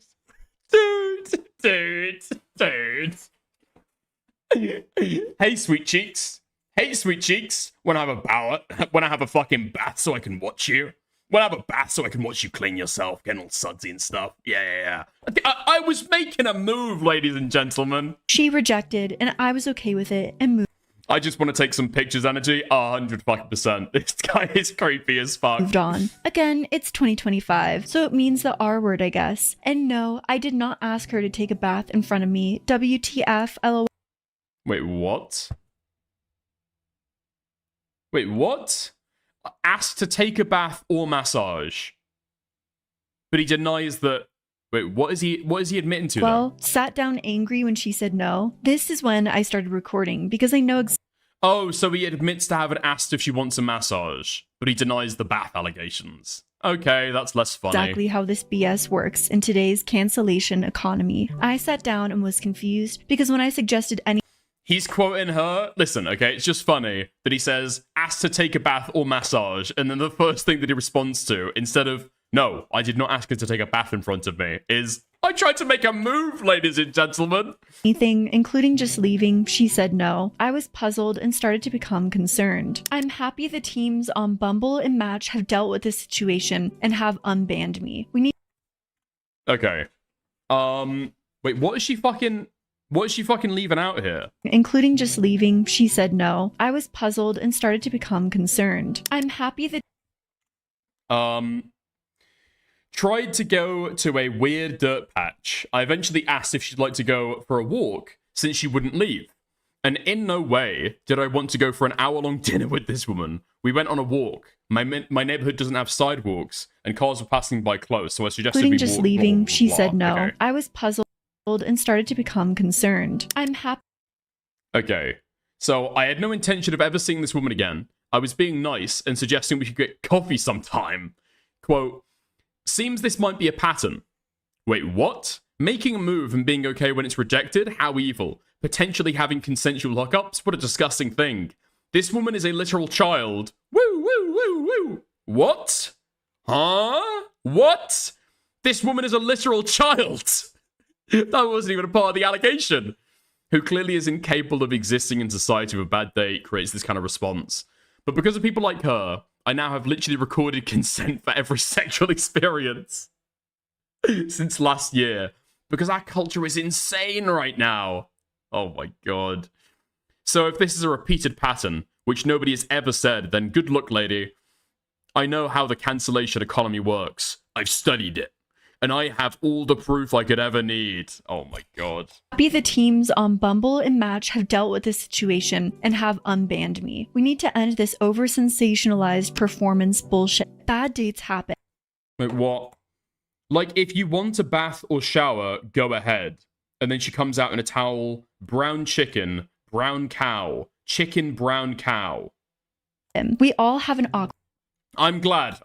Dude, when I get scolded for not reading chat, it's always messages like that. Brown chicken, brown cow, chicken, brown cow. experience. That it's not only unfunny, it's also racist. night was one for me. We all survived. Her name is...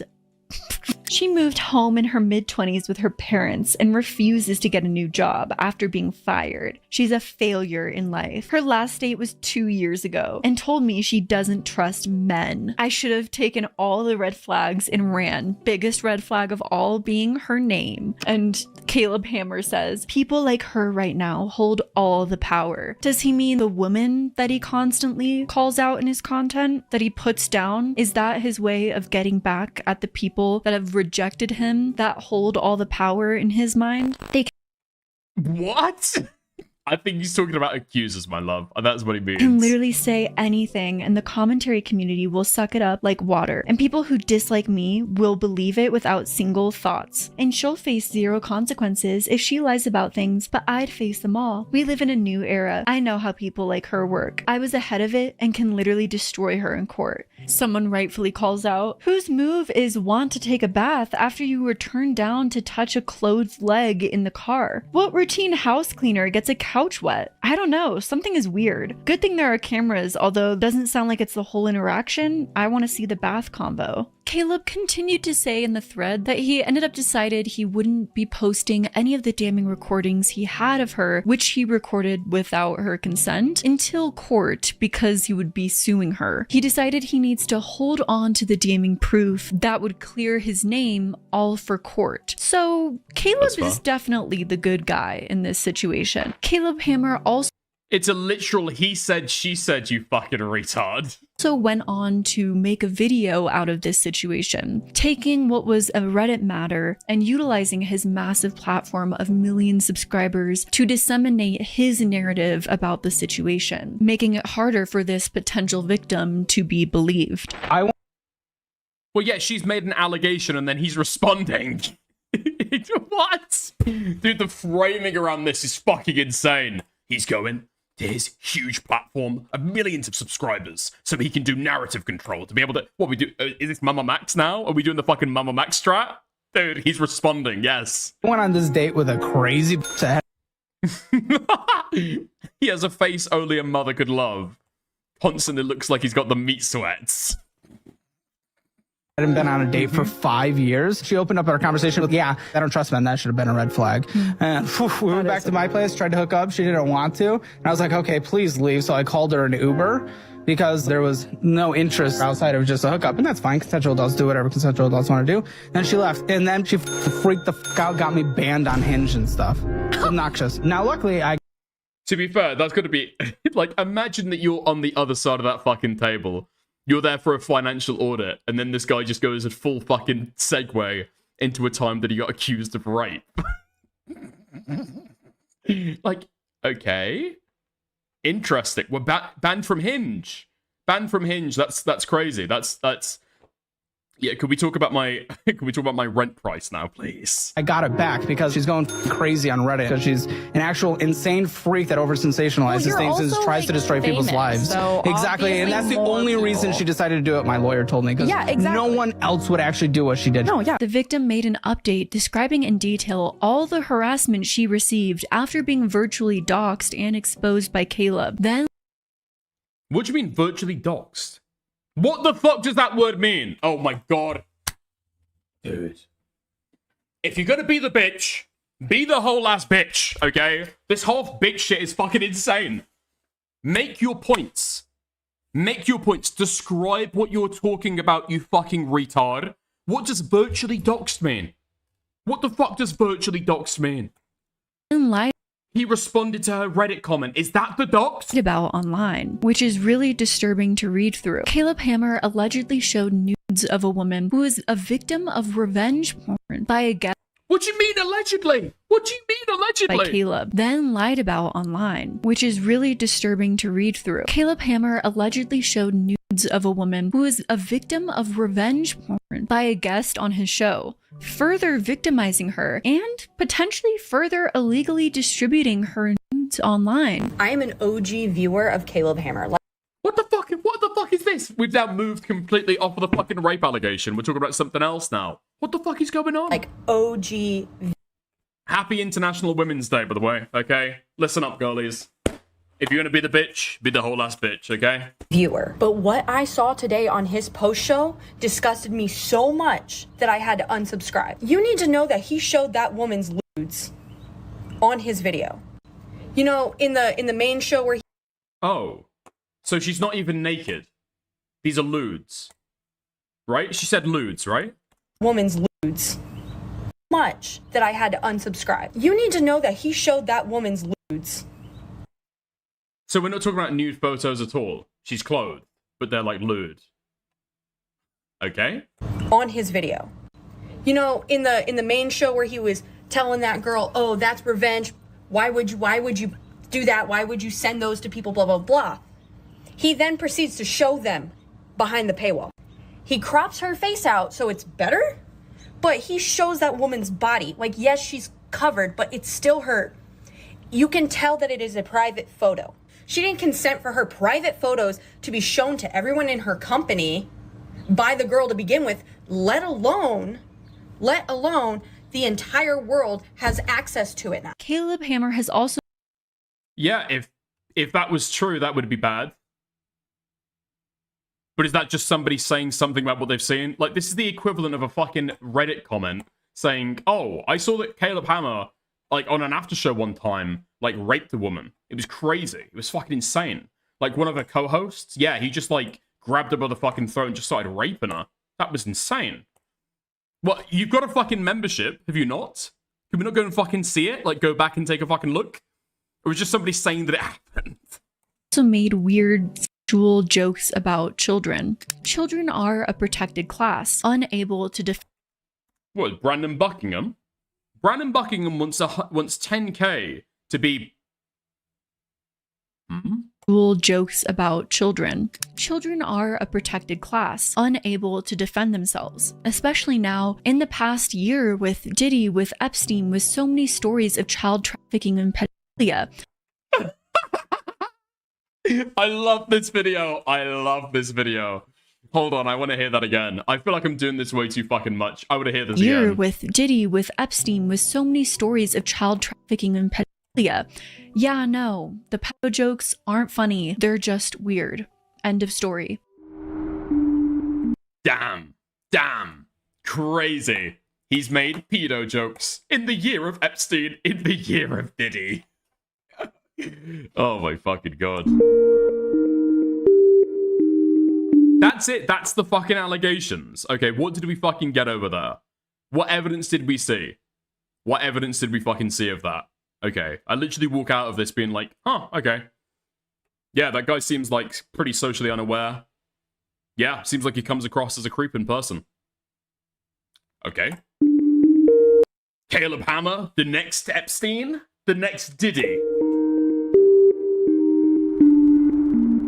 D'Angelo Wallace, iconic Nobody tell Caleb Hammer about the profit margins on Epstein's child trafficking business, okay? Commentary channel on YouTube made a live stream recently, which was then edited down into a YouTube video on Caleb Hammer, mainly talking about Caleb's misogynistic, racist, bigoted content. How come whenever he has a woman on the channel that he's not rocking with, you get titles like dumb, spoiled B-word, I effing hate her. I didn't really know you could name a video I effing hate her and put the B word in the thumbnail and gets 600,000 views. This dude is making anti-SJW content. SJW does mean woman. SJW means woman, person of color, queer person, any sort of possible minority just gets labeled an SJW for merely existing. But hold on. I don't know what SJW is, but Social you like to justice talk warrior? over women all the time. I talk over everybody, including myself. D'Angelo also covered Caleb's extensive use of the R.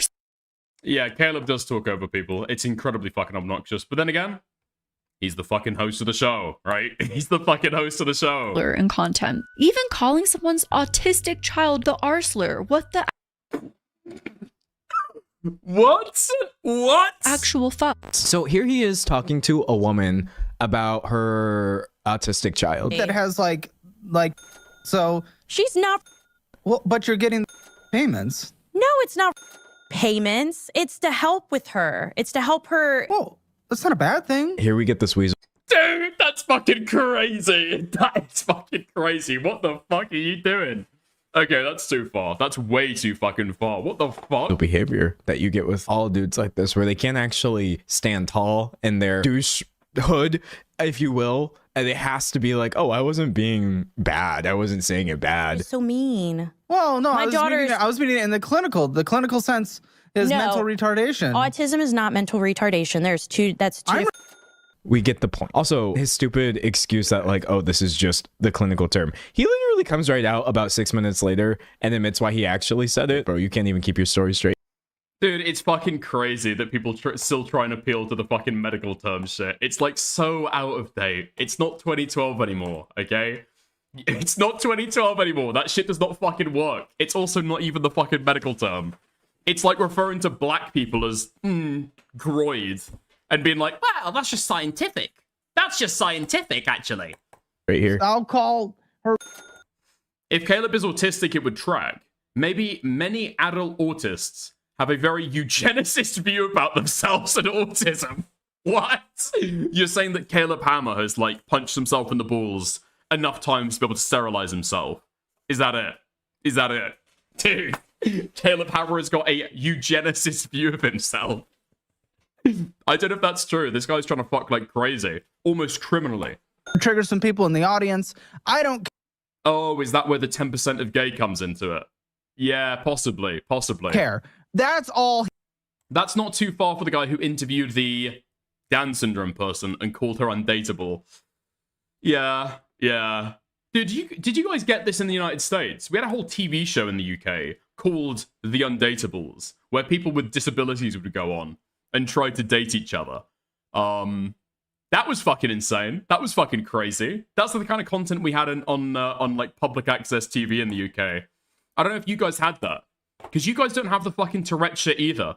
There was a whole era, the golden era of British TV, where we would have like people with disabilities and we do like documentaries about them. But realistically, it was kind of like, it was a total fucking freak show. Like that was the whole fucking purpose behind it. You kind of had a vague sense that you were learning something about the disabled community, and sometimes they'd put like a nice spin on it, but realistically, yeah, it's just kind of like freak show content. Hee hee ha ha. It is literally. Wait, you guys didn't have that? Never heard of it? Oh my god. Oh my god, hold on. Yes! Let's go! There's no way that people have never seen this fucking clip. Date with autism. Okay, 10 years ago. 500,000 views. Oh, man. Okay. That's good. That's good shit. That's prime time. That's prime time British TV. That's good to know. That's good to know. Dude, so fucking good. Isn't this just how British people talk? No, not all the time. Not all the time. only when we're on the prowl, you know? Yeah. Just to trigger people. D'Angelo also found. Wait, what did she look like? I couldn't get a good view of her. I mean, I think they're about in the same league. I'd say they're about in the same league. Yeah. Found an amazing older post from Caleb Hammer on Reddit defending his eventual slide into aggressive thumbnails and titles. I don't. You are terrible people, dude. Okay, if you watch the TV show, it did try to fucking, I don't know. It tried to do freak show shit, but realistically, it was just kind of sweet following a dating agency that tries to match up people with different disabilities. It was kind of like a sweet dating show if you're in for that stuff. I want to get into the negative convos, but I feel I should respond to this. Kind of like Love on the Spectrum. I think somebody pointed that out earlier. Kind of like Love on the Spectrum, yeah. The platform essentially forces content creators to create these kinds of thumbnails. referring to Graham's thumbnails. And once you know which thumbnails work, you are forced to use them. Trust me, creators do not enjoy this, but we are forced to play the game. Caleb was not yet using aggressively misogynistic, bigoted titles and thumbnails at that time, but it's like an aspiring millionaire who's okay with the rich getting tax breaks because they think one day they'll be rich too. Caleb wanted the same leniency for when one day he used the same system that others were clearly benefiting from. D'Angelo also had some wonderful commentary about the dangers of misogyny in regards to Caleb Hammer denying the accusations of essay from the person who got him banned off of dating apps. Anybody who is espousing misogyny on main is obviously a problem, but this is actually a vendetta against women. How dare this woman come forward after I tried to use the story of what I did to her for TikTok content? No. This is why people don't come forward. I am blaming Caleb Hammer as the reason for why people feel so deeply uncomfortable coming forward, feeling uncomfortable calling things SA when it is, but you don't want to say that because you feel like, oh, if I make this claim, people are going to destroy me. Then Caleb Hammer threatened to sue D'Angelo in a D'Angelo's not what I would call commentary. I mean, he's not in the commentary community, but he's a commentary creator. Do you know what I mean? completely unhinged live stream, and D'Angelo responded. I'm suing D'Angelo. So says Caleb Hammer in a live stream that took place on his channel with over 2.8 million subscribers. Does Ice Spice have Down syndrome? She has the look. Many people have commented on this. Many people have commented. Many people have also pointed out the correlation between Down syndrome and a dumpy ass. Yeah, I'm not sure though. I haven't weighed in on that. Subscribers, in which he delivered the single worst response I have ever received in the entire time I've been on the internet. D'Angelo said Caleb uploads misogynistic titles and thumbnails, refers to women on the show as the B word, and how does Caleb respond? We tell them how crazy the episode's gonna be and how the thumbnails and titles are gonna be, and we ask if they're okay with it. They consented, you didn't, you don't matter. It doesn't matter what you think, you f***ing weirdo using my name to get views. What is wrong with you, you pathetic f*** who can't do any research whatsoever? You're a loser. Oh, it's bad. It's bad. This is a bad response. I sat through this for every single point that I made just to see if he had any sort of criticism. Ah, the no research rebuttal. Anyways, moving on. This video is discredited. Oh my god, dude. She's so fucking pressed about that. Oh, you can tell that's a fucking sore spot. You can tell that's a fucking sore spot. Oh, the no research defense. The no... Bitch, you do no research. Bitch, you do no research. Oh, the classic... Dude, what the fuck? The classic pisses themselves at night defense. Very interesting. Very interesting indeed. Huh? Why are you so sensitive about that? Why are you so sensitive? Discredited all of your previous work because now we know you don't research and you just virtue signal about everything, meaning nothing you say and everything should be questioned that you've ever said. This video has confirmed that because this is really bad. This is really bad, man. How much research does it take to call a spade a spade? I don't even really know what to say regarding Caleb's response, as Caleb does not really respond, just kind of yes-ands his way through D'Angelo's points. We actually were Yeah, did I end up watching this shit for live stream content? I think I was thinking about it. but I don't know if I ever did. Yeah, Caleb's response to this shit was fucking awful. Like, actually really fucking bad. He should have just never engaged with the fucking shit. But the problem is that, I don't know if you've seen that Ethan Klein has been able to make, like, the last 2 years out of his drama, or out of people criticizing him. And so he's decided that he's going to opt in for that as well, and try and get into some of the fucking drama cycle stuff. Like, that's what he does on his show, right? His live streams are just obsessing over people who hate him. He does nothing else. But yeah, it was a particularly fucking bad response. Yeah. Researching your pronouns because I don't get stickers from your goals, so I don't want to donate anymore. What? Okay, we'll try and sort out something, okay? We'll try and sort out something. I thought you were a woman. Because I didn't hear you speak first. Oh, the dangers of being a beautiful man. I don't hate gay people. We have, some would say, too many gays working at this company. No, that's a joke again. You read a title that is outrageous and silly and you say I'm homophobic? You say I'm sexist? No, you're fucking retarded. Caleb claims that D'Angelo saying Caleb may be putting on more of a show, more of a personality for the camera, is worth suing D'Angelo over. And this became a point that Caleb hammered into over and over again on his live stream. Sorry. Caleb says, my assertion that he's faking a personality for views is worth suing over. Literal liar. And actually, that's a lie against our business. I could sue you for that. And maybe I will. I have unlimited money. I could sue you. And I have the best lawyers in the business. You would be so Listen, I'm not promising I'm suing you, but I'm promising I'm talking to my lawyers about suing you. Buddy, I'm going to sue you. D'Angelo noted. Dude, like, what did I fucking say 5 minutes ago? The Ethan Klein skinwalking is absolutely unbearable with Caleb Hammer now. Absolutely fucking unbearable. Yeah, he's so fucking cringe. That after posting the original Caleb Hammer video and Caleb's response, D'Angelo received the most hateful, racist, and bigoted comments ever. Oh my fucking god, he's a commentary creator. He's a commentary creator doing fucking call-out content, calling somebody racist. Like, I think D'Angelo Wallace has been in the shit for long enough to know what's going to come back. No. And is Caleb Hammer responsible for that? Did he direct people to do that? No. Ever received on their channel. You actually do have the most racist audience that I've dealt with in my time on YouTube. Over the past couple of days, I've seen some of the most heinous stuff. D'Angelo also had the amazing point when covering that. Surely the Turkey Tom comments were more racist. Well, D'Angelo Wallace wasn't Jewish, so it's kind of hard to say. Essay allegations that just because Caleb Hammer claimed he recorded consent actually means. Also, Caleb Hammer is a much bigger creator than Turkey Tom was. So imagine the utter torrent. Like, by sheer numbers alone, if you just think about 1,000 monkeys typing on 1,000 typewriters, you are just going to get more racist stuff with the more monkeys, you know? Bad analogy. Bad analogy. You get what I'm saying. Means nothing. And this was Caleb Hammer's response. Caleb Hammer does not seem to understand the concept of consent. Not just talking about, oh, we all consented to call people's slurs together, so it's okay. I went over an allegation of somebody saying that he touched them and it was unwanted. And Caleb's response initially was like, oh, well, I recorded me getting consent. And I was saying that does not matter at all, actually. Recorded consent doesn't mean somebody was consenting to everything that you're doing, right? And Caleb says this. Getting consent is not enough anymore? If somebody gives you consent, they can take it away. They can take it away. That's why I get it before and after, D'Angelo, you weirdo. It's really, really, really, really simple, guy. If somebody says I didn't consent to something, you can burn yourself out, bend over backwards, try to tear the stars from the sky, trying to prove that they did. It doesn't matter. Caleb Hammer's live stream continues.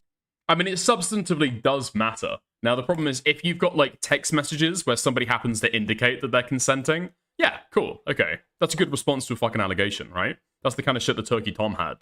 The problem is, if you've got a routine of before somebody enters your house, they have to consent, and then before they can fucking leave, they have to consent again. It's like, okay, dude. This feels a little bit too mechanical, you know? You're like industrially producing consent as a fucking product, it feels like. Continued on and on for 4 hours, where he continues to just call D'Angelo names, berate D'Angelo, literally prove D'Angelo's point by leaning into bigotry, even more so it seems, yet also gaslighting D'Angelo by saying, no, I'm not bigoted, I'm not misogynistic, I'm not. Okay, this is the part of the video where I actually fucking agree with Cruel World Happy Mind. His response to this shit was so fucking retarded, man. This is why you don't respond to this shit. Because yeah, he did. He validated every allegation that D'Angelo Wallace threw his way by acting the exact way that D'Angelo Wallace was criticized and turned up to 11. Not racist in the same breath. And that feels like much of that sort of side of YouTube commentary in 2026, denying much of what you're currently experiencing before your very eyes. And if you call it out, you're somehow offensive for doing that. The reason why is it's being seen as profitable to punch down, to be a bully. The loudest person wins. We cannot let that be a system that continues on. Think back to the past days of YouTube. Who were your favorite influencers? To me, I think of people like Jenna Marbles, who, while she had done some controversial things, was known to have a largely positive influence on the platform. Yet nowadays, how many positive influences do we have left? If we allow the most negative, the most hateful, the biggest bullies, the loudest people in the room to win, they will be the influencers who inspire the people of tomorrow, and slowly that will be the content that overtakes the platform. Dude, you can go and find positive people. You can absolutely go and find positive people. They're just not in my algorithm, because that's not what I like. They're not doing commentary content. They're not doing call-out content, because that content is like inherently negative. But you can go and find people super fucking easily doing gaming content, super positive, lifestyle content, vlogging content, reviewing toys, reviewing fucking makeup, reviewing clothes. You can find all that content if you want, but you won't find it in commentary, right? People who do the kind of shows that Caleb Hammer does, you won't find it there, because it's not lending towards that audience. That is why I do not think like certain formats or certain shows lean themselves towards toxicity. Like Cruel World Happy Mind makes content that leans toward toxicity, and she knows it. Everybody fucking knows it, right?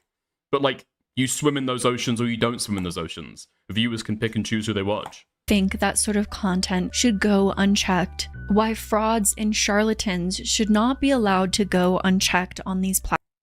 Also, people fucking talking about how positive they are and never fucking positive. Or it's like so fucking forced that it's like a very, very thin veneer. Platforms. Making soap, etc. That's right. Why How's we it going, should Soap not and Clay? allow people to be scammed without speaking up. It's a cruel world, but our voices matter. And that's all for today's video. Thank you so much if you made it all the way to the end. I know there's some negative points in this video, but I really do want to say your voice matters. Keep speaking up. Don't let people bully you into silence. That's the biggest lesson I've been learning recently. If you made it to the end, comment what the most inspiring book to you has been, if you want to. It could be something really silly. Okay, cool. Nice. Yeah. This person's so evil. I mean, they just make dog shit content. They just make fucking dog shit content. Yeah. Getting sued for leaking sex tapes. That's just, Steven's just being a silly guy.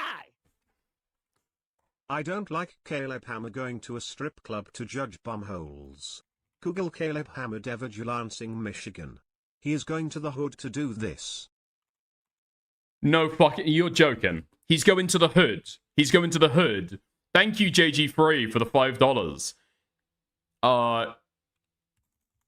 Lansing. Oh, fuck. I think I remember hearing Papa Gut speak about this shit. Yeah, hold on. What the fuck is this? What the fuck? Can I show this? I mean, it's nothing explicit, right? It's nothing explicit. Okay. I'll just show this. Okay. So you can see like a teeny tiny bit of cheek in a bit of underwear at the side. And then this is Caleb cooming and then saying 10. He's giving a score of 10 to this butt cheek in front of him. Okay. Lansing's oddest competition returns with a wild surprise guest. Okay. Whoa! Okay. Interesting. Very fucking weird. Very fucking odd indeed. What the fuck is this guy doing? Is he just making, like, the vaguely sexual creepiness, like, part of his, like, stream persona now? Or part of his content persona? Very weird. Very, very strange. Is it women? Okay. I would have assumed that it was going to be men. I would have assumed it was going to be men. What, Caleb Hammer, once again, going to poor people and looking to make exploitative content out of them at a very, very, very vulnerable point in their life? That's crazy. That's insane. I didn't expect that at all. Yes, it is women if you Google it. Okay. Okay. I will stick by saying that Caleb Hammer is trying to intentionally craft like a stream persona. Yeah, especially if it's women. Especially if it's women. That is an intentional curating of that. Nice. Okay. Fantastic stuff. Dude. Alright. Let's have a gander at something else. I think I've given my take on that. And ironically, that video just made me like Caleb Hammer more. It just made me like Caleb Hammer more. Yeah. How fucking dog shit is that? Okay. We've got a little bit more. A little bit more to go into. Nice. Let's go to my docket. cover the Asmon Gold and other stuff. We can go and take a look at the Asmon Gold stuff. Sure. Yeah. Okay, if people could send me a couple clips about that, I would hugely appreciate it. Okay. Great stuff. I think I've got a couple already. I think I have a couple already. Okay. We're ready to go. Oh, man. I found out about this last night while I was hanging out with Parry. While I was hanging out with Sol and Hellbent as well. Dude, I was smiling ear to ear. Mythic Talent finally announces, we have spoken with Asmon Gold and mutually agreed to part ways. Mythic represents creators from a wide range of backgrounds and perspectives, and we're committed to fostering an environment grounded in respect and responsibility.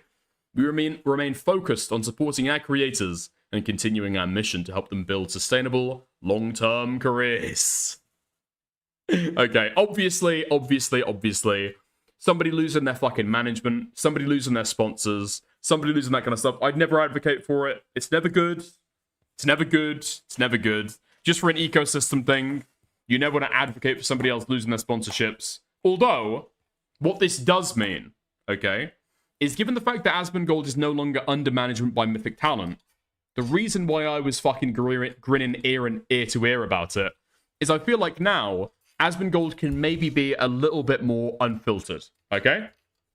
I feel like the Mythic Talent sponsorship or the Mythic Talent partnership has for a very, very long time, has kind of kept him with one hand tied behind his back.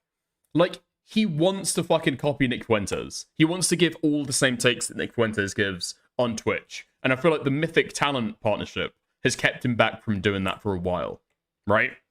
So I feel like now, he's completely fucking unhinged. He can say whatever he wants. That's great. He can actually put his real fucking views out there.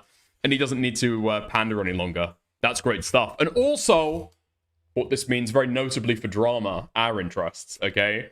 Asmon Gold, in my opinion, after this, will be way more open to talking pretty candidly about creators.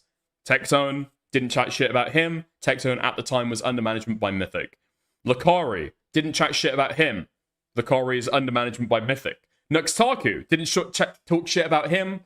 He was also under management by Mythic, right? You see the pattern I'm pointing out here? I think there's got to be something to do with the contract that these creators are signing after they sign to Mythic. That's my opinion, okay? That's in my opinion. I couldn't be able to prove it. I haven't seen any of these contracts. That's what I personally think, though. So now that he's no longer under management, I think that he's going to have a lot more leniency to talk shit about who he wants to talk shit about. And I, for one, find that great. I'm very, very happy with that development. Very, very happy about that development. Also, having been kicked from Mythic at roughly the exact same time, you remember the Chibi Reviews stuff? Now again, we would never advocate for anybody losing partnerships, sponsorships, anything like that. It's bad for the environment, it's bad to do, okay? But do you remember that guy who spent days, weeks, months crashing out about all the hate that Chibi Reviews got? Defending him infinitely, propping him up. That's right, Nicholas Light. Been on vacation for my first anniversary with my wife. Mythic Talent, my talent agency, has parted ways with me as well. Dude, little bro didn't even get a fucking announcement. Oh. Little bro didn't even get a fucking Twitter announcement, dude. It's bad. If you watch my content, I barely had sponsorships over the last year, so there isn't really much of a difference, but I find the timing of this hilarious. They only want to work with liberals and creators with safe opinions now. I don't want to be associated with people that bend the knee. This isn't a loss for me, it's a win. Okay. I'm glad that he's happy about it. I can be happy for him. Yeah? There we go. There we go. I don't even necessarily think that's true, right? I would assume that Mythic, another fucking, like, streamer content creator orgs, would want to stay away from, like, the most explicitly, what would it be? Like, controversial of people, right? But only work with liberals? I mean, go and take a look at their fucking website. They will work with a wide range of people. I'm pretty sure that Legal Mindset is still in Mythic Talent. Right? He's not on the page, for some reason, but he talks frequently about being in Mythic Talent and having a relationship with Mythic Talent. Now, maybe I've heard some people hypothesize that Legal Mindset might just be lying, right? He might just be lying about the people. He might just be lying about Mythic Talent partnering with him. Possibly. It's not unbelievable, but yeah. Okay. Ugh. Fab. His mind is so drugged he's just hallucinating. What, Legal Mindset? I mean, that's like a feasible theory, unironically. It could be. It could be. But like recently he disclosed the fact that Tectone got him into Mythic Talent. So the idea that he'd have to disclose that when he's not a part of Mythic Talent? Really weird. By the way, this is important because Nicholas Light is Tectone's friend. Nicholas used to be an OnlyFans creator pandering to LGBT communities. What? And he's got a wife? Okay, that's weird as fuck. I had no fucking clue about that. How do you know about that? Interesting. Interesting. Okay. No, Mythic did announce their sponsorship of Legal Mindset. It was a huge ruckus in the comments under their announcement. Yeah, but what I'm saying is, he's been taken off the webpage, which is why people are skeptical about it, right? I'm not sure what to think about it myself. There's just not enough information that's come out, in my opinion, but yeah. Okay. Let's have a gander. Miskiff's reaction. Miskiff's reaction is quite interesting, in my opinion.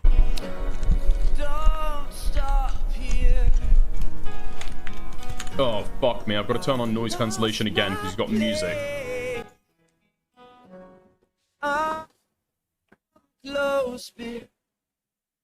We have spoken with Asmon Gold and mutually agreed to part ways. Mythic represents creators from a wide range of backgrounds and perspectives, and we committed to fostering an environment rounded in respect and responsibility.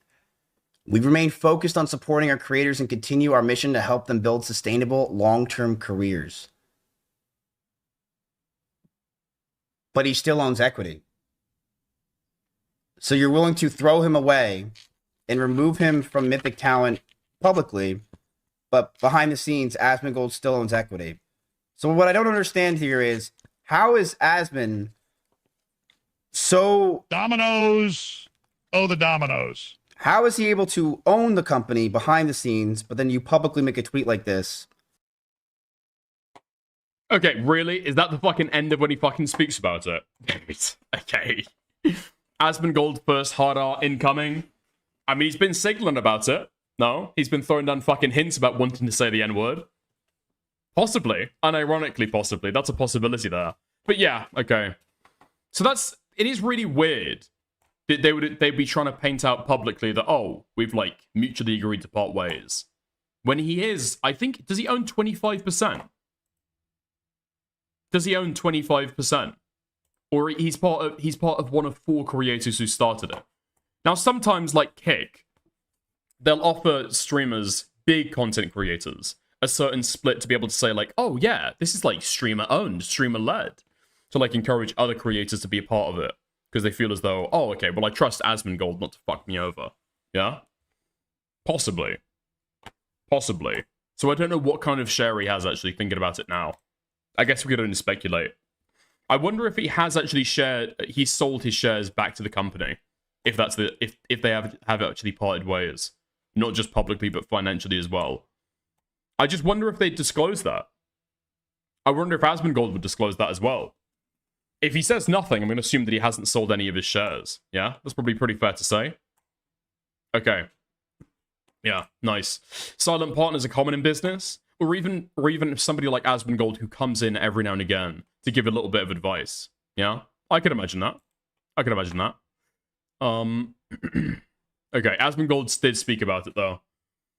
Asmon Gold breaks down the Mythic Talent situation and explains how why he now sees streamer culture, friendships, and collaborations as risky liabilities he no longer wants in his life. But I also don't want to be, I don't want to continuously make friends with people that are being like in the public eye, hyper scrutinized. There's like a ton of like drama and weird stuff. And I'm a very loyal person. I want to defend somebody. I want to, you know, give them the best benefit of the doubt.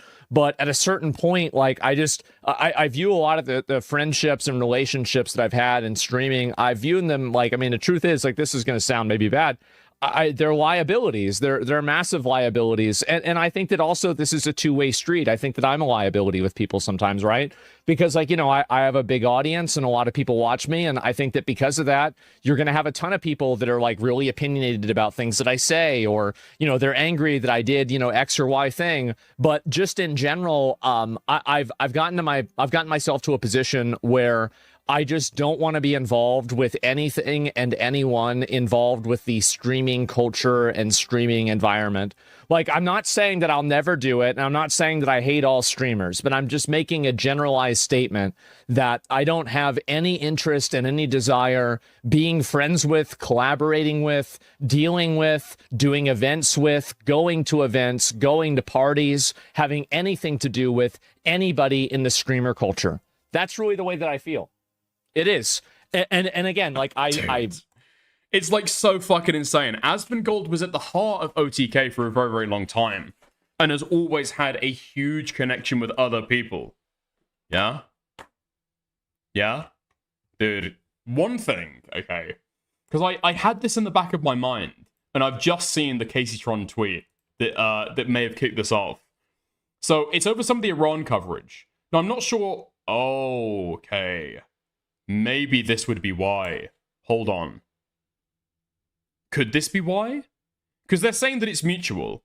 I almost never believe people when they part ways publicly like this and then say it's mutual afterwards. Like, it's usually always a lie. And in this case, yeah, just over a week ago, CaseyTron reposted this. Interventionary, we get too involved into other people's business. It's a waste of our money. The people there probably fucking hate us. Like, where's really the upside here, right? Just stay out of it. Yeah, exactly. Now, I'm not saying, like, we should be totally isolationist, but I think that the level that, like, that we try to play nation building, especially in places like this, like, you know, like Libya, for example, back in the day. What the fuck? Or Iraq. No, absolutely not. Yeah, it's too much, man. Way too much. I am so happy this has happened. I am just dramatically, tremendously happy this has happened. I know that, you know, obviously I've talked about it for a long time, about how big of a problem Iran is and everything. I was a big supporter of us bombing them before, and now we're bombing them again, and this is just amazing. I think that we... Okay. So CaseyTron, yeah, reposted that clip that was doing the rounds. Dude, how many did this fucking get? Holy fuck. 3.3 million views. Okay. Well, CaseyTron then retweets that. Okay. That gets 1 million views as well. And then says, here is a list of all the brands and creators that are partnered with Asmon Gold's talent agency, Mythic Talent. Why they want to be represented by somebody who cheers for death every day is beyond me. Should probably start asking them. mythictalent.com/creators, mythictalent.com/brands. Yeah, I mean, being partnered with somebody like Asmon Gold who does say fucking totally deranged shit because he's trying to copy where he thinks the MAGA movement is going currently. Like, it's totally fucking unwieldy. He tries to say stuff in order to, like, rage bait, right? Unironically, I think that's totally fair. No. This kind of shit is not fucking totally fair, dude. This kind of shit is not totally fair. Like, it's understandable that somebody is going to kick up a fuss. It's understandable that somebody like Asmon Gold might struggle to keep on his connections, brands, partnerships, what have you, right? But the idea that you are going to fucking retweet it and try to get people to fucking drop him, no, that's fucking crazy. That's fucking crazy. Because whenever it's somebody that you don't like, that's okay with doing it, who is invulnerable from that? Realistically, the answer is nobody. And then no creators get partnerships. No creators get collaborations. No creators get sponsorships, right? It's super fucking bad to do. It's super bad to do. You help him build up his victim narrative. You help him in so many different fucking ways. Yeah. You help him in so many different ways. And if you think that Asmon Gold is a fucking danger to public discourse before this stuff, you don't like what he's saying then, just wait until he gets dropped by his sponsorships, yeah? And then see what he's going to be fucking saying. Then see what he's going to be fucking saying on stream. Because I promise you, it's going to get so much worse. Case in fucking point, I found it. Case in fucking point, Asmon Gold says medics are fair game in war. Advocating for literal fucking war crimes the day after he gets dropped. What I'm saying is accurate. Still doesn't excuse the double tap. Only reason for that is to kill medical. Well, of course you should kill their medical. Like, if they're helping, of course you should kill their medics. Like, if you have these people that are helping these soldiers that are terrorizing you and fighting against you, you should, of course, shoot them. Duh. Like, what are you talking about? That's a war. What? Yes, absolutely. Thank you, Casey Tron. Thank you, Casey Tron, for improving the public discourse. Thank you, Casey Tron. Thank you. Thank you. Thank you, Casey Tron. And she's even fucking boosted it up. He's literally advocating for war crimes. That's wild. Yeah, that's fucking insane. That's fucking crazy. Welcome to your biggest political commentator on all of Twitch. Welcome. Welcome. They knew my ass wasn't gonna let up. But in all seriousness, that man should not be representing anyone. Totally fucking retarded. Yeah, I'm sure that she's got the interests. She's just got the interests of Mythic Talent close to her heart. Absolutely. Absolutely, 100%. Dude. It's fucking deranged, man. What's this one? Asmon Gold supports the school bombing that burned 150 girls to death. They shouldn't have been antagonizing a world superpower like America.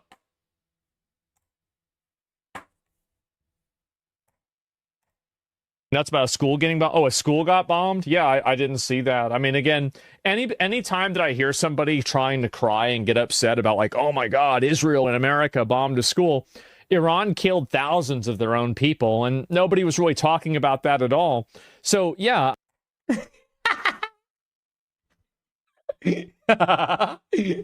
True. We had no idea. Nobody spoke. Nobody at all spoke about the fact that Iran was killing its own people. Absolutely. I had no clue until yesterday. I mean, if a school gets bombed and kids get killed, it's sad. It's obviously a tragedy, but it's... I mean, what he means there realistically is that he had no clue until the war in Iran started. Until he got the fucking talking points from from Fox. Until he got the talking points from Fox News and Donald Trump, he had no clue. Collateral damage in a war, and it's inevitable, number one. And number two, you know, if they didn't want that to happen, maybe they shouldn't have been funding terror groups and antagonizing a world superpower like America. Like, if you, and this is what I think is ridiculous, right? Is that how is it that you can antagonize somebody for so many years and then they attack you back and now you're the victim? What the hell did you expect? It's kids? I mean, nobody wants to kill them. I mean, that's not even what's happening. And also, Iran had no problem going out there, and they said in plain English, we will kill your children if they're saying the wrong things. Sounds going nuts about a school. Whoa. Keir Starmer is ruling Iran as well? That's crazy. Now, obviously, right, he's not supporting the school bombing. He's not supporting the school bombing. This is a retarded fucking caption. But what he is doing is he's offering cover and an explanation and rationalization for it, right? Yeah. All that you should say about this is, okay, doesn't seem like it was intentional, seems accidental, they should look into that. Cool. Not go on endlessly about how, actually, Iran was begging for their schoolgirls to be burned. Fucking crazy. And we can thank Casey Tron for all these takes we're about to get. All of the most retarded takes we're about to get from Asmon Gold. Poison in the fucking discourse. We can all thank Casey Tron for that. Hugely appreciate it. Yep. Yep. Tactical Templar piling in as well. Asmon Gold is right. This is why you need to totally crush and oppress these people. Alright, dude. You've got, like, crippling fucking diabetes. You've got no toes left, retard. Who are you gonna fucking step on? Huh? Who are you gonna fucking crush? Literally got no fucking feet left. Casey Tron was doing a teary-eyed video a few weeks ago about how she's just a poor, innocent girl. Emphasis on poor. Who has to take care of her family. Now she's right back to doing the same shit. Yeah, great stuff. Total fucking retard. Like, even when he tries to make the argument, I think Templar would actually be fine with taking away other people's sponsorships, other people's connections, right? I mean, what is he saying here? What is he saying here? She's going too far? She's going too hard? She's doing things that's immoral? No, no. This is why we need to crush these people. Like, Templar would be fine with it the other way. He's just mad that his enemy has got one up on his kind of supposed friend, you know? Actually, it's Casey Tron's fault that this Neanderthal is saying this stuff. What are you saying, man? What I'm saying is, when people like this do retarded shit like this, and try and fuck with other people's money, try and get their partnerships or their sponsors to drop them. All that happens is you don't you don't improve the dialogue. You don't improve the discourse. And if you feel as though that person is doing actual measurable harm and you need to take them out and do something against them by taking away their sponsorships, you just like remove all the guardrails from what they're doing. Yeah? We're treating Asmon Gold like a fucking golem for this. We're treating Asmon Gold like a beast who is just copying Fox News talking points, Trump talking points, sometimes Fuentes talking points, right? And then we're dealing with Caseytron and trying to analyze what she's fucking talking about. Her fucking thought process. Yeah? Like, it's totally fucking principleless. It is just, this guy is my enemy, and I want to fuck him over no matter how I can, right? In a way that maybe people will support me. In a way that people will still carry on cheering me on. That's what's going on there. Yeah. Okay. Wait, hold on. Somebody sent this over to me. Somebody sent this over to me earlier. Speaking about Tactical Templar, let's go and have a look. Let's go and have a gander. Let's go check out his latest video that he posted 20 hours ago. Nicholas the Oreo. Why I believe he betrayed Turkey Tom. What the fuck? Dude, Templar is weighing in on commentary topics now. Let's fucking go. Holy shit. We've brought him into the community. We've brought him in. We've supported him. We've encouraged him here. We've had him on our streams. We've spoken to him. And now he's finally weighing in on those pressing commentary dramas of our time. Let's fucking go, man. Holy shit.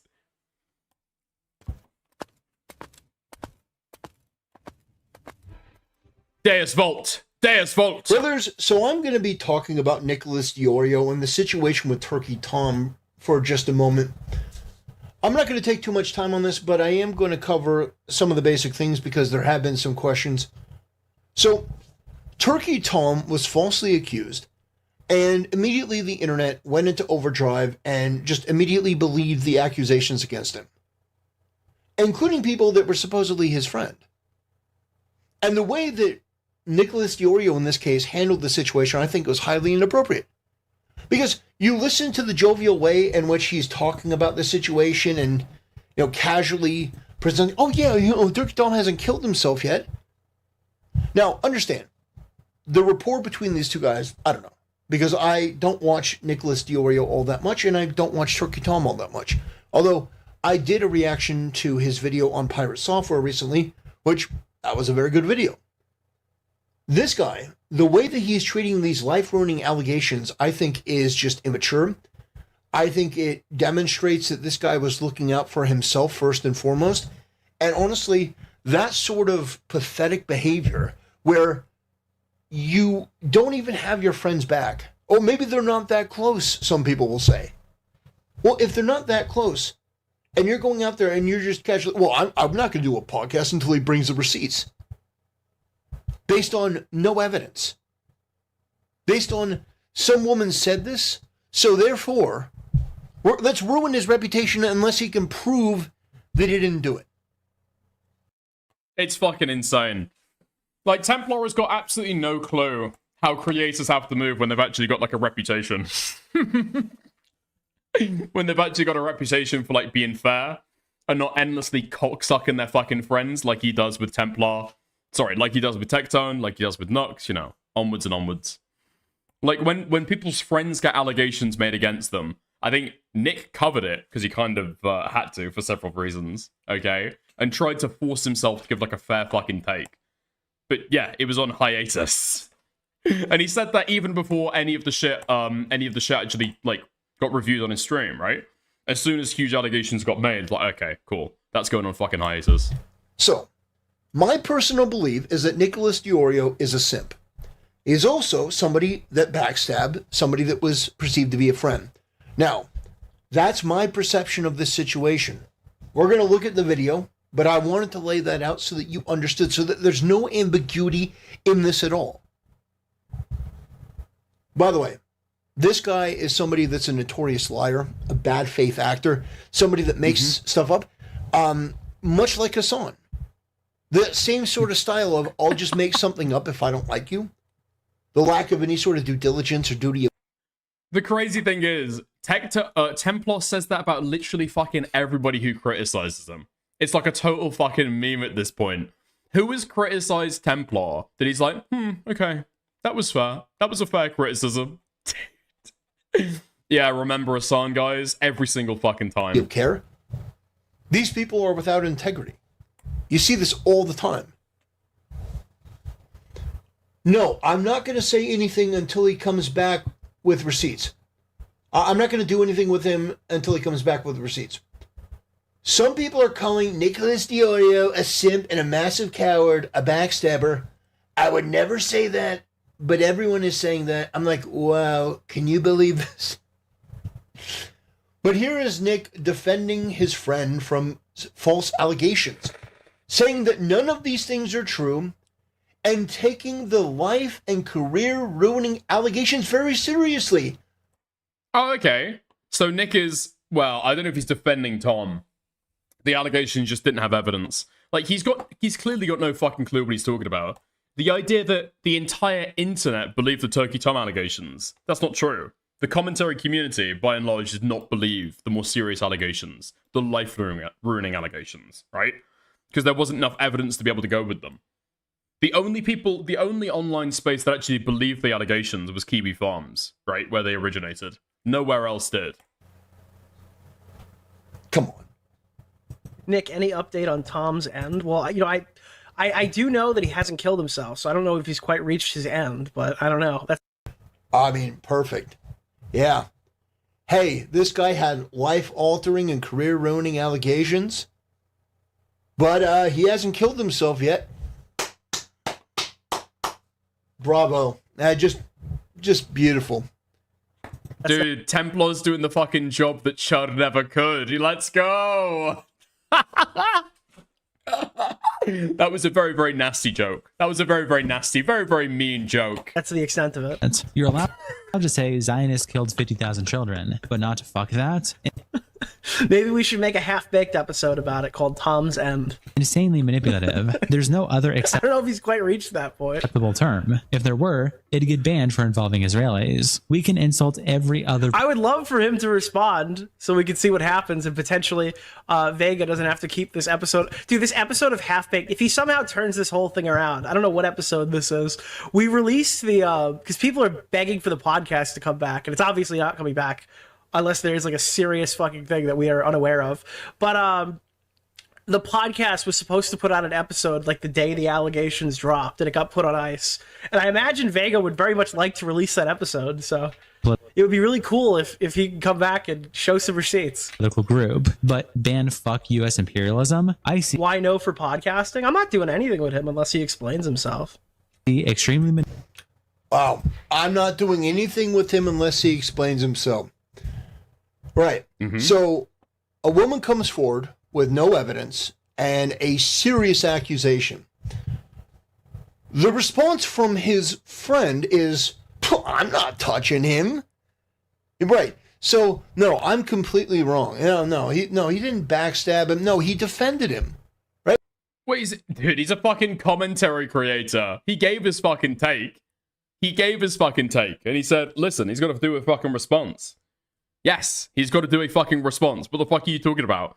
This is what happens every time the creators are in drama. Turkey Tom spent ages holding off on this fucking response. Maybe it was because there was a PR firm that wrote it for him. Maybe. Possibly, or helped him with it. I'm not totally sure why it took so fucking long. Maybe he's looking at legal routes to go with this stuff. Maybe he's looking through all the fucking DMs. Whatever the reason is, Tom took fucking ages for his fucking response. Yeah. Like, dude, this is like totally fucking revealing about Templar's mindset. It's actually fucking crazy. When he's got people that he personally likes, no matter what the allegations are, he's just going to take their side infinitely. What the fuck are you talking about? How about a bit of a fucking backbone? No? This is a defense. Yeah, joking. It was to fuck over Chud. Dude, even if you go by the purported final version finish time of that fucking response, it still took fucking ages. Like, there is a reason that that Tommy C said that he was cutting off Turkey Tom, right?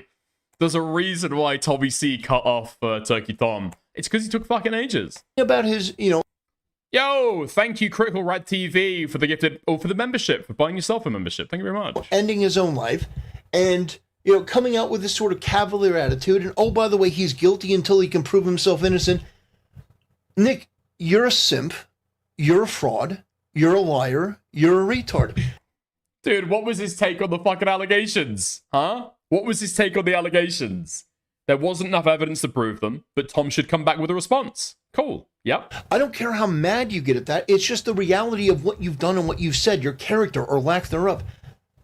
You can try to wiggle your way out any way you want, but the video is there. Now you can try to say, oh, this is out of context. No, it's... No, you don't understand. No, you can stomp your fat little fucking feet as much as you want. You can... Dude, this guy talking about people's fucking fat feet is crazy. Like I said earlier, this guy actually does not have any feet anymore, by the way. Does not have any feet anymore. They rotted off due to fucking diabetes. You think only Use Me Blade is bad? Templar is 10x. 10x is bad. Go with your little impotent rage. But the reality is that when somebody was fighting for their life, you didn't take it seriously. This, to me, is a fucking betrayal. Really? Not joking? Okay. Really? Not joking? All I'm saying is that I would love to see Templar be able to address that, okay? I've heard that from other people. Very damning allegation. Betrayal. Some people who like you and want to defend you may say otherwise, but you know in your heart of hearts that this is not somebody that's standing up for a friend. That, even if you're not friends, this is pathetic. Oh yeah, I'm not doing anything with him until he proves himself. Really? Really? So the accusation to you is basically an admission of guilt. It's done. Dude, this guy is so fucking retarded. Will Templar ever have a functioning fucking working memory? Ever be able to hold several bits of information in his brain at the same fucking time? I love him. I fucking love him. He's just got no context of any of the situations that he talks about. And unfortunately, the people A-logging him have been able to give him a little bit of fucking attention. Wait, hold on. Hold on. Let me take a look at the fucking comments, actually. What the fuck? Okay. Guna42. Hello, mate. 10 minutes ago. Perhaps I judged you too harshly. Let's have a look.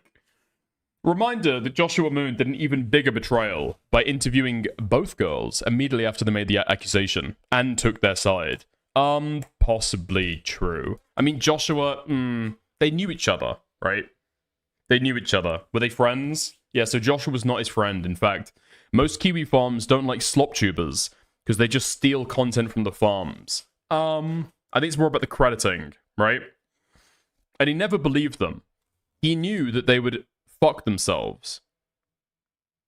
So he got them to talk more and more because it was good entertainment for the farms. What are you fucking talking about? I didn't realize I would ever see somebody fucking sweeping for a forum admin. That's crazy. No, Joshua Moon did believe them. Joshua Moon absolutely fucking believed them. It wasn't for entertainment. He wanted this shit pushed forward. He was criticizing other people for sweeping. No, Josh believed them. Hence why you should have fucking apology. Yeah? This guy's got no fucking clue either. How the fuck did he betray them? He waited for a big chunk of the allegations to drop and didn't immediately believe them. When Tom made his video debunking the claims, he reacted to that. Yeah. Yeah. The one dude clearly defending him betrayed him. Sure. Who the fuck is this guy? Mr. Bubbles. Dude, this guy's fucking blowing bubbles. The one dude defending him. Dude. Tactical Templar just responds in the most retarded way ever every single time. Lying retard. Lying retard. Okay, nice. Until you can prove yourself otherwise. When the opposite should be true. Extraordinary claims should require extraordinary proof. Rape isn't an extraordinary claim, but sure. And again, like I said, you can try to deflect. You can try to bring up tectone as a deflection. You can try to do anything. But at the end of the day, when you don't have your audience to feed your fat fucking ego, when you don't have anything there but yourself, you have to reflect on the person that you are. And based on what I've seen, this is my conclusion. That you didn't take this life-ruining and career-ruining allegation seriously. You downplayed the whole thing. Then, at the end, you're on a podcast or you're on a platform, and your ultimate conclusion is, I'm not doing anything until this is proven otherwise. Would you ever want to talk to Templar? I've tried to make overtures to be able to speak to him before, and then he blocked me. So I don't think that I would ever be able to speak to Templar. No. It's funny. I'm not going to watch all of this because Templar's boring as fuck and he just repeats himself. Yeah, Templar's funny to watch in a conversation with other people. Dude, I broke a fucking rib watching him speak to J-Stalk. That was some of the most fun that I had with content in a very, very long time, okay? Genuinely a very, very, very, very long time. It was so fucking good. To be fair, I wish that I had posted that segment to the fucking channel, because that was fucking great. But, no. He's funny. It's funny watching him talk to other people, but realistically, it's not that much fun to actually have a conversation with him. Like, I can just imagine that J-Stalk was, like, bursting a fucking blood vessel speaking to the guy. Because it's just, like, from one moment to the next, it's, like, so fucking disconnected. Like, how bad Tommy C's, like, mental degradation has happened? Like, double that, and that's Templar. 10x that, and that's Templar. Like, his sentences don't even cohere with each other. Yeah. Like, realistically, most commentary streamers are absolutely, like, second monitor content. Hello from the second monitor, by the way, okay? But Templar truly fucking is, because there's no way to be able to watch his content if you're actually invested in it, listening to it moment by moment. You know what I mean? Yeah. Hello back. Okay, how's it going, Hengist? How's it going? Hi, I'm playing WoW. Nice to hear it. Okay. Great. All right. I think we've got time for one more. Listen, before we hop into the next segment, I just want to say, got 120 viewers here right now. Only 45 likes. I would hugely appreciate it if you move your cursor over, move your thumb over, click the like button real quick. Takes 2 seconds, costs nothing, helps the stream an awful lot. You can also go one step further if you're feeling generous. You can send a super sticker. You can send a membership. You can also gift and send a super chat as well. All right, I fucked that up. Okay, and then on Kick, you can buy and gift a sub. Thank you. Fab, don't you have better viewership than Templar? Yeah. In terms of live stream viewership, yeah, absolutely. So, what Templar will say is that he's very worried about bad faith actors, right? About people who want to spread lies. He said that a lot about particularly people over the Tectone stuff, but he said it more generally. In my opinion, Templar is just very familiar with the fact that he's going to get raped no matter who he has a conversation with. He was, like, obviously floundering when he had a conversation with J-Stalk, so, yeah. Yeah, you know? Yeah. Okay. I'm feeling especially lazy today, but I picked up my phone to give you a like. You owe me, bro. Thank you, Flowbot. Look, I'm fucking hungover today, okay? Last night was fun. The rape was especially fun, okay? But it took a lot out of me. So I think, okay, favor returned, yeah? Favor returned. Okay. Oh, man. Okay, gone through that. Do we want to go for a little bit of extra faithful sheriff stuff? That might be interesting. Oh, man. Dude, we've got so much fucking good stuff to go through. Not to derail, but Sol mentioned Parry leaking something about Aiden. What was that? Okay. I can tell that that's an obvious attempt to try and bait me into leaking something about Aiden, okay? Because Sol didn't say anything about Aiden. Or Parry didn't leak anything about Aiden either, okay? So, yeah. Nice try, okay? Nice try. Okay. Let's go into the last bit then. Let's go into the last bit. Okay. Fantastic stuff.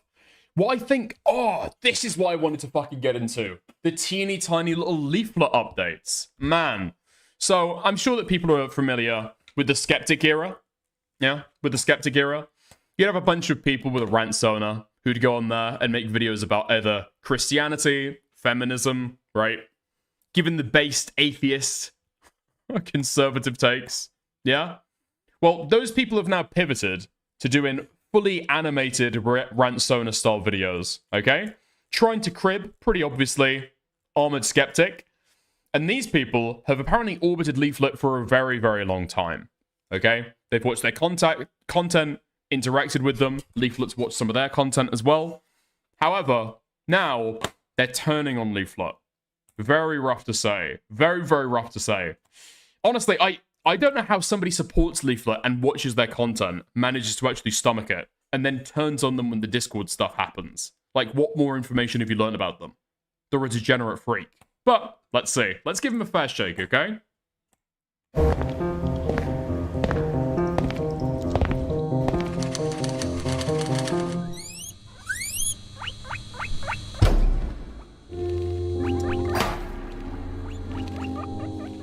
Well, this is not going to be fun. I've been trying to figure out what I'm going to write down for this video, and I finally decided that I'm going to just do it unscripted. Because at the end of the day, this is not a hit piece video. This is not a slop drama video covering the current events. I'm making this video with good intentions. Leaflet. Okay, don't worry. Okay, he might not be doing the slop drama. I am fulfilling on that end, all right? Let's go. You need to take Is that a fucking bird mixed with a rabbit? What the fuck is that? Okay. responsibility for what has happened. I say this as somebody who's watched your content for a long time, and quite a bit of my audience has as well. We like you, but that's why... POV, you're a minor wandering into the NSFW channel of Leaflet's Discord. We have to make this video. You've even reacted to one of my videos a long time ago. I liked your content. Especially since you're a Christian VTuber. But that's kind of where we're running into an issue here. So people understand what's going on, I have to give a little bit of a current events update. What's happening online, especially on Twitter, is there's a lot of drama happening with Tectone and Nux. What are my opinions on all of that? I genuinely don't care. Dude, you gotta fucking warn people before you give that kind of fucking jump scare. Holy shit, walking around the fucking back drama rooms. Happening with Tectone and Nux. Oh. What are my... Dude, adult women and children, they've got them fucking covered, man. Opinions on all of that? I genuinely don't care, and I haven't watched any of the exposed videos because I've said this before, and I'll say it again. If I don't watch your content, I'm not going to watch an exposed video being made on you. Because if you also want to have a well-rounded opinion on something, you have to hear the other side as well. So I'm not going to watch an hour-long video talking about Nux and then hear his response, which might be another hour long. For a YouTuber I don't really watch, that's like 2 hours of my time gone right there. Now I grant, it can be addicting. I used to watch a lot of that stuff before. I was a big Turkey Tom fan. But I'm not interested in that stuff because it just takes way too much time. However, for Leaflet, I do watch your content. I watch your content all the time. So I was paying really close attention to what was happening here. And I don't know why you go live and make that fucking admission. That is genuinely fucking startling. I watch Leaflet's content all the time.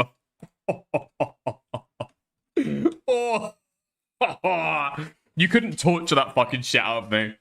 Watching the content is bad enough, but bro, all the fucking time? Come on, man. I was not happy with what they were doing to you. People went up to Leaflet and tried to ask for her opinion on the drama. She said, no, I don't really care to answer. Is Nux still cool or is he still getting canceled? Dude, I don't even know the Nux situation at all. But I'm gonna guess it's really stupid. That's what I'm gonna guess. I don't know what's going on with Nux. Like, I mean, I don't know the story behind it, but I'm pretty sure that the drama's probably dumb. There's probably a lot of misunderstandings. That's my guess. You're not supporting Nux and you have watched him for 2 years.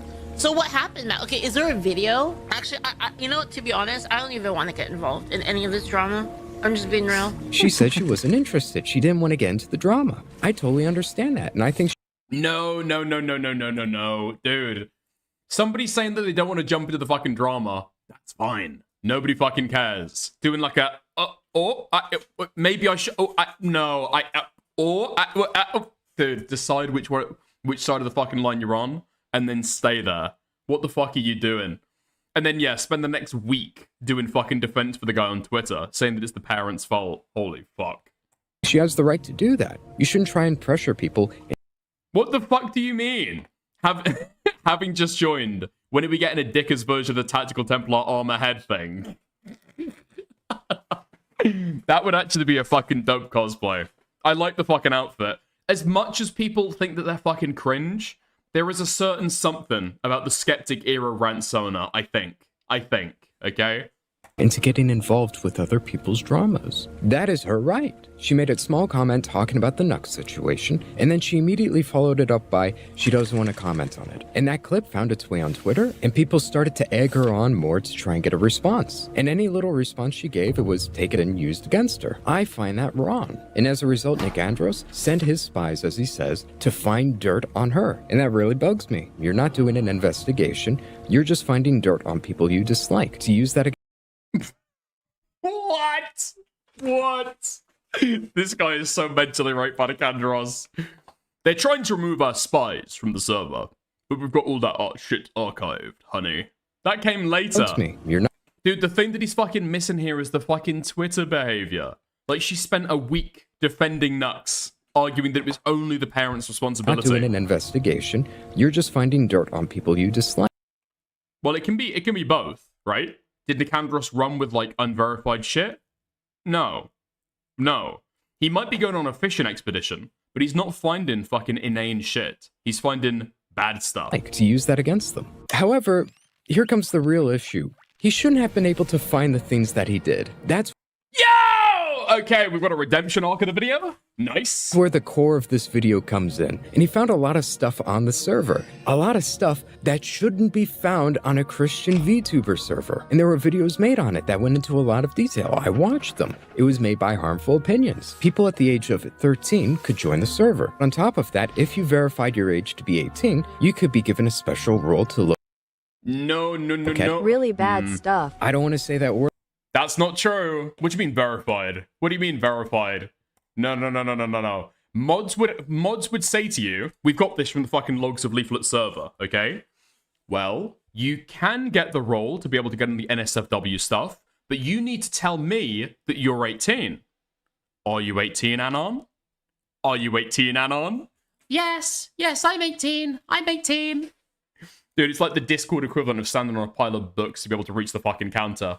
Yes, I can be in the porn section. There was no verification needed. On YouTube, so I'm filtering it, because the last time I made a video talking about any sorts of content like this, I got striked. So I'm really careful with what I say on here. Now, I think we can see the obvious problem here. You shouldn't have a server that has very loose restrictions on who can join, and then have that type of content on there that's easily accessible if you just give them a role. And from what Harmful Opinions has told me, it's very easy to get your hands on this role if you just ask. I'm telling you, this guy needs to start up with a fucking disclaimer at the start of the video. This shit is fucking terrifying. And from what Harmful Opinions has told me, I thought it was tech though. You've got to fucking warn people about this shit, it's man. very I've got a easy nervous to get your disposition. hands on this role if you just ask for it. If that's the case, we have a huge problem here. None of this should be possible, and... This guy's done the fucking research. This guy knows about this shit, man. This guy fucking knows about this shit, dude. Oh my god. This is bad. The response to this is horrible. I say this as a person who likes your content, Leaflet. Your response to this was atrocious. And after all this came out, I was waiting. I was waiting for a response. I was waiting for you to really address these things in detail, whether it be on your channel or on your Twitter. And I didn't hear anything. You doubled down on your main Twitter account with all of the drama surrounding you. That's horrible. I saw from Harmful Opinions video that in a live stream, you were talking about all of this with somebody, and on the live stream, you said it's a fan server. You had already told me it's not even your server. Was it started by you, or how does that work? I can clear it up real quick. Yeah. Basically, it's a server, like it's a fan server for the community. I don't get a vote in who moderation. I don't do any moderation on it. Interesting. 12th of the 2nd, 2025. I don't personally get involved unless it's just an easy ban, says Leaflet. I don't normally involve myself in Discord since I don't run it, but if I catch you using slurs in a bad faith manner, I will personally send you to the Shadow Realm. 30th of the 6th, 2025. Don't post needlessly edgy jokes. It can get the server in trouble. Fair enough. So he's not gonna sweep? No, dude. We've actually found the one fucking honest person in Leaflet's circle. It's actually insane. I do the same with Twitch chat and stuff. So I'm going to have to time them out / remove them, says Leaflet. In fact, the funny thing is when it comes to there being younger people on the server, I said, like, just nuke all of them. Like, I don't really have anything to do with, like, which channels get added, or anything like that. Right? 3 days ago, your mod Crazy claimed otherwise. I don't have any control, just the authority to demand a channel stays, and the ability at any time to revoke your blessing and association. The claim that you can only make suggestions when you do have the power to force them doesn't mean anything. You claimed that you don't really manage the server or have any say in it. Even if we granted that claim for the sake of charitability in this video, we still have a major problem. You still linked that server to your channel, so you do bear responsibility for the server you promote to thousands of people. And what's mind-blowing is you're a Christian. You say you're a Christian. And this is, this is as a person who, I've been Christian my whole life. I haven't always been good at it, but, anyway. Jeff, what's your opinions on... To me, this is a black and white issue. Nope. It shouldn't exist at all. I'm not even... Dude, it's so fucking good. Because Harmful Opinions can't really make this criticism, right? Harmful Opinions is a fucking atheist. He's like an outsider of the community. Neither can Nicandros. He can't really make this argument either. This guy can. Dude, we've got a guy on the inside right now making the fucking Christian argument with full force. Let's go. Been going into detail about... Maybe because it's performative. Dude, it's always performative. Every single time it's performative. With Nux, it's performative. With Leaflet, it's performative. How they found a lot of... With Templar, that's just performative as well. All of it's bad, period. Yet it existed on there. It was allowed to be posted on there. And the way you forego responsibility on this is you say you don't own the server. You don't decide. The Christian argument is complicated? No, it's not. It's not. It's not. It's not. You just need a certain standpoint to be able to deliver it. The Christian argument is this. You're a Christian. You've got degenerate, honey, lolly porn in your server. QED. That's the argument. Done. It's super fucking simple. What's posted on there? You can't control these. But again, all of these people are performative, so nobody around there gives a fuck about any of this stuff. They'll all happily go along. Because nobody actually holds these values they pretend to. Yeah? People. I don't see that as a valid excuse, though, because you had the choice to promote that on your YouTube channel, to promote that on your Twitch. Why do you... Wait, so you can't call religious people hypocrites either. No. I can, Harmful Opinions can, and Nicandros can, right? But we're not Christians. We're not in the same fucking sphere. We can't do it with the same weight. We can say, isn't this hypocritical with your values? But that's like an outsider critiquing them on their insider values. It's got a different fucking weight when a Christian delivers it, dude. As a Christian, promote a server that allows people to post... That acts as a gateway. You're introducing people to it when you promote that server. What? What does that have to do with anything? No. He's got a point. You watch and react to so many traditional Christians. I've seen your videos where you're against degeneracy. So why does this exist on there? Are you not actually against as a Christian? And I ask all of these questions sincerely wanting an answer to them. I'm not just... Oh my god, Nate, okay. Is it performative? This guy's clearly not bigger than Leaflet. Okay. What I'm saying is the people around Leaflet who defend her, who don't give a fuck about this stuff, are performative. This guy seems like he actually is a Christian, so he actually cares about it, yeah? I'm saying Leaflet's performative, and the people around her, Nuxtaku, on, are performative Christians. I don't give a fuck. Yeah. Putting this out there to attack you. You haven't addressed any of these things on your Twitter, on your YouTube, and it doesn't look like you're going to in the future. As of recording this video, you have removed people under the age of 18, and you have removed the off the server. That's great, but you haven't addressed any of these things at all. You're just ignoring it. It shouldn't have been there to begin with. You as a Christian should have said, hey, I'm not going to promote this server if it has on it. Guys, get rid of the I'm not going to link to my channel, a place where people can post.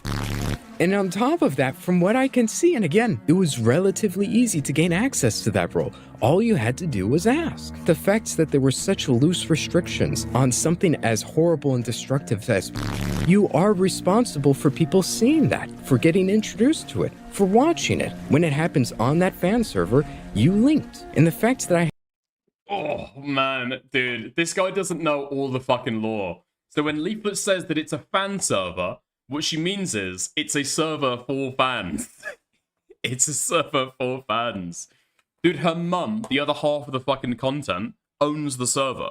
And she's an admin there. She makes moderation decisions. It's not a fan server at all. I haven't seen you take any sort of ownership for what happened. That is extremely concerning to me. I watch your videos all the time, and after seeing this, I just can't watch them. And what's really sad is I know people who also watch you, who also collab with you, and they don't say anything. So many of you are claiming to be a Christian, yet you're not addressing any of the you're posting hashtag I stand with Leaflet. Look, I'm all for people standing with you against harassment, or a lot of the horrible things that they're saying about you online, but I don't stand with the fact that you allowed this until people called you out on it. I don't think you're an evil individual for all of this happening, no. But the way you're reacting to this is flat out wrong. There's no other word for it. It's wrong. I can't get myself to watch or enjoy any of your content anymore if you can't take ownership for something as black and white as this. Me and your audience, we're not going to hold the facts that this happened against you. We're not going to cancel you. But for me personally, if this continues to go unaddressed, you just sweep it under the rug and you don't take any responsibility for it, I just can't watch your content anymore. It's not fun looking back at all those videos of you reacting to Christian content, laughing and backing up the things that they say when you actively had on your server being posted and consumed. And to make matters worse, it was done in a negligent way. There weren't real restrictions in place here. That's really bad. You know, all the people. Tariq, send it to me on Discord if you want, man. Dickers TV on Discord. If it's interesting enough, I won't do it. Yeah. Or if it's interesting enough, I might do it, sure. People that are attacking me on X, I haven't responded to any of them on X because it's pointless. But like people that DM me and ask me, I've discussed it with them personally. Ah, damn, that's great. I guess me and the rest of YouTube can go and ourselves. Dude, oh my god, this guy points it out as well. Yes, this person's got their DMs closed on Twitter, on Discord. You cannot contact them. The answer's not just for me, it's for the rest of the audience who feels the exact same way. I don't just need an answer, the rest of us need one. You need to make a public video talking about this. I want to end this video by saying, because this poses a huge problem. Thank you for watching, and that is the end of this video. Dude, I'm saying, I think this guy is like the thin end of a very, very, very wide... Wait, what is it? Thin end of a wide edge? Wide ledge? What the fuck is it? Wedge. Yeah. I think this guy's like the thin end of a very wide wedge. 100%. I think there's got to be people in a fucking audience who actually buy this shit, right? Because content creators get incentivized to be performative about Christianity and then other stuff. Viewers don't. Viewers are actually there for that kind of content. Yeah? You know what I mean? Okay. For y'all who are new here, I literally say in the video that I've watched Leaflet's video for about a year because I enjoyed her content, and that I am also a right-wing Christian. I'm not demanding an apology. Taking responsibility and clearing things up is not an apology, okay? Okay, what the fuck? Dude, if he's posting this comment in response, what kind of comments has he got? Moral of the story, don't start a Discord server. Retarded. I sent my spies is such a Redditor thing to say. The damn rabbit. The damn pigeon rabbit. Okay. Remnants sold me Fent behind a Walmart. Okay. Nice. Okay. I'm not going to name them. Maliciously puts a dancing fox front and center. She literally has nothing to do with it and doesn't claim to be a Christian. I did it because it was funny. Smug doesn't collab with Leaflet. Okay. I'm too employed for this shit. Okay. So effectively, she's getting called out for almost the literal same thing Nux was / is getting called out for. Almost. Almost. Yes, but not to the same extent. Yeah, this person's right. Yeah. And Nux addressed it in passing before moving on, and finally getting off his ass and dealing with the issues on his mostly dead Patreon server. Is that true? I don't think Nux really addressed it, did he? He basically, his addressing it was, I didn't do nothing. Can I send you the link on Twitter? Sure, go for it. Yeah. Massive day for the unemployed. Dude, people jamming up the fucking comment section with this shit is so fucking annoying. Calling out others for their shortcomings is always a great way to immediately enter a harsh and glaring spotlight of scrutiny for your potential misdeeds. Sure, values and beliefs are always left by the wayside in favor of the becoming more socially accepted.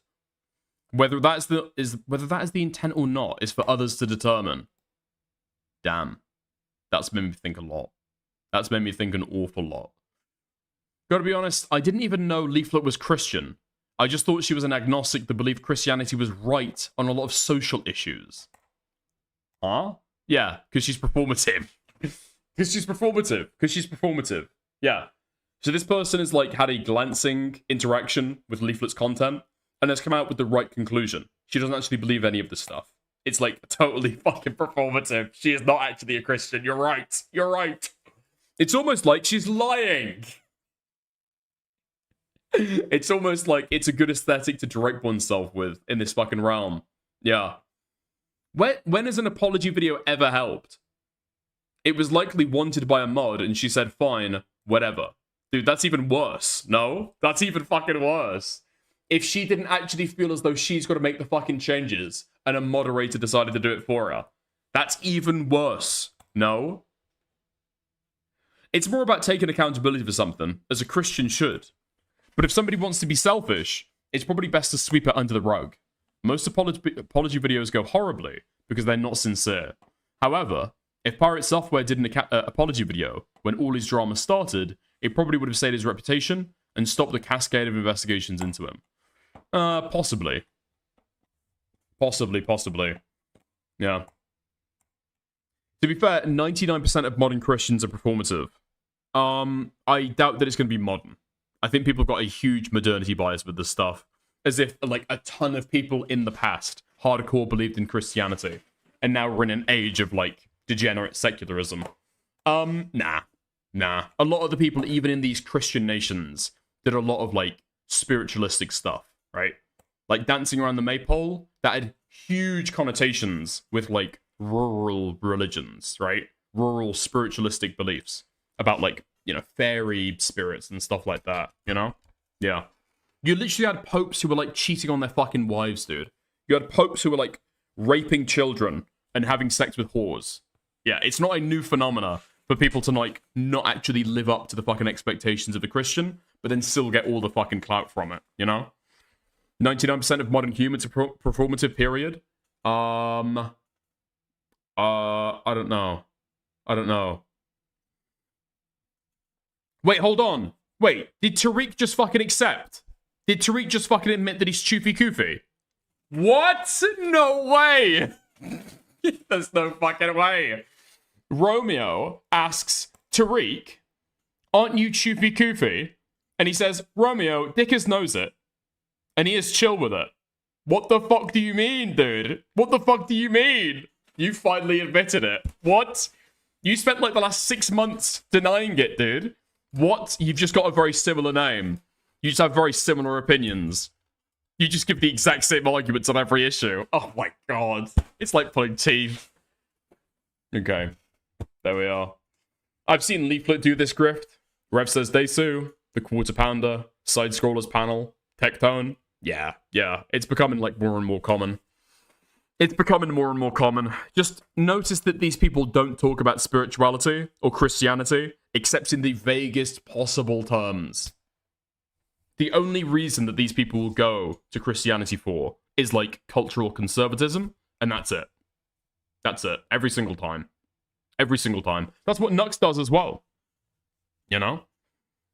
Like I think I saw Nux recently, like, say, oh, any atheists in chat want to debate incest with me? And then, like, pulls up a single chatter and, like, kind of, like, berates them for not being able to, like, disavow incest in a non-theistic, like, ethical system. As if that's, like, an essential component. Like, the assumption is there is something hardcore morally wrong with incest. And we just need to come up with a justification for it. Unless, or if we can't, our moral system completely fucking crumbles. It's like, dude, you're talking about meta-ethics. It's a little bit fucking harder than that. No? No? Like, why is the assumption there is something genuinely morally wrong with incest? If you strip away all of the associated things that would be wrong with incest. No children, same age, no power dynamic, no abuse, total consent. I guess in that instance, sure, yeah. In that instance, yeah, okay, nice. If you pull away all of the things that would be immoral with it, fine, cool. Well done. You win. It's moral. Retarded. I'm an ex-Muslim, and I can tell you from where I come from, Most Muslims know jack shit about Islam. The defense of Islam is tribalistic in nature. Yeah. In fact, on that point, dude. Yeah, I've got a Sneeko debate lined up for tomorrow's content. It should be very good. I'm looking forward to it. Turns out Sneeko doesn't even know how many fucking hadiths there are. It's gonna be fucking great. I'm looking forward to it. It's a little bit too long to do now.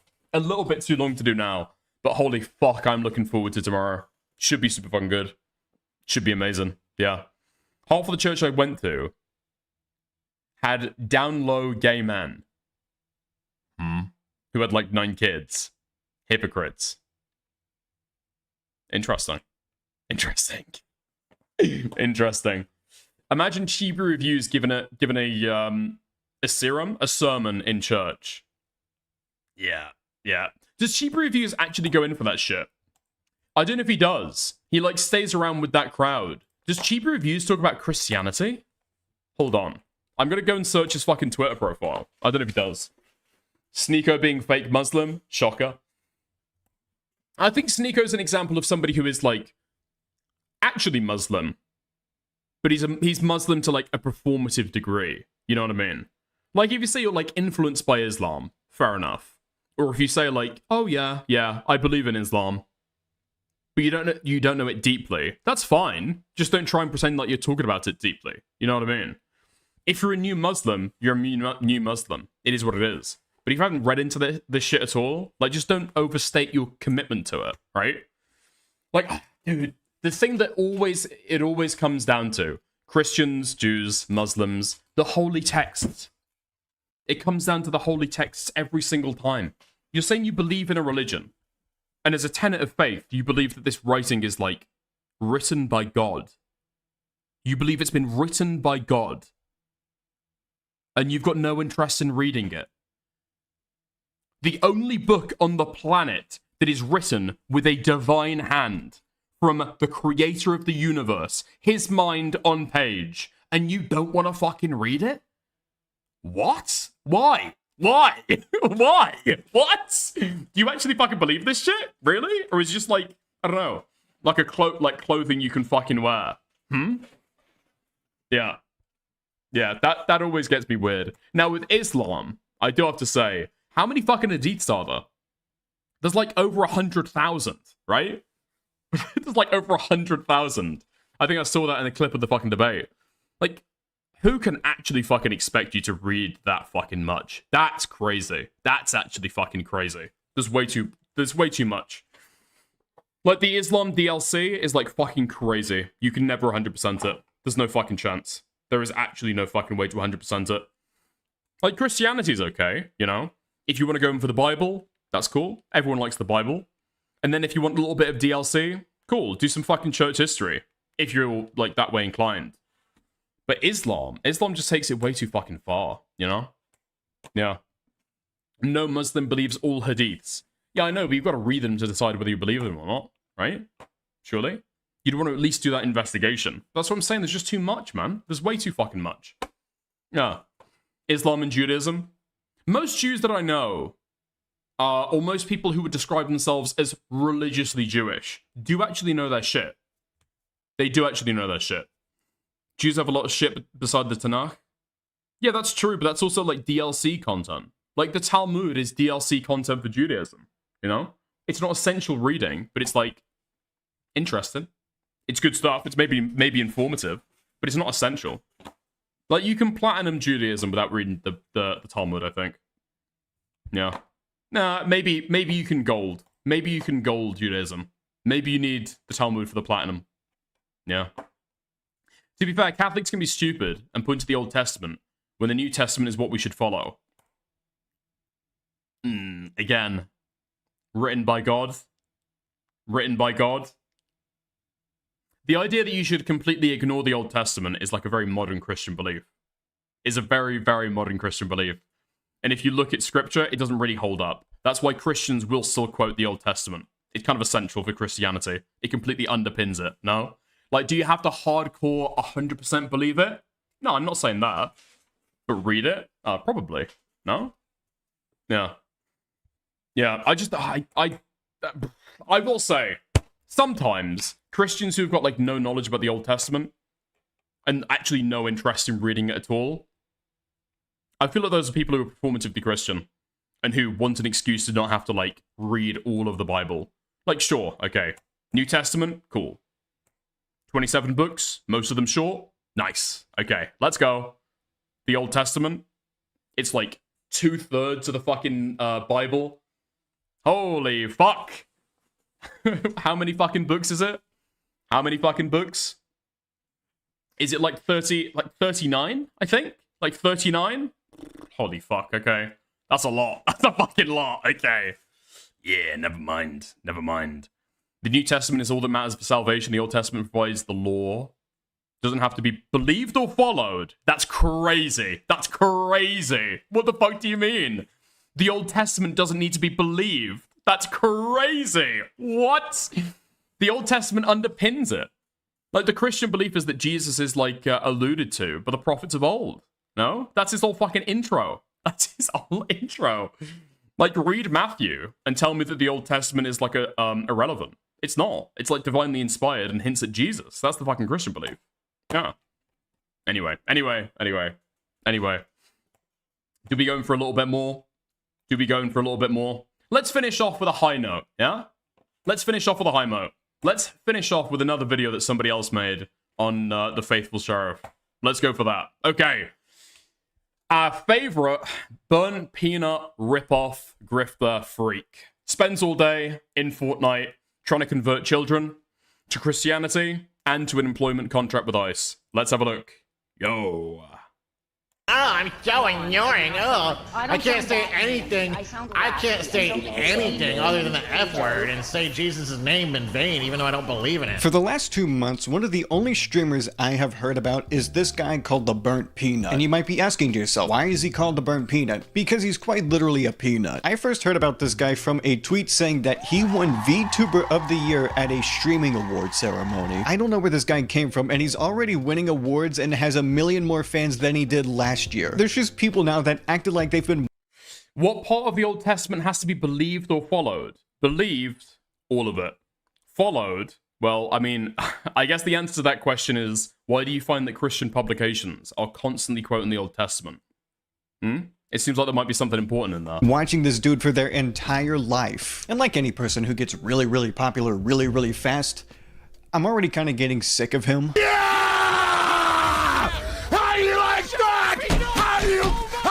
When he first won the award, all I knew about him is that he was a VTuber and he was loud. 2 months later, all I know about him, he's a VTuber and he is really loud. With that said though, I think the peanut is a little funny. I'm sorry to all the other VTubers who lost the nomination, but I like this more than I like the anime skins. I know. But seriously, it's an idea so stupidly simple. You look at it, you smack yourself in the head and say, why didn't I think of that?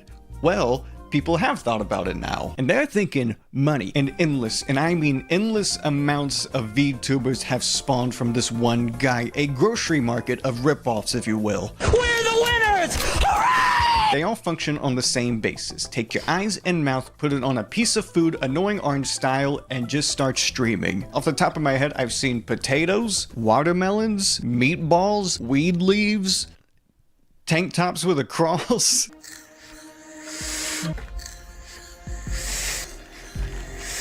It's so fucking bad. Secure the bombs.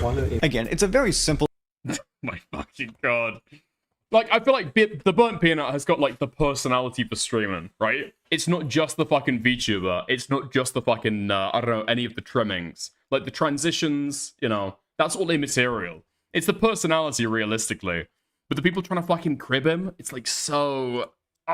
it's so cringeworthy. Idea, and I'm not saying only one streamer Yeah, I don't even know what that is. It's like a fucking oat bar. Can do it. You can look at the Burnt Peanut stream, see something you like, and incorporate it into your own stream. I'm not saying you can't, but I can tell when people are buying shovels, or in this case, blender models, to get some gold. And that includes being really, really lazy for a slim chance at success. Because I notice a lot of habits these streamers do that I would consider lazy. Like, for example, they have a strange affinity for AI art. Anything that isn't the VTuber themselves, these guys are probably using AI art art for thumbnails, backgrounds, profile pictures, you name it. And it turns out if you press a big red button saying create, everyone else is doing that too, and it makes you look really fucking lazy. Another lazy thing that I see them do. Yeah. Oh, I hate AI art. I hate AI art. I feel like it's going to be like plastic surgery, right? People making AI art. Like, you don't notice plastic surgery unless it's bad plastic surgery. You know what I mean? And you're not gonna notice AI art unless it is bad AI art. Do you know what I mean? So I feel like in the future, and maybe even now, there are probably a shit ton of cases where people use AI art constantly, but you've just got no fucking clue, because it looks good, you know? Do is play the exact same games as the Burnt Peanut. And by that, I mean they all play Arc Raiders, because the Burnt Peanut plays Arc Raiders. And as it turns out, being a sentient trash can isn't enough to make yourself entertaining. You need a personality while you're playing the game so people stay engaged as they're watching your stream. If you want to know how lazy some of these VTubers get, half of these characters are literally potatoes. I'm gonna make a little theory here and say that a lot of these guys are either going to drop the act within a few months or stop streaming altogether. Also, it should be noted, a lot of the smaller streamers have already quit. They're bored with this already. But there is one copy. Wait, how many fucking viewers do these guys get? Just from, like, cribbing the Burnt Peanut and having a very, very similar name. I saw, like, the Hood Carrot. The Hood Carrot's my personal fucking favorite. But how many views do these guys actually fucking get? Cat that I want to talk about that rises above all other VTubers. A guy who I'm convinced is not only going to keep up the act, but is probably going to do it longer than any other ripoff. I introduce to you the Faithful Sheriff. Oh, well, thank you. That's mighty fine of you to do that, sir. Appreciate you.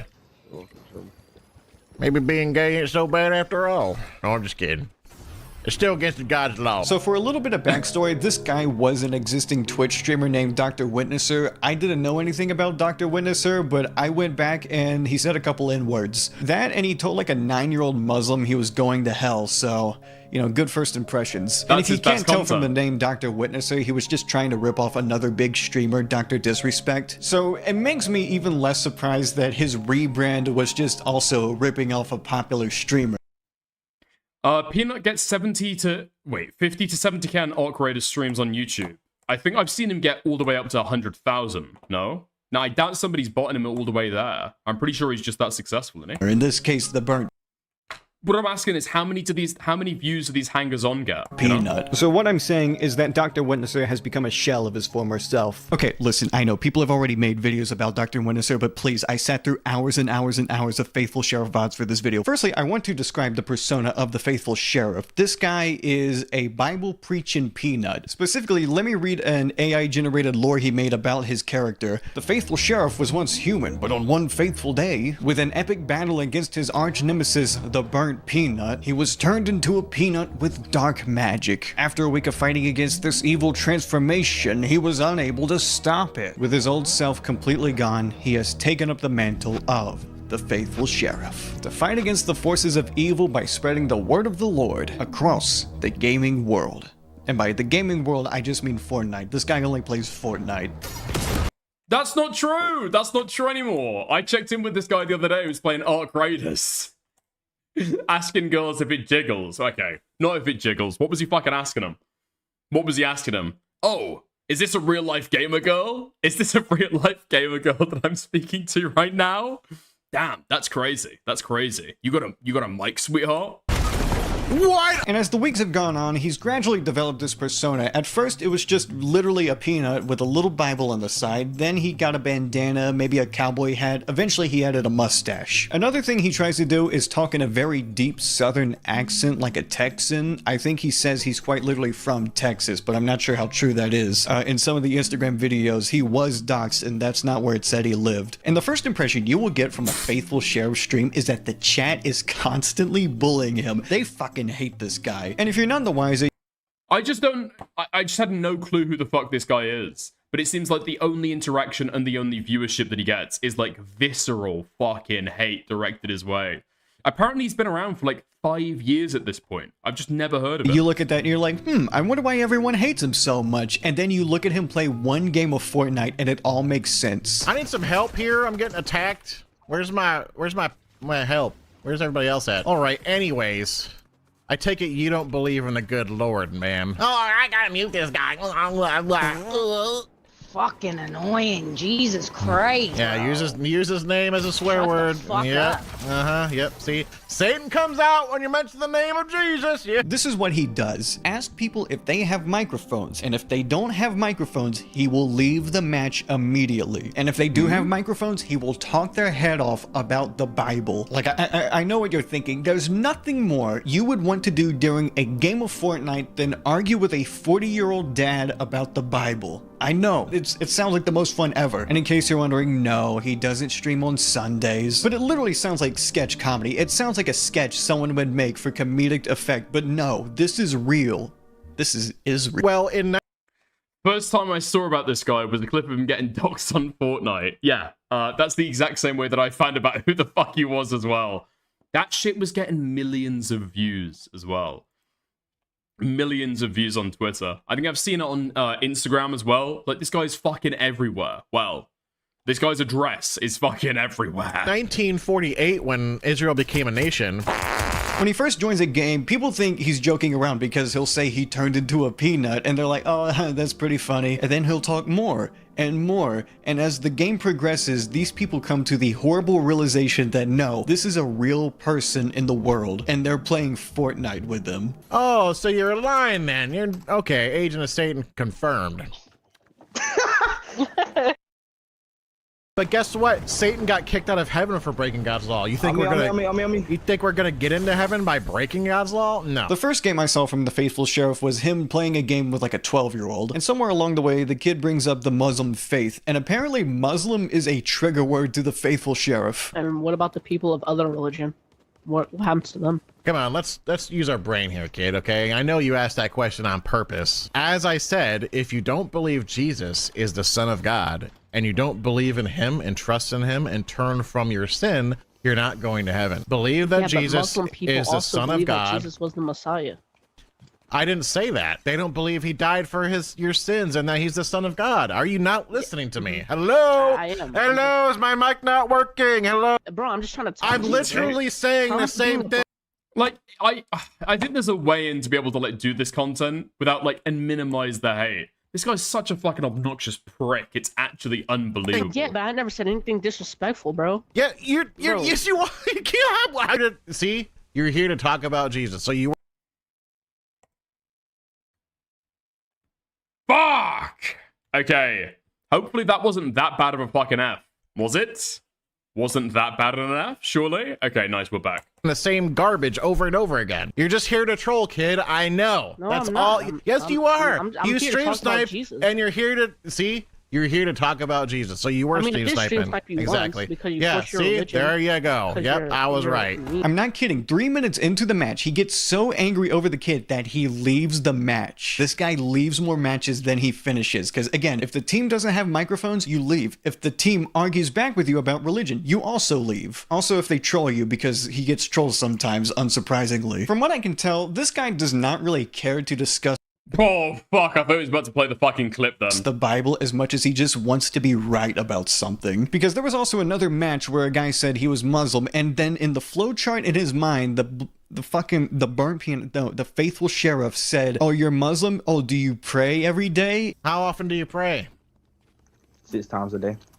6 times a day? Yep. And then he asks, what direction do you pray? Because Muslims pray to the direction of the Qibla. And if the guy says so much as the word... What the fuck is that? What the fuck did he just say? I thought it was Mecca. Because Muslims pray to the direction of the Qibla. And if the... Oh, in Islam, the direction of prayer is known as the Qibla. They don't pray towards the Kaaba, do they? They pray towards Mecca. Which direction do Muslims pray? What? Oh, okay. So the direction is known as the Qibla, which is the Kaaba in Mecca. Okay, so they're both true. Okay, so they're both true. Right. It's like saying you're praying in the direction of London when you're praying in the direction of the London Eye. Okay, interesting. The guy says so much as the word what back to the Faithful. I understand why they fucking go around the fucking the Kaaba like ants now. Sheriff, the Faithful Sheriff just says it as like a gotcha. Yeah, where do you face when you pray? What do you mean, what face? Oh, you're not a Muslim. Gotcha. Oh, I proved that you're a fake. I think this could be good as fucking rage bait content, you know? I think it could actually be fucking good as rage bait content. Just unfortunately, it actually believes it. Muslim. He can only discuss religion through gotcha questions because he is a literal child. And like many of the other food VTubers, he uses AI a lot and defends AI. And let me just say, for a guy that ripped off not one but two streamers, it is unsurprising that he has no creative bone in his body. And I think anybody honestly hating on AI is just ignorant. Because for a small-time creator like myself... In this video, from watching other VTubers and watching The Faithful Sheriff, I've actually learned quite a bit of peanut etiquette, and it's actually helped me understand a little bit more as to why the burnt peanut is as popular as he is. Because even though it's just a guy behind a screen, he actually does try to make it feel like he is a peanut. Like, he saturates his eyes and lips to seem way more cartoony. He also knows to never cover his mouth as to break the immersion, and only rotate your head like 60 degrees at most, so that way it doesn't mess with the software. He constantly... Nah, it looks like shit. Can we be honest? The burnt peanut VTuber model with the fucking face always looks like shit. His head is constantly turned to the fucking side. His eyes look fucking, I don't know, just fucked. I can't even describe with a fucking medical term. He doesn't look boss-eyed. He doesn't look like he's got a lazy eye. His eyes just look fucked. Rotate your head like 60 degrees at most, so that way it doesn't mess with the software. He constantly switches between several outfits during the same stream, taking advantage of the fact that he's virtual. The execution of this guy is actually way more well-oiled and engineered than I initially thought. If you look at the animations he uses for... Dude. Damn, the burnt peanut looks crazy. The burnt peanut VTuber model looks totally insane, dude. Wow. Wow. Dude, it's literally a fucking peanut. It's literally just a fucking peanut that reacts to the way his head's fucking looking. It's not that fucking deep, man. For his transitions, they are genuinely entertaining and appealing to look at. I can't explain some of these because they're just so crazy. Now you might be wondering, what Yeah, the transitions look cool. The Faithful Sheriff do for transitions since he's trying to rip off the burnt peanut? Oh, he plays clips from old westerns uncut. Like, yeah, he plays the same clip from True Grit over and over again as a transition because he's a cowboy. I'm a sheriff, I'm a cowboy. Cowboy movie. There's no cohesion to it. And then it just transitions into the worst teammate I have ever seen. Yeah, but Muslim people. Yeah, but Muslim people. Yeah, but Muslim people. I actually learned there's quite a few peanut no-nos when you're doing this VTuber thing. Like, for example, because you're actually using your eyes, you can't have glasses. Because if you have glasses, the screen reflects off of them, and sometimes it looks a little weird. Dude, what the fuck is this, man? The burnt gummy bear. Who the fuck is this guy? Looks a little weird.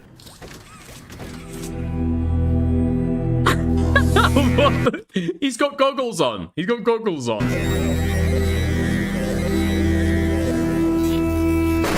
And most of the time, a lot of the failure of these streamers just stems from bad etiquette. Again, if you... What the fuck is that guy doing? And most of the time, a lot of the failure of these streamers... Oh, is that the Scottish one? Oh, okay. Okay. That's why he's got the fucking book fast. That's why he's got the, it's not Brambly. What the fuck is it called? You know what I'm talking about. This just stems from... He's Scottish. What's he called? Bad etiquette. Again, if you do not have a microphone, he just leaves, and you're down a player. But if he does stay, he just talks. He talks, and he talks, and he talks. If he's not talking to you, he's talking to his Twitch chat, and he doesn't mute. He doesn't engage with the game. He just talks over people because he's so desperate to be recognized as a streamer. Bro, you're like... Oh, dude, that's so fucking infuriating. If somebody's streaming at the same time, I mean, it is what it is. But if you're constantly fucking hot micing, holy fucking shit, that would get my fucking back up so fucking bad. Lawn sausage. There's no way he's called fucking lawn sausage. Like 9. Could you drop the vulgarity here, please? Come on. Also, he just sucks at the game. Again, if he doesn't leave the match early, he never wins. He always dies. I've watched maybe 20 games of Fortnite from the Faithful Sheriff. He's won only once. Because he'll constantly just go out and do his own thing in a game of squads. And once he gets gunned down, he'll complain that his team wasn't close enough to him. And while he's dead, he'll constantly just backseat whoever he's spectating. He cries to get revived when he plays Fortnite. It is comically childish. Like, I can't explain how much of a little kid this guy is mentally. And I know he's streaming, so he does exaggerate to build entertainment and keep an audience, but oh my God, on a fundamental level, there is something wrong with him. If you're offended and you don't want to answer questions, it's because I called you out and I was right. If I was wrong, then you should be moved. You should just move on. And you might be wondering, okay, he sucks at Fortnite. No one likes him when he plays. Dude, what dick is this dweeb's hair's better than yours? Okay, dude, this guy looks like fucking harmful opinions. Fortnite, why doesn't... This guy looks like balding harmful opinions. He plays something else. Hey there, son. How you doing? Yeah, I'm friendly. You don't got a microphone, son? Negative. Well, that's unfortunate. They don't got a mic that died. And in terms of something like Roblox, I just don't think he knows how to play Roblox. And when people ask, hey, why are you pushing God so much? You don't really seem to be good at this whole thing. He just gives a half-baked answer talking about planting seeds in people to make them think about God. But you and I know that what he's really doing is that he's using God evangelical style to push his own streaming career. I feel like someone with a moral compass would know, hey, I'm doing something wrong here. It's coming off that way to me. And you might notice I'm shooting a person while they're looting is so lame. I mean, is that his fucking teammate? Is that his teammate? Maybe. Getting a little uppity in this video. I haven't played Ark Raiders, so I don't know how it works. Because I've seen some people like talk to each other in the game, and then all of a sudden out of nowhere they start killing each other. It's like, okay, I don't know what the fuck is going on. No? Okay, so random people can like talk to each other in the game. Interesting. Because I'm also a Christian, I just, I guess, is it kind of like Rust? It's like a battle royale mixed in with like Rust dynamics, I guess. Happen to keep it on the down low. Most of the time when I see the combination of Christianity and the internet, it does nothing but upset me. And when I see the religious activity of someone like the Faithful Sheriff, I see it as very conforming. And all I see from him is fear-mongering. And there's nothing I dislike more in Christianity than a conformist attitude, considering it killed a certain someone. Can't remember who though. When you try to scare someone into liking God, they don't feel like they belong to anything, they just feel really scared and alone. Religion usually stems from people wanting to find peace, whether internally or externally, in this case an identity with faith. And what a collective of faith does is that it creates churches, a group of people, and what they can do is they can come together to take refuge from the oppression of war, sickness, hatred, and through a lack of fear and accumulation of faith, it has created so many great things. Without the church, there is no gospel music. The foundation of Western music would look significantly different without a religion. Without the church, there's no... The foundation of Western music? Oh, I guess like, what you mean like Western, like country music, right? Gospel music, no Aretha Franklin, no... Guide you? Dude, this guy's just talking about his own personal faith. He's gone off the fucking deep end now. Damn Cook, and we would be so... I will say, I do think... So what... I think what drives a lot of Christians is like a hell anxiety. It's like a fear of what happens in the afterlife and a fear of going to hell. I do think when Christians have doubts, that's what kind of like sways them back to the path or whatever the fuck. But I think that Christians kind of maybe know that inherently, and so they think that talking about hell is going to convince other people to reach salvation and like join the religion. I don't think that's the reason why people join Christianity. I think they join for community. They maybe know somebody good who's Christian and feels as though, oh wow, that's really, really interesting. I should try and follow that as well. Same in Islam here. Yeah, I could believe that for a lot of faiths. Yeah. So much worse off without it. If you have a place where people are allowed to express and be themselves, you are... Sorry, but not all Christians fearmonger about hell. I'll say that's a trope that I've seen for a lot of Christians when they decide to preach, okay? Christians who intentionally try to preach to other people, that's a common trope that I've seen. Practicing patience and understanding and setting an example that others can follow. So in contrast, the things that push people away are ignorance and bigotry, two things that the Faithful Sheriff practices. Yeah, see, this guy in the chat, there's no hate like Christian love. What an idiotic statement. I hate that.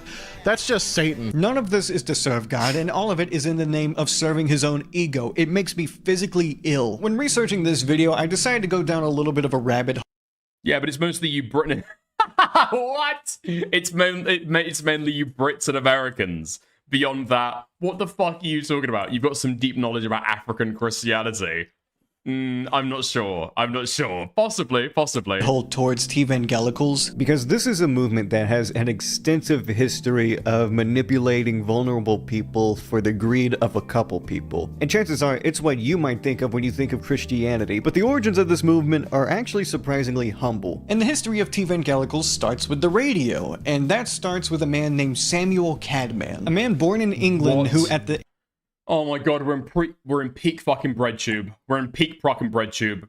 Bringing up like a historic fucking a historical figure or philosopher that nobody's fucking heard of. Who the fuck is this? And that starts with a man named Samuel Cadman. Who the fuck is this? Is this like a justice? Is he a judge? He's got like the flowy robes of a judge. Cadman, a man born in England who at the age of 11 started working in a coal mine where he would work for that's not him. Okay. The next 10 years. But during that time as a coal miner, he would read, and he would read and read and read. Eventually, he would travel across the ocean and preach at New York. And when the medium of radio came around, he was one of the first adopters, first broadcasting in New York before going across the entire country. Out of curiosity, I saw that he wrote about Charles Darwin, and I was kind of curious about it. Mainly because it was written in 1911, and the theory of evolution was still fresh in everyone's minds then. And I was taken aback by just how Who the fuck is this? in-depth it was. He doesn't just talk about the Well, I don't know why I'm crashing out right now. I just like, what the fuck is this guy bringing up? I'm here for the guy who dresses as a peanut and tries to fucking speak to kids about Christianity in Fortnite. What the fuck is this? Theory of evolution. He gives an entire backstory to Charles Darwin that led to the creation of the origin of species. Not just... I mean, I've just typed in Cadman radio and this guy doesn't come up. I don't know who the fuck this guy is. I've got no clue. Samuel Parked Cadman. That, but he gives this immensely colorful array of topics, like talking about the evolutionists that existed during and after Darwin's time. He talks about Paradise Lost, Nietzsche's opposing views on Darwinism, and there's so much discussion about these different schools of thought, theology, psychology, biology, how initially they might contest each other but actually work together to progress the human brain and spirit. The most brief conclusion I could get out of Cadman was this passage: there was nothing in evolution derogatory to the eternal being or his designs when thus considered. It's actually quite brief. Initially, I read it because I was skeptical of an early 1900s priest, but there's such a clear admiration from this guy for the lifetime of work that Darwin devoted to the theory of evolution. And to see all of these angles of discussion from this one guy shows such clear intellect and passion. And once I read all this, I sit back, glance up at the ceiling, and think to myself, what would the faithful sheriff have to say about Darwinism? I was talking to a friend about Charles Darwin. I was wondering, what do you think about Darwin? Darwin was a racist. Yo! Let's go! I fucking love this. Okay, so the guy does a brief fucking side tour to prove to people that he knows an awful lot about early fucking, I don't know, like, I guess modern Christian philosophy. Great stuff. Okay, bringing it back. Did you say the N-word? And I'm like, what N-word? You mean... At the end of the day, someone like the faithful sheriff does get treated the way he wants to be treated, because he does want this. He's willing to rip off popular streamers with a fraction of the skill and a fraction of the respect.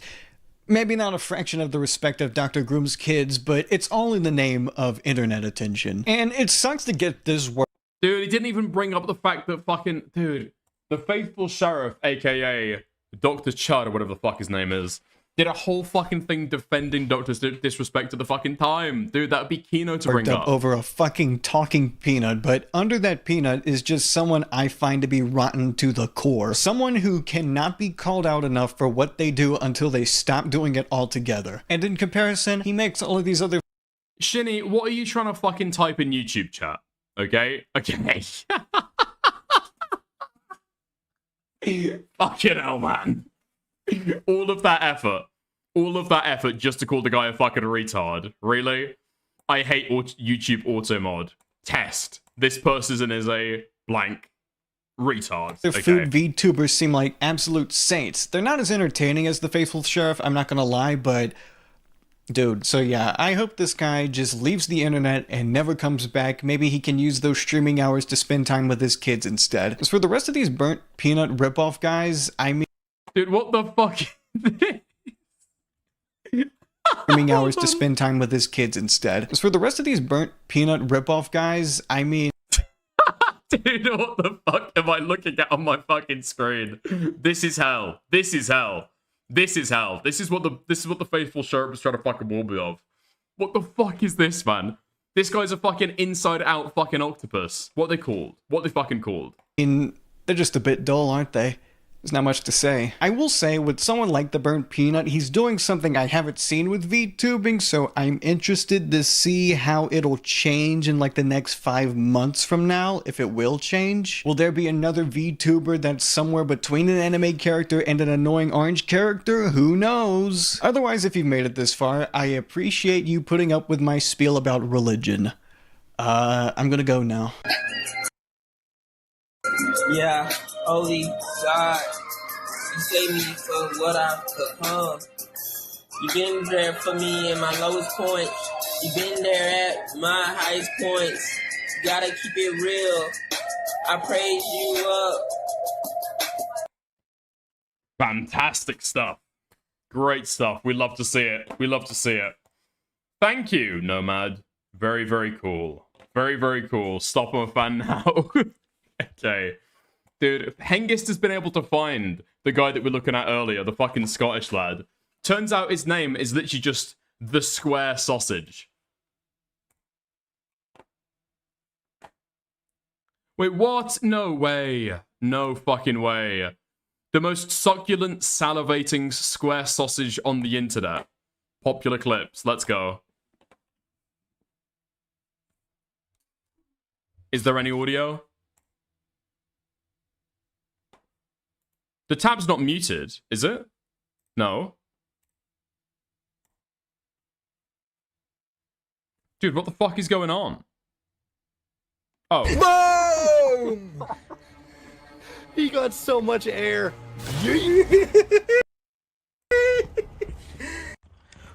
This is why you don't spawn peek the sausage.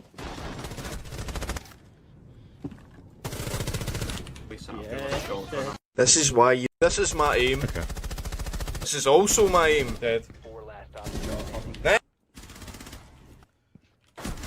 Oh! This is my aim. You try and say square sausages aren't real Siege players? Dude, what the fuck is this? His avatar is AI? Yeah, probably. Probably. Dude, this guy absolutely fucking generated an IDF.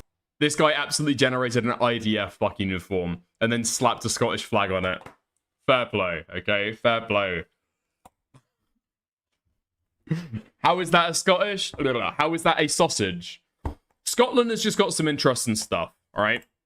Scotland has just got some interesting stuff. Absolutely fucking grim, to be clear. If you ever find yourself in Scotland, don't fucking eat them. Do not fucking eat them. They might look interesting. Not fucking worth it. Have you ever had spam? Imagine spam, but battered and fried, even more fucking oily. Yeah, there you go. It's crispy, but in like a deeply fucking disgusting way. In a deeply, deeply, deeply gross way. Yeah, not the best. Not the best at all. Yeah. With a bottle of fucking Bucks Fizz as well. Jesus Christ. More oily than spam? More oily than spam. More oily than spam. It's fucking... It's rough. It's fucking rough. Worst thing is as well, you gotta fucking prepare that shit. You've got to prepare that shit. That's the fucking worst part about it. That is actually the fucking worst part. Like, if you could just eat it out of a packet, and it's just like, boom, like a Scotch egg, you know? Like a Scotch egg, yeah, fair enough, fair enough. It's not exactly fine dining, but you can eat it straight out of the fucking pack. You've got to fry this shit in, like, oil. Yeah, not fucking worth it at all. Just a squashage, just a sausage but square. No, you can buy those, okay? You can buy those. I bought those before, right? Great for a fucking sausage sandwich. Fucking lovely. Yeah, great stuff. The fucking fried stuff that they do in Scotland? Nah. Nah. Nah. Nah. Nah. Old Scotland wants new sinking, skinking. Where's that dupes in Lucas?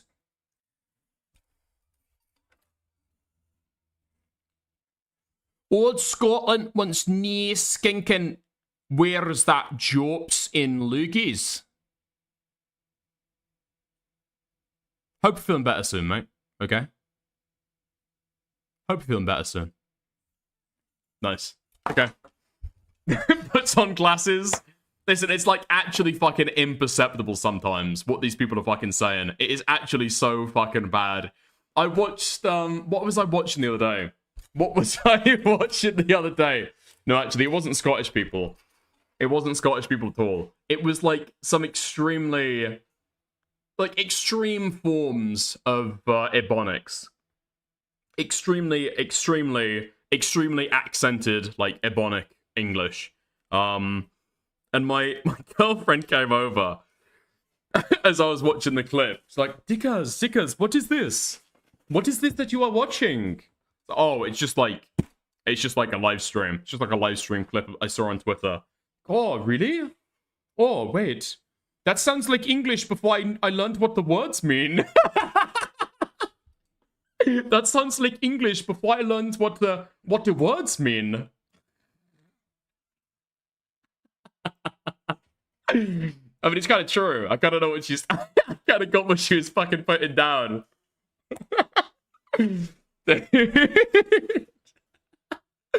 Yeah, that's what Scottish is most of the time.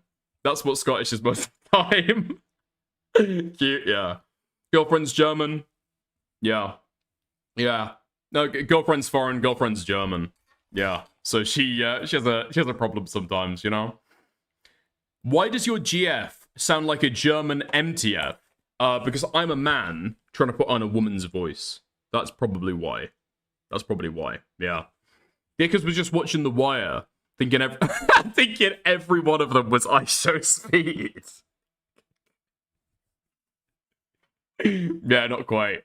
I do get it though. I do get it with the Scottish sometimes. I do wonder if people... Oh, dude, sometimes it gets really fucking bad.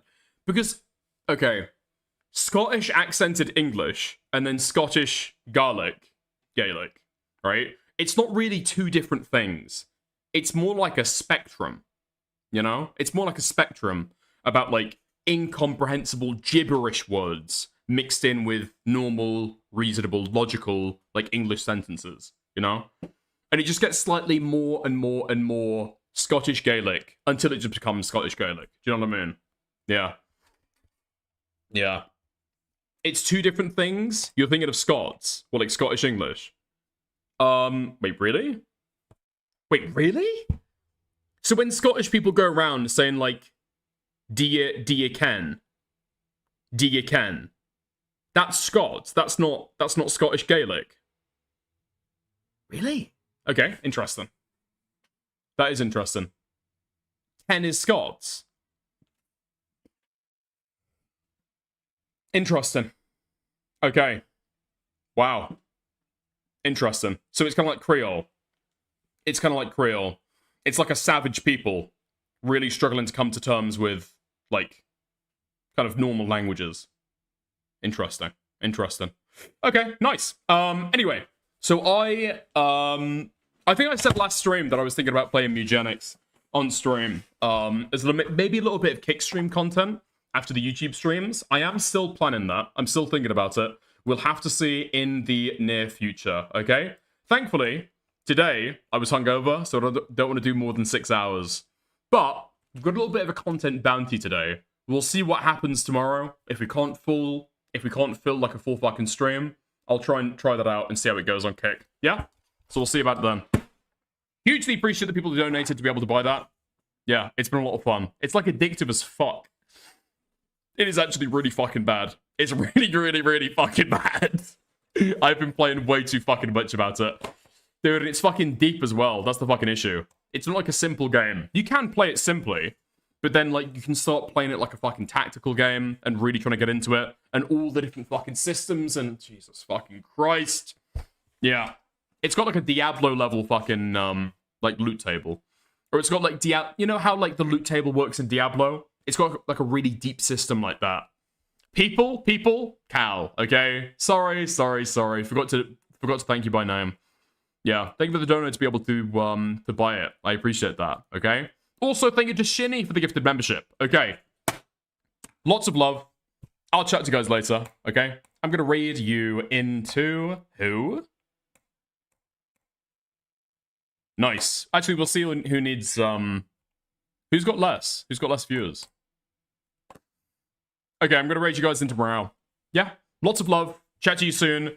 Dickers, do the card posting GUI video. All that and more tomorrow. Okay. Chat to you later. Have fun. Say hi tomorrow for me. Bye. Nice.